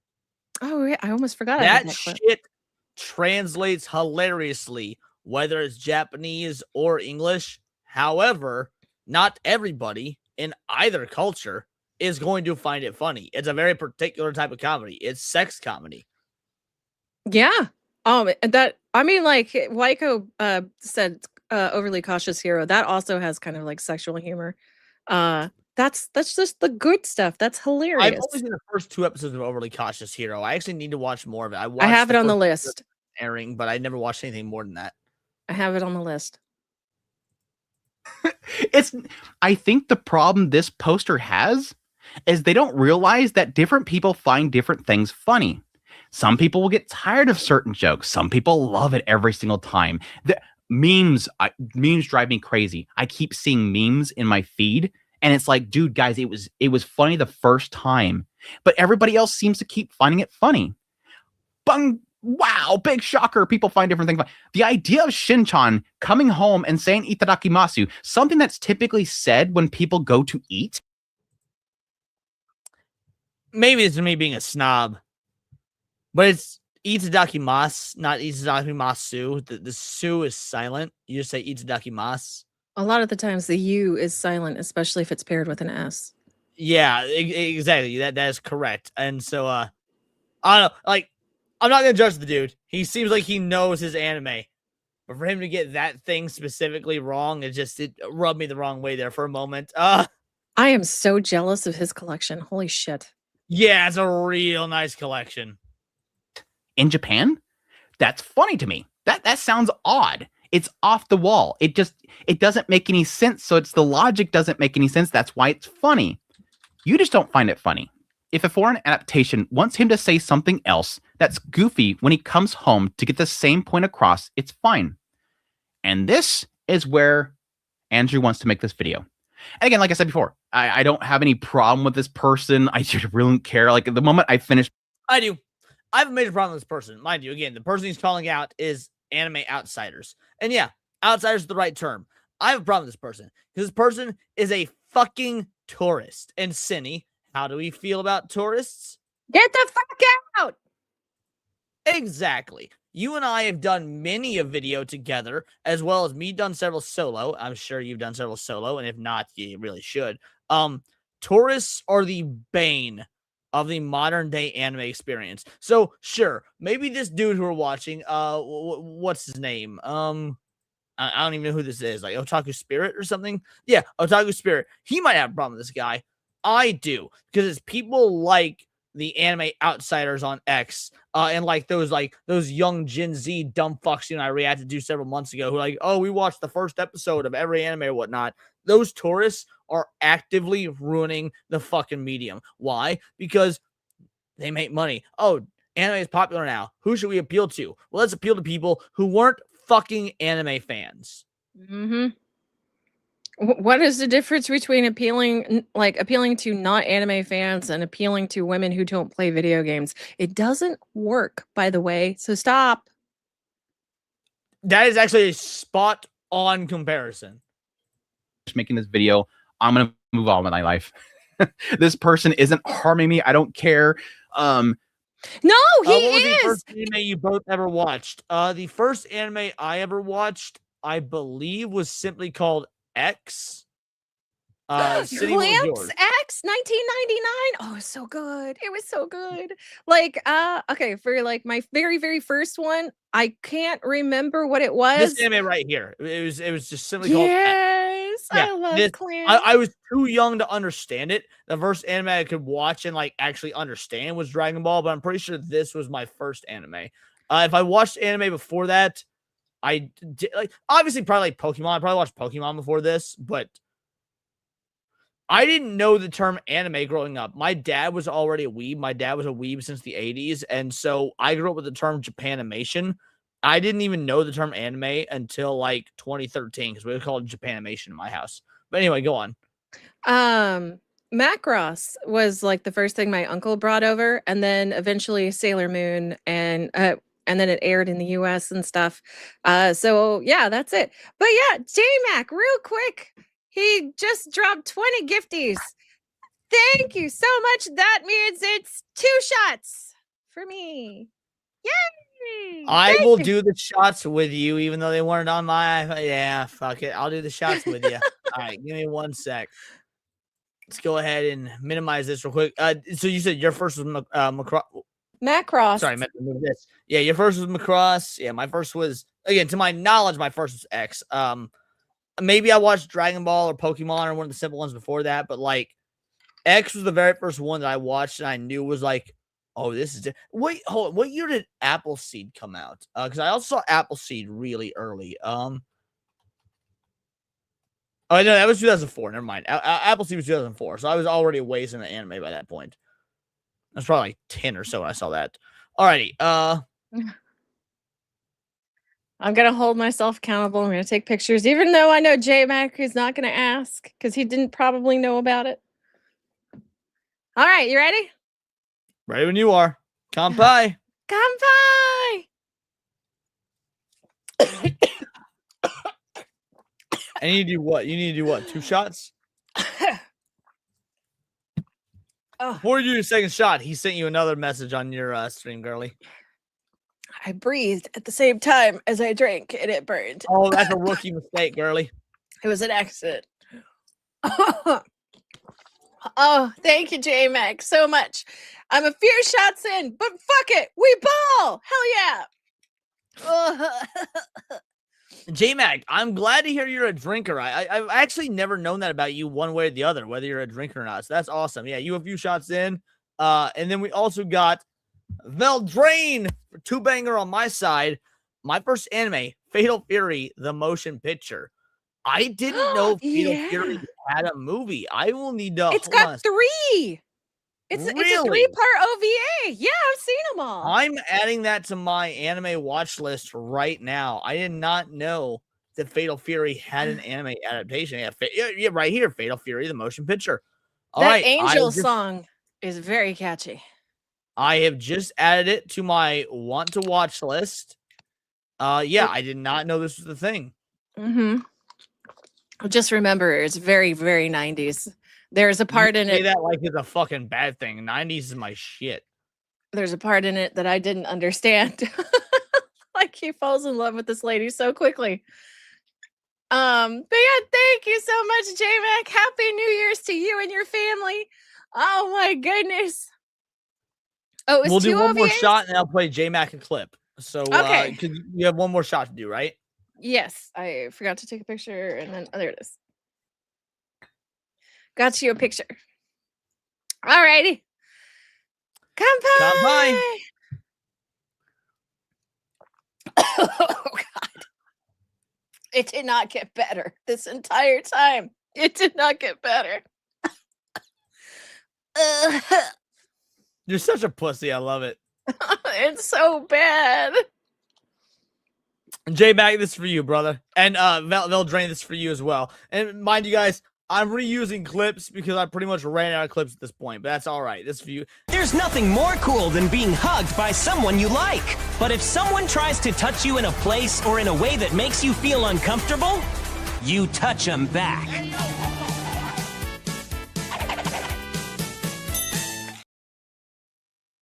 And then if we can get a 50-banger, I'll do a headbang. We'll do a roundabout headbang for a 50-banger because it's been a minute since we've done one of those. We did one at the beginning of the show. We'll do one near the end of the show. We can get a 50-banger. But here's where we sort of get at the biggest problem. Besides, again, comedy is subjective.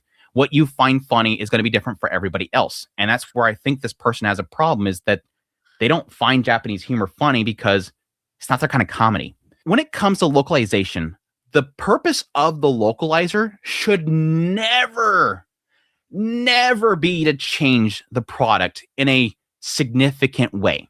Yes, the only time, and I actually get pushback for this take, and so I would love to hear your opinion on it, Cindy. The only time I think that a localizer should change something, because really they shouldn't be localizers, by the way. They should be translators, with the exception of this rule. Now, there are some phrases in Japan or in English that just flat out don't translate. Like, for example, in America, we have the phrase beating a dead horse. Now, obviously, there's shows that get made in America. They go to Japan. They have to be dubbed. They have to be subbed, whatever. That phrase doesn't fucking exist there. Well, if they don't have the phrase beating a dead horse, they need to write something different. But it still needs to be the equivalent of what it means. I could see that for sure. Yeah, that is the only time that I think localization is, trumps the idea of translation. If there's something that flat out does not translate, you need to make something new or something that is the equivalent of what works in that instance. Or what they used to do for like the fan translated anime, they would put little citation notice notes on the side of the screen on what the joke could be equated to. Yes, and you know, I'm a-okay with that. Like, yeah, I love it when that happens. Also, Gal Carrymon came in with a fucking 50 banger. Homie wants to see some head banging. So, homie, we're gonna give you some goddamn head banging. This is for you.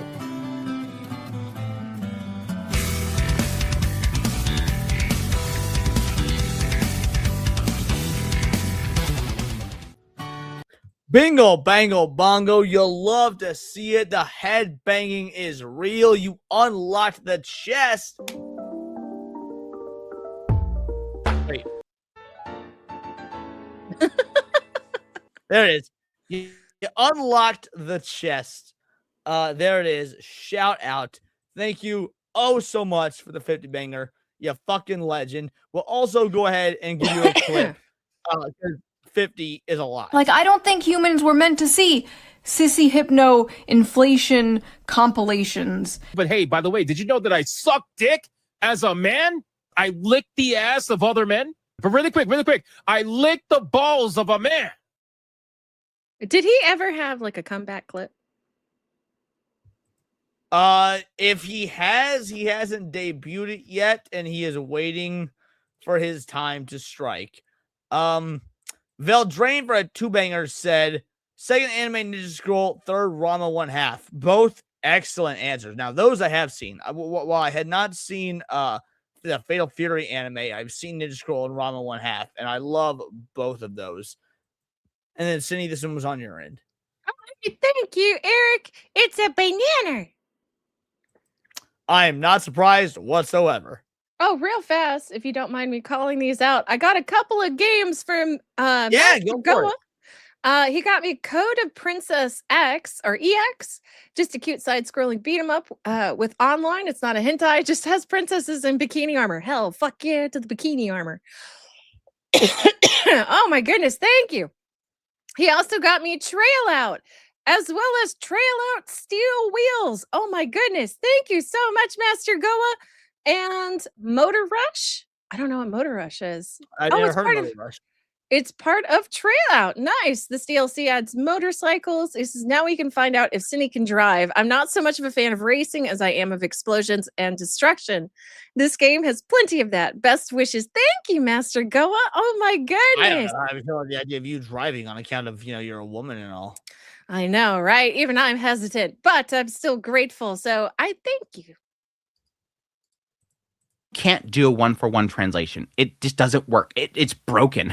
The way that the language in Japanese works, you can't just change each word one by one and just slap it on the front of the screen and people are going to make sense of it. It's not going to make any sense.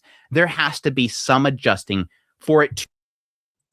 And he's correct. Like, for those of you that don't know how Japanese works, and now I haven't taken Japanese. I took about 2.5 years of Japanese back when I was in high school. And, I've not been in high school for a very long time. I'm in my 30s. But for example, I was to say Watashi wa namae wa Leon des, that when you translate it to English, it means my name is Leon. But if you translate directly, it basically comes out like caveman speech. Leon is me. Like, changes do have to be made. That's not to be disputed because the language just is not sub word for word. Yeah, it's true. And you know what? I don't know. I think it's fine the way that it is. It doesn't need to be changed at all. Hypno says, apparently he's been over here fucking lurking the whole time. I always wait for the right moment. Yo, everybody, members, put some hypno emojis in the chat right now, and I'm terrified. To vocally written make it understandable. But that's the furthest they should go. Once you start getting to the idea that him saying itadakimasu when he comes to the door and when he comes home doesn't make sense, people in the West aren't going to find it funny. So let me have him say, hello, burger. That's so much more funnier, right? I'm so funny. No. Have him say itadakimasu. Have him say thank you for this meal. Have him say thank you for this. I will receive this. Something very close to the original intent of the writer. And here's the main key reason why. It ain't your property. Hell I said it. yes. It's not your. Yeah, like this is a twofold issue. Like the idea should be, at the end of the day, no matter what, to honor the original source material. Point blank.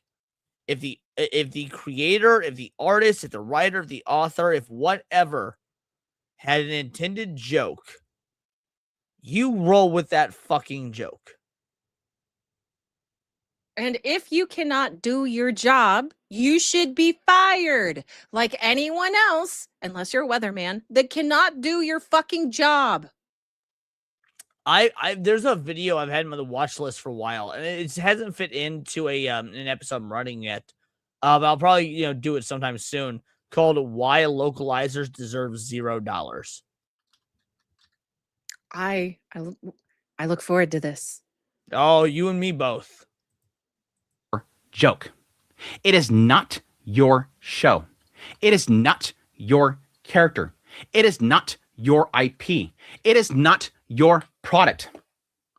When somebody buys a product, when somebody buys a show, pays in a show, goes to watch a show, reads a book, reads a manga, whatever it is, when they're consuming it, when they bought it, they bought the original author's writing, the original author's character.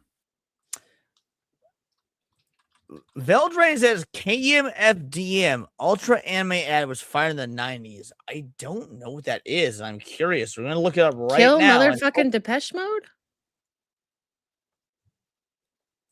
I mean, I do love me some Depeche Mode, but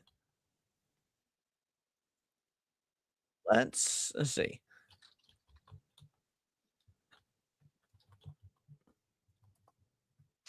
All right. KMFD Ultra. All right.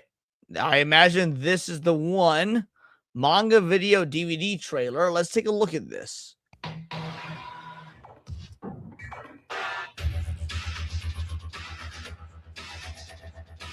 Oh, this is so good. I've seen this. I am not, but this is awesome. Ninja Scrolls goated. Mm-hmm.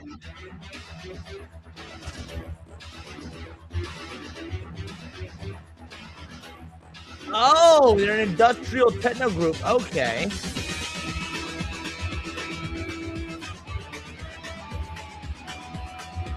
Music will probably be copyrighted at this point. Honestly, that's fine. Between me and Sydney, we have both gotten a lot of super chats to offset it. And YouTube does this awesome thing where after the stream is over, if it gets copywritten, you can use AI just to trim out the music and it will reinstate the what's it called? The monetization. So fuck it. We letting this play. This shit's so good.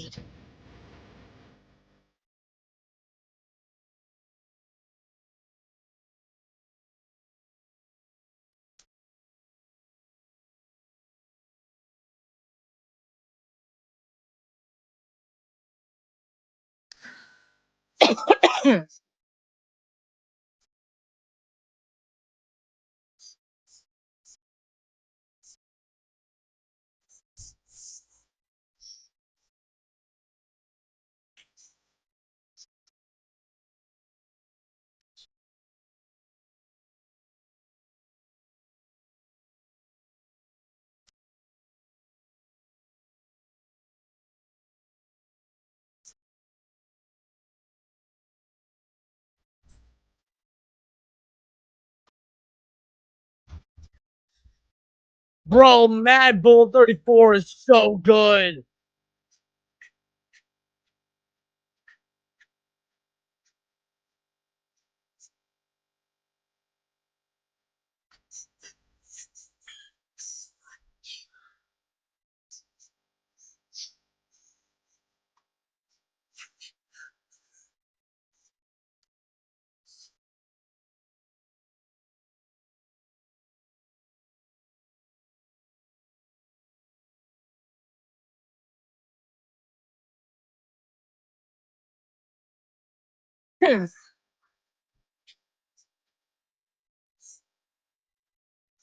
That's a good question, Mr. Melancholy. I don't know. I need to watch the original Devilman. I've never seen it, but I need to watch it. I've never seen it either.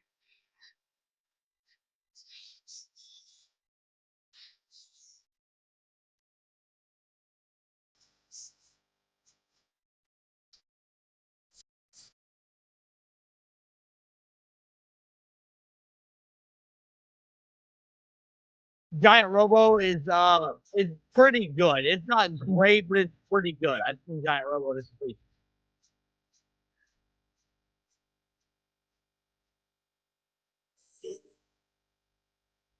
Dongyo, I've never seen. Sorry, Dongayo.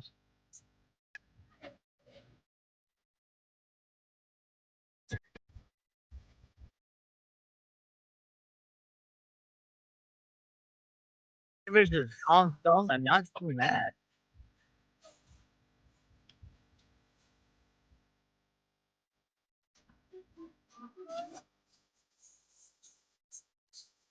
I don't think I've seen this either. Yo, what up, Jad? Hope you're doing well, brother.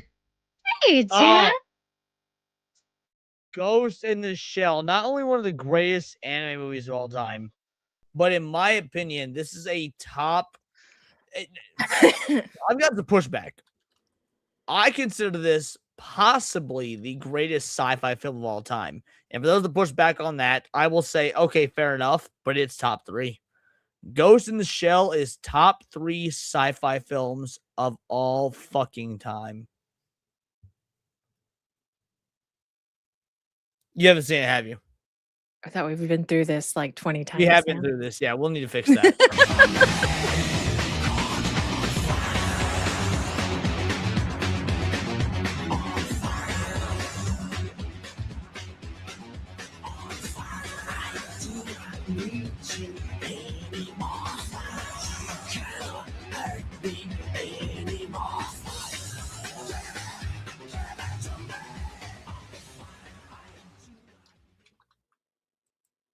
Damn.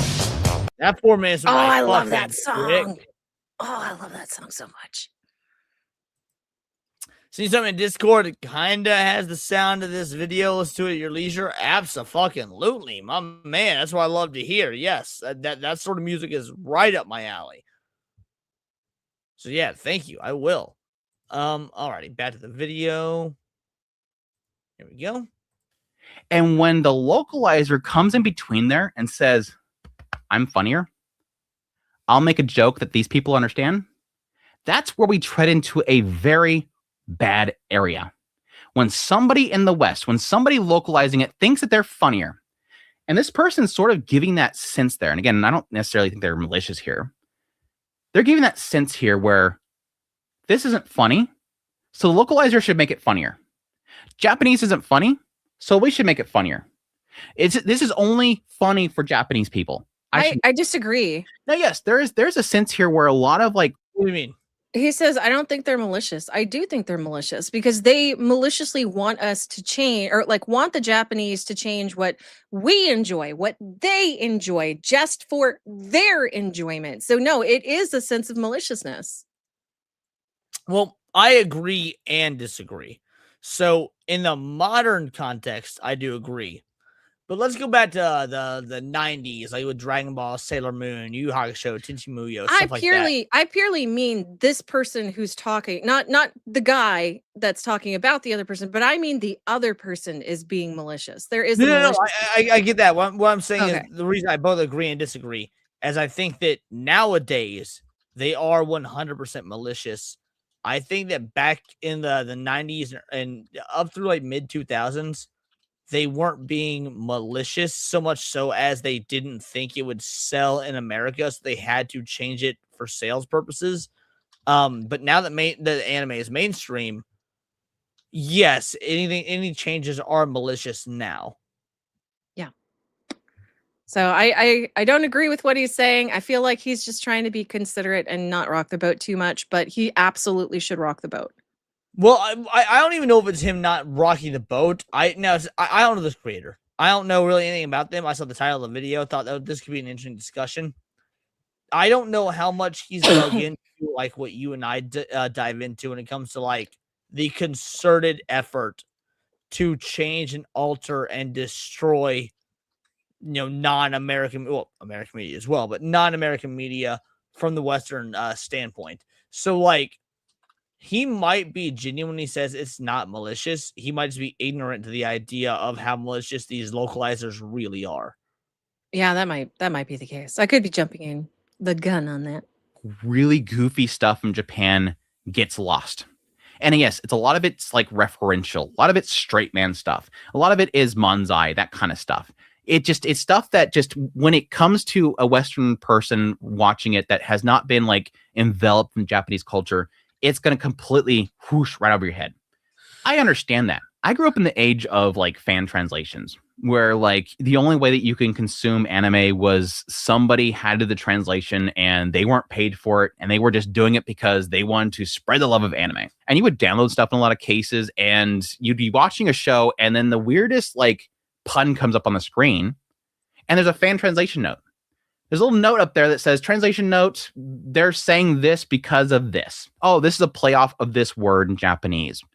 And yeah, in a lot of cases, it's like, well, okay. But here's the great thing. Once I learned it, I never forgot it. Every single time they'd bring up that same stupid joke, that same corny, dumb Japanese joke, guess what? Got me every time. I know that one. That's great. They used it again. I know this joke. They do a word play. They play a little game where they connect the last syllable with the first syllable. Whatever it is, rather than the translator replacing it and erasing it and going, I'm funnier, laugh at my joke, I got the original intent of the joke. That's why Yeah. Okay. The funny thing about what... Oh, no, Sorry, I didn't know. I'm lagging a little bit, so I didn't know if it's... Oh, okay, gotcha. Yeah. He's like, oh, I got that joke. I know that joke. What localizers I don't think understand is that humans are very simple creatures. If you tell them how a joke functions and they get it and they think it's funny, then when they see it again, there is a bit of your brain that just sends dopamine out because you're like, ooh, I know that one, yay! And then they're delighted, okay? So that you're taking the fun out of that for him. Well, the only point I push back on is you said that you don't think localizers understand this. I think they do. I just think they don't fucking care. Oh, that's fair. I didn't think about that. Yeah. Beyond that, I agree with what you're saying. Fell in love with anime. I learned stuff about Japanese culture and I wanted to laugh with the character. I wanted to laugh with the viewers in Japan. I wanted to immerse myself in Japanese culture. I found it fun. Yes. So this right here. Why do you think sitcoms work so well? They have literal laugh prompt, which is sitcom without a laugh track. Watch a sitcom without a laugh track. They're horrendously unfunny. So going back to this post right here where he says, where is it? Not saying the appropriate line for a situation. Sorry, most of the planet doesn't think not saying the appropriate line for a situation is a knee slapper. Actually, yeah, most people do because of what you're referring to, Matt. Like, sitcoms as a rule is just crazy mix-ups. Like, oh, we misunderstood this thing. Yeah, that is the prime basis for almost every sitcom is saying the wrong thing at the wrong time. And you're right. Without a laugh track, it's not really funny. Mm-mm. In an anime, when shit is very obviously cartoonish and there is a suspension of disbelief because it's a cartoon, it does become funnier because you are not in a very realistic setting like Friends or How I Met Your Mother or whatever. So yes, correct. I would say you're spot the fuck on. Interesting. Different. I feel bad for a lot of new anime fans that don't get that experience. Why? Because of this mindset. The mindset that everything needs to be changed to whatever somebody finds funny in the West. At that point, what's the point? Could you imagine going to a steak restaurant? You go into a steak restaurant and you sit down in the chair and you go, I've never had a juicy ribeye before. Never had a ribeye before in my life. I want that ribeye. And they go back in the back, like, okay, sure. They go in the back, and then suddenly they come back out and they put a lobster in front of you. And you're like, I ordered a ribeye. And they're like, no, you wouldn't understand the flavor. The flavor is, it's weird. It's like different. It's so like, it's so Western. You're better off with a lobster. You'll understand it better. You've tasted this before, right? Yeah, I've had lobster before. I want this. I want the ribeye. No, you understand that better. You'll understand this, but trust me. Trust me. I know what I'm doing. That's the same idea. You don't go to a steak restaurant expecting lobster. You don't go to anime to expect it to be Western. You go into anime because it's Japanese. Erasing the humor is just kind of sensitive. By the way, this doesn't just apply to anime. This applies to Japanese video games as well. In fact, maybe this is a hot take. I'm not sure. I would say video games are even worse about this than anime because they don't expect you to even understand the concept of, the writing process of these Japanese games. Play any Japanese video game that was, translated or localized or whatever into English, and then compare it to the dialogue and its Japanese counterpart. Not even in the 90s, in the mid 2000s, even maybe some of them into the modern era. It's abysmal. Like, it's fucking depressing how little they thought of the Japanese original dialogue. I never stopped to consider. Yeah, when I said Japanese video games, I was specifically about RPGs. Exactly, right, Ned? Yeah. You need to add finish or hit play. Go ahead and hit play. All right. Advertising it. At that point, you might as well watch Western comedies. Actually, before I do, you got 20 million. J-Mac, Cindy, and Leon. Not sure how many shots you have all had tonight, but let it be known, I shall suffer with you. Happy New Year's. Here's to 2026. Happy New Year's, honey. Where did I put my? There it is. I am so grateful to you. I wish I liked alcohol a little bit more, but it makes y'all laugh. I am happy. I don't understand the appeal. I don't think I ever will, and I am okay with that. I have a feeling I'll sleep very well, though. Just make sure you take some like ibuprofen or Tylenol or something so you don't have a hangover tomorrow, and make sure you drink plenty of water, girly. You need it because you are far worse handling alcohol than me. As for how many I've had, I've been far streaming worse. longer. You haven't even seen it. What? You haven't even seen how drunk I get. Yeah, but I know that you don't drink, as opposed to someone like me that drinks all the fucking time. I know the proper steps to minimize and mitigate hangovers. Oh no, that's fair, but I'm just saying I'm perfectly fine. I'm not even drunk. That's all I'm getting. What I'm saying is that I don't know how many you've had. I think you've had like 7 or something. I've been streaming longer than you tonight. I think I'm like 11 or 12 shots deep at this point. Something like that. Yeah. Anyway, make sure you drink plenty of water and make sure you take some Tylenol. I will do that. I could do that. I have I'm on my 3rd bottle of water right now. Yeah, Waco's is the best. Water, lots of water, and a couple of ibuprofen. Exactly. Okay. I have the ibuprofen and some Sprite. You might as well watch Family Guy. You might as well watch South Park. There's no point in even downloading or watching or streaming a Japanese show at that point. Read a Western book. You've lost the plot. You've lost the joke. And again, no. Actually, I mean, they haven't lost the plot. They have completely fucking rewritten the plot to fit their Western sensibilities. Do you want me to drink this now? Oh, did you need to take another shot? Yeah, you gave. Oh, no, I don't. I have to take. I have a half. 40. I could do half a shot. Wait, no, I already poured it. Damn it. You get a whole shot, J-Mac. You already poured it. I'll pour another one for you. So I guess I want to shot like 13 or something. I don't know. I've lost count. Kanpai? Kanpai! Oh, God.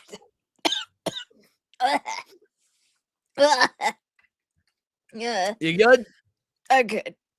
Oh, I need that water. Me too. That one was rougher than the last ones have been. I haven't drank. I haven't got any like. It's been a minute since I've had a drink. It's not your humor. Put simply, localizers are not comedians. Stop trying to be funny.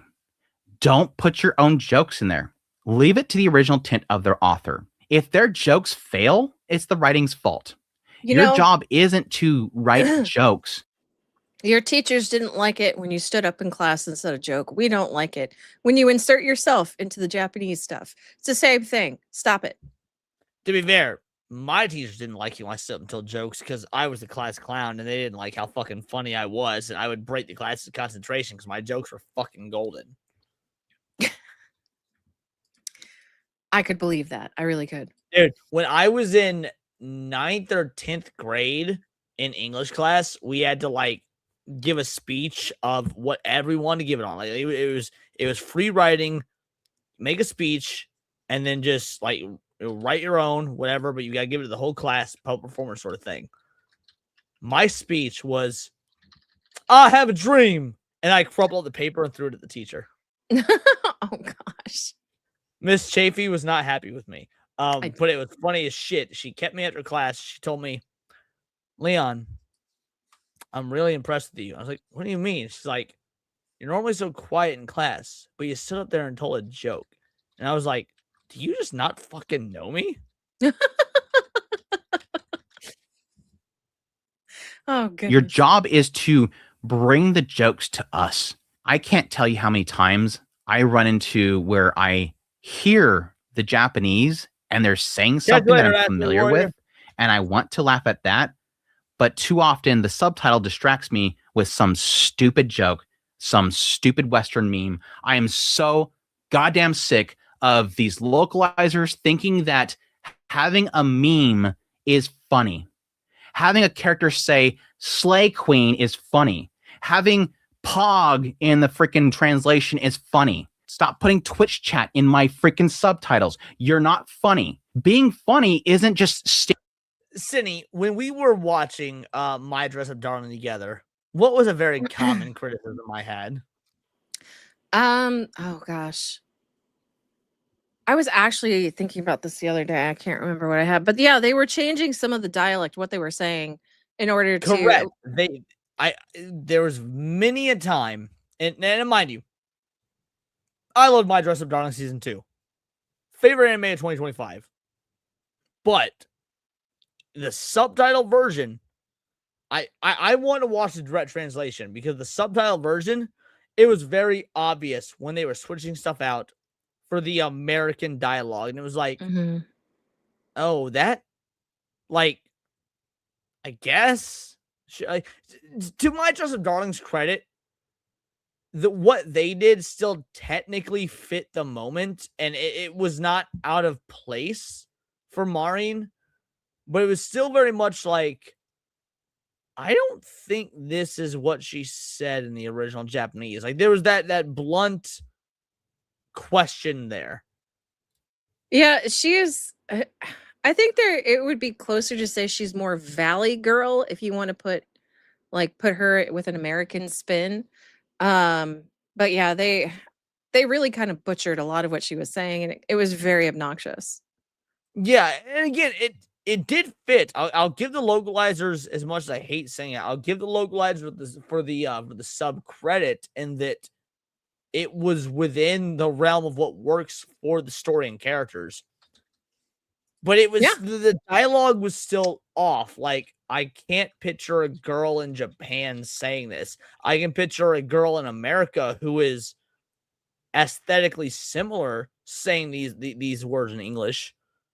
Yeah, that's why I say Valley Girl. Yeah, I think Valley Girl is a good explanation for it. Taking the latest meme that you see on the internet and going, look, I stuck it in there. Isn't it funny? And everybody's like, oh, I said the word. It's funny. Fish Daddy, whatever it is, stop putting it in the content. It's not funny. Just translate the joke.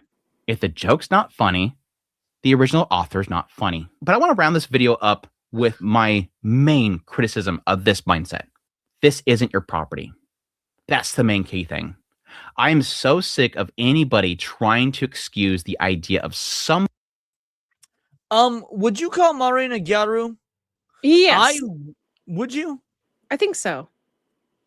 Hold on, let me See, double check. I don't think so. Now I've been telling you how much I want to show you Hokkaido Gals are super adorable, which was an incredible anime from 2024, one of my favorites. Aired the same season as Sasuke and Peeps, actually. Oh. And that anime is all about Gyarus.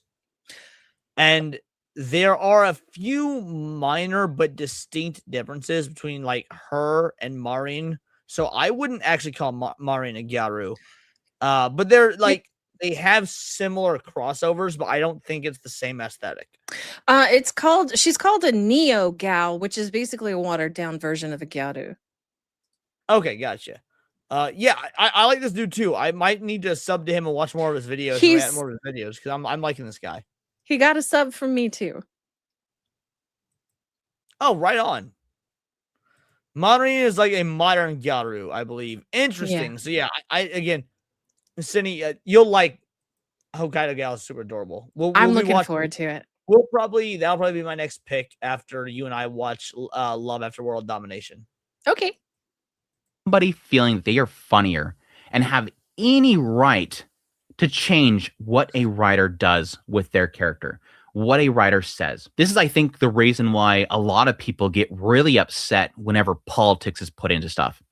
Because in that regard, it is essentially somebody in the West taking a property from a creator in a different country and saying, your character is going to agree with my politics. That is massively disrespectful.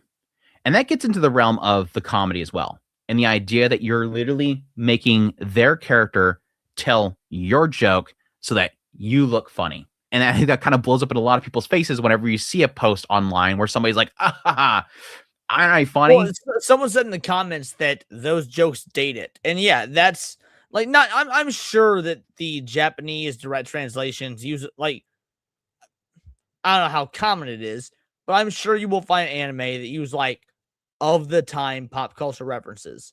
Like, well, a good example of this.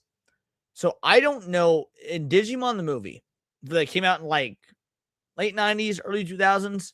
Digimon the movie has a joke that to this day I find fucking hilarious. I laugh every time the joke happens when I'm watching the dub version. So they're in junior high, and the whole crux of the first act of the Digimon movie is that there's a Digimon taking over the internet. And like he's eating away at data and all this crazy shit. And so one of the characters, Tai, goes, well, if he's eating away at the internet, why don't we call someone important like the principal or Bill Gates or something? And like to me, that's such a funny fucking line because like he's a fucking junior high student. He's not even in high school yet. So for him, the important people are the principal of the high school or Bill Gates, the guy that is associated with computers. That's fucking hilarious. That's a good localization joke. But I don't know what the original joke is in the Japanese to know if it actually is an embarrassment or like embarrassment's the wrong word, an affront to the original Japanese dialogue. Yeah, I am actually curious, but isn't the original Digimon movie like two or three like Digimon movies from Japan? Yes, so yeah, the Digimon movie we got in America was the first 3 Digimon movies all jammed into one, which is why it sucks. By the way, while I love the Digimon movie because of nostalgia, I'm under no delusion it's a good movie. I know it's bad. When you take 3 movies and it is crazy because each of the acts, act 1, act 2, act 3, are just like the main plot points from the whole of the original film. So like Act 1 is the first movie. Act 2, second movie. Act 3, third movie. And it really fucking shows when you watch it because it's so goddamn disjointed. But I can't help but love it. It's nostalgic. Like, like. No, I understand. I have plenty of guilty pleasures like that. Oh, shit. You didn't know that? Disoletsu? Yeah, so, yeah, Digimon the movie, the one you watched as a kid, is actually 3 movies. In the original Japanese version is 3 separate Digimon movies. Yeah, go back and watch all 3 of them in the original Japanese. Yeah, it's notable. It's, I wouldn't say notably different because they keep like kind of the core the same, but it's, you know how like when anime, like long running shonen anime will condense an entire arc into a movie just for like catch up purposes. That's what Digimon the movie is. Digimon the movie is effectively a catch up movie that shoves 3 things into one. Huh. I didn't know that. Yep. Didn't I make that funny character? I seen it here recently with one of the English dubs. I seen a lot of people like praising this one English dub because the character said Also, the F word. Again, completely unrelated. I hesitate to keep pausing this guy, but the soundtrack, the American soundtrack to Digimon the movie, with all the ska bands, unironically, Digimon the movie has one of my favorite movie soundtracks. I don't know about you, Cinny. I'm a big movie soundtrack guy. Like not scores, not like background music, because I love that as well. But to me, that goes in like film criticism, and so I'm really big on like film scores and stuff.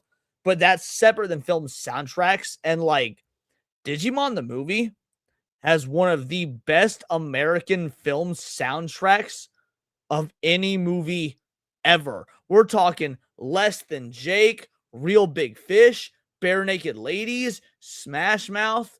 It is a fucking incredible soundtrack.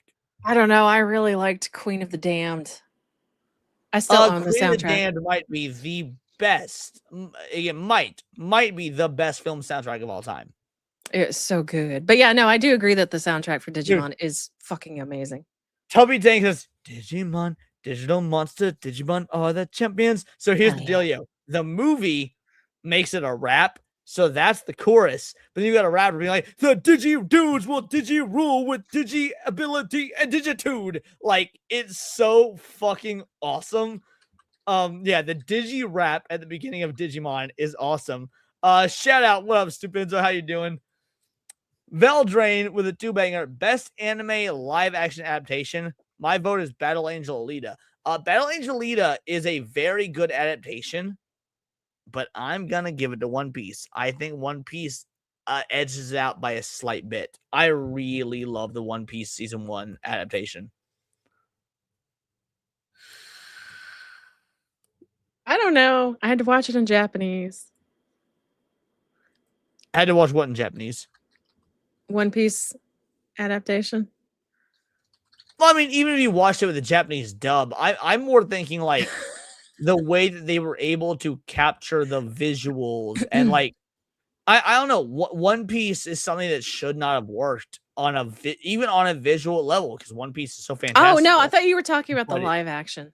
I am. Oh. Okay. Yeah, Okay. One Piece season 1 is, in my opinion, the best live action anime adaptation we've ever gotten. And I like Battle Angel Alita, I do. But One Piece is kind of fucking brilliant. Nah, my dad, Rurouni who's a Kenshin did it for me. So I'm a massive One Piece fan. If you guys couldn't tell by the fucking tapestry behind me and the Buggy the fucking clown tattoo on my arm, I'm a massive One Piece fan. I never in my life could have gotten my dad to watch the anime One Piece, but he watched the live action adaptation on Netflix and he fucking loved it. I, as a fan of the manga and the anime, watched the live action adaptation and I loved it. And to be able to like bridge that gap between a non-anime white picket fence football watching normie and my anime, obsession and whatnot, I don't know. I think it was executed perfectly. I don't know. I still think the crown goes to Rurouni Kenshin. Okay. Yeah, Rurouni Kenshin is the best, but that's Japanese. That's different. So I agree with you. The 3 Rurouni Kenshin films, well, technically 5, but there's 3 that didn't come to America. The 3 Japanese Rurouni Kenshin films, those are the fucking best. But I imagine most people haven't seen those. Yeah, that's fair. The Rurouni Kenshin films had the best sword choreography I've seen in probably any movie ever made. Oh, it was so good. If you haven't seen it, go see it. It's amazing. I'd have watched it in theaters. You also got a super chat. Hey, thank you, Eric. Queen of the Damned. LOL. Blacked. You're such a shit. Oh my gosh. You all Thank forgot you. this. Oh, and thank you, Sabrew, for the membership. I appreciate you, darling. Welcome to the Cinnabon crew. Well, seeing as we got a couple of super chats over on Cinnavir's side, I think it's only appropriate that we go ahead and play this clip right here. I know now that it could never work between us. Not because you're a rabbit, but because you're black. It's like, you guys are so gross. You guys are so gross that you're cheering on, and nothing against the voice actor because it's probably the choice of whoever wrote the script in the localization. But it's like, it's so gross that you guys are praising somebody for changing the original intent of the writer and making it more edgy or what. So you say the Samurai X OVAs. So let me clarify something real quick. First of all, where are they? Hold on a sec. Right here. So I am a huge fan of the Samurai X OVAs. Love them. Absolutely adore the Samurai X OVAs. The live action Rurouni Kenshin, what you see on Netflix is, yes, it is a live action adaptation of these OVAs. However, those are the 4th and 5th films in the franchise. There is a 3-part live action adaptation of the entire Meiji era arc, which starts with Kenshin's meeting with Kaoru all the way up through the final battle with oh my god, I'm blanking on his name. The final bad guy and the mummy wraps and whatnot. Oh, I can't remember his name either. It's bothering me. Point is, there are 3 movies that focus on that. Netflix doesn't have the rights to those. So Netflix only has the 4th and 5th movies, which are the live action adaptations of these, the OVAs, which are one's a prequel and one's an ending sequel. But if you've not seen the... Say that again? Yukishiro and Ishii. I don't think that's right. Oh wait, no, that yeah, it says it's anime. Oh, Makoto Shishio. Yeah, Shishio. Makoto Shishio. Yes, that is so the first 3 Rurouni Kenshin films focus on Kenshin when he meets Kaoru all the way through the final confrontation with Makoto Shishio. And those are, as much as I love the live action adaptation of the Samurai X OVAs, they're actually not as good as the Shishio arc live action movies. If you have not seen them, oh my god, watch them. They are the best. Again, it is the best live action sword fight choreography I've seen in a movie ever. It's beautifully done. Oh my gosh. Ever. It's just it's weird. It's very, very weird.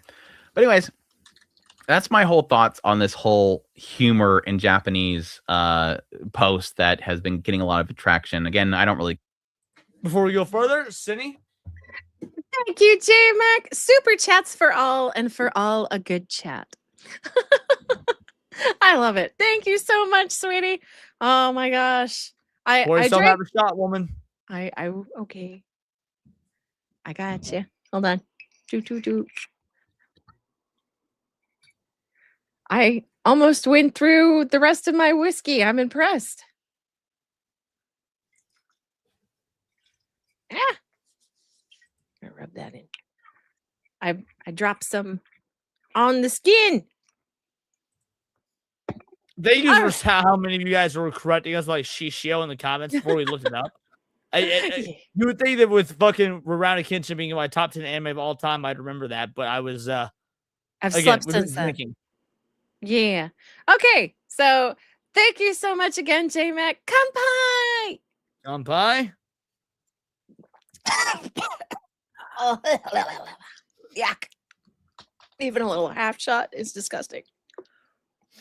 All right, let's keep going. Care about the post itself. This is sort of my general thoughts on the humor of anime and the humor of Japanese and how It's better to explain the humor than to erase it. I love learning about the puns. I love learning. The live action of the 2 OVAs are on Netflix. At least they used to be on. They still are.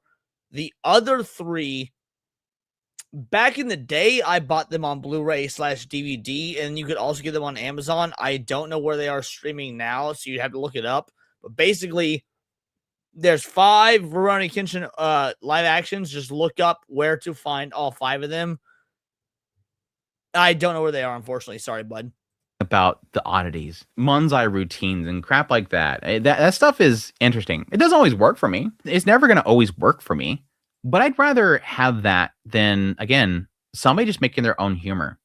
Because otherwise, I might as well just subscribe to that person's social media or their feed and just look at whatever jokes they tell me. No, I'm here for Konosuba. I'm here for Nisha Show. I'm here for Hare and Gu. I'm here for so many other comedies that I've absolutely adored. And a lot of it wasn't because somebody tried to make me laugh. It's because the original creator told a really funny joke. Surprising, I know. Anyways, I hope you guys found this video entertaining. If you did, hit the like button down below. If you like this content, you want to support the channel more, become a member. Until next time, take care. Yeah. I mean, at the end of the day, I mean, a lot of that video was just you and I gushing over other anime and whatnot, but I agree with the sentiment entirely. Like, as somebody who, growing up watching anime, because my dad was already an anime fan back in the 80s, yeah, you didn't know back in the 90s that anime was being so heavily changed and altered and censored. You just thought that's what you got. But around the mid to late 2010s, like 2006 through, like 2013 era, we started getting faithful adaptations. And then in a post Gamergate world, that's not what we're getting. And it really kind of breaks your heart as an anime fan because we were there. We had it. We had it so good. And these modern anime fans, these fucking tourists, either don't know or don't care. And we're seeing anime regress because of it. What are your thoughts? I fully believe that you're correct. We are seeing anime regress poorly. Like, look at One Punch Man season 3.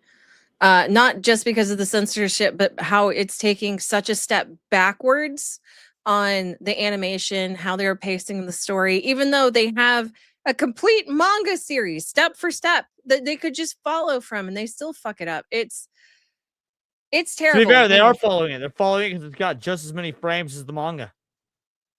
I can't even argue that. I I hate how accurate that is.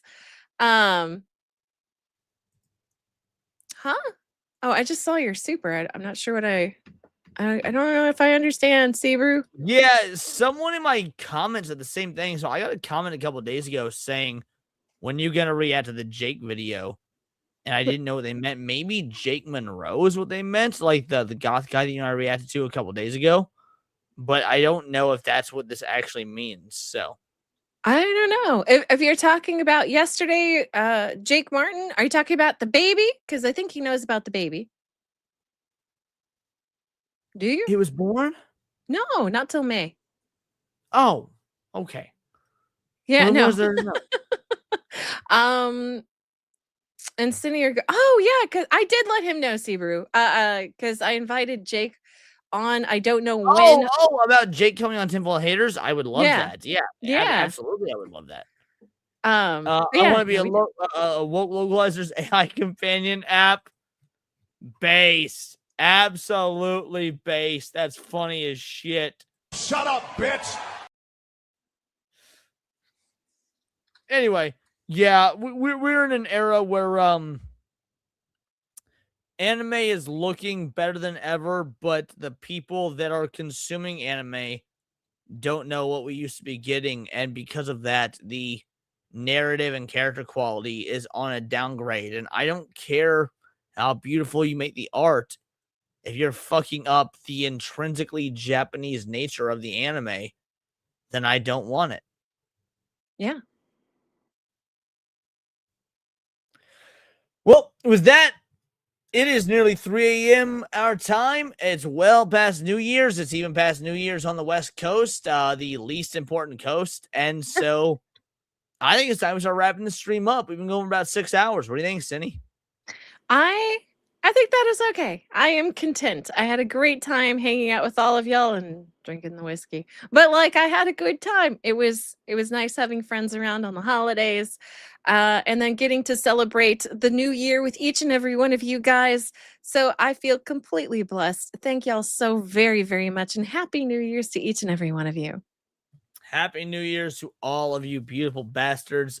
Before we go, you got this. Hey, thank you, Master Goa. Happy New Year to my friend and favorite person, Cinevere. It's a rough night at work, but try not to get blacked while I'm busy. Sorry if my self-deprecating humor doesn't always land. Also, I put up a react vid. Stay awesome. Well, thank you. You'll have to remind me the next time we do a chat with all of you, but I can do half a shot for you to make up for it. Hey. Thank you so much, though. I don't want you to think I'm not grateful, so I'm going to knock one back, even if I think they're icky. Well, I want that bottle. Literally the last of my sake, so. I want that bottle. It's so pretty. Oh, this is very pretty bottle.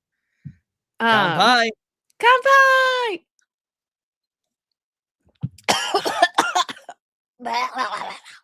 Guys, as for me, usually videos and streams every day. I don't know that there will be a stream tomorrow because your boy's a bit fucking wasted because it's New Year's. But I will return for Neon Leon on Friday. Cinny, you will be here this Friday. It's next Friday you're gone, right? Oh yeah. Okay, so I have my own stream tomorrow. It's just a regular New Year's celebration stream. That's why I say remind me tomorrow, Master Goa. No, I was saying, but I might take tomorrow off due to all the drinking. That's what I'm saying is Friday, Neon Leon, you'll be here. It's the next week. You have to call out, right? Yes, I was gonna get that.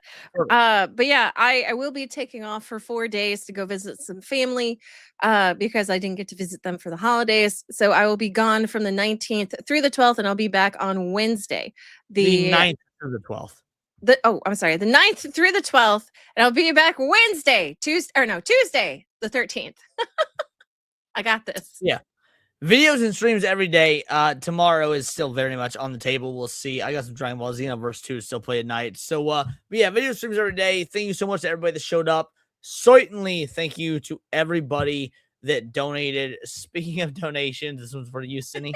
Eric calls us rookies. Them rookie numbers. I'm not a rookie at all. You misunderstand. When the stream is over, I'm going to be breaking into this. I spent the whole night drinking fucking sake.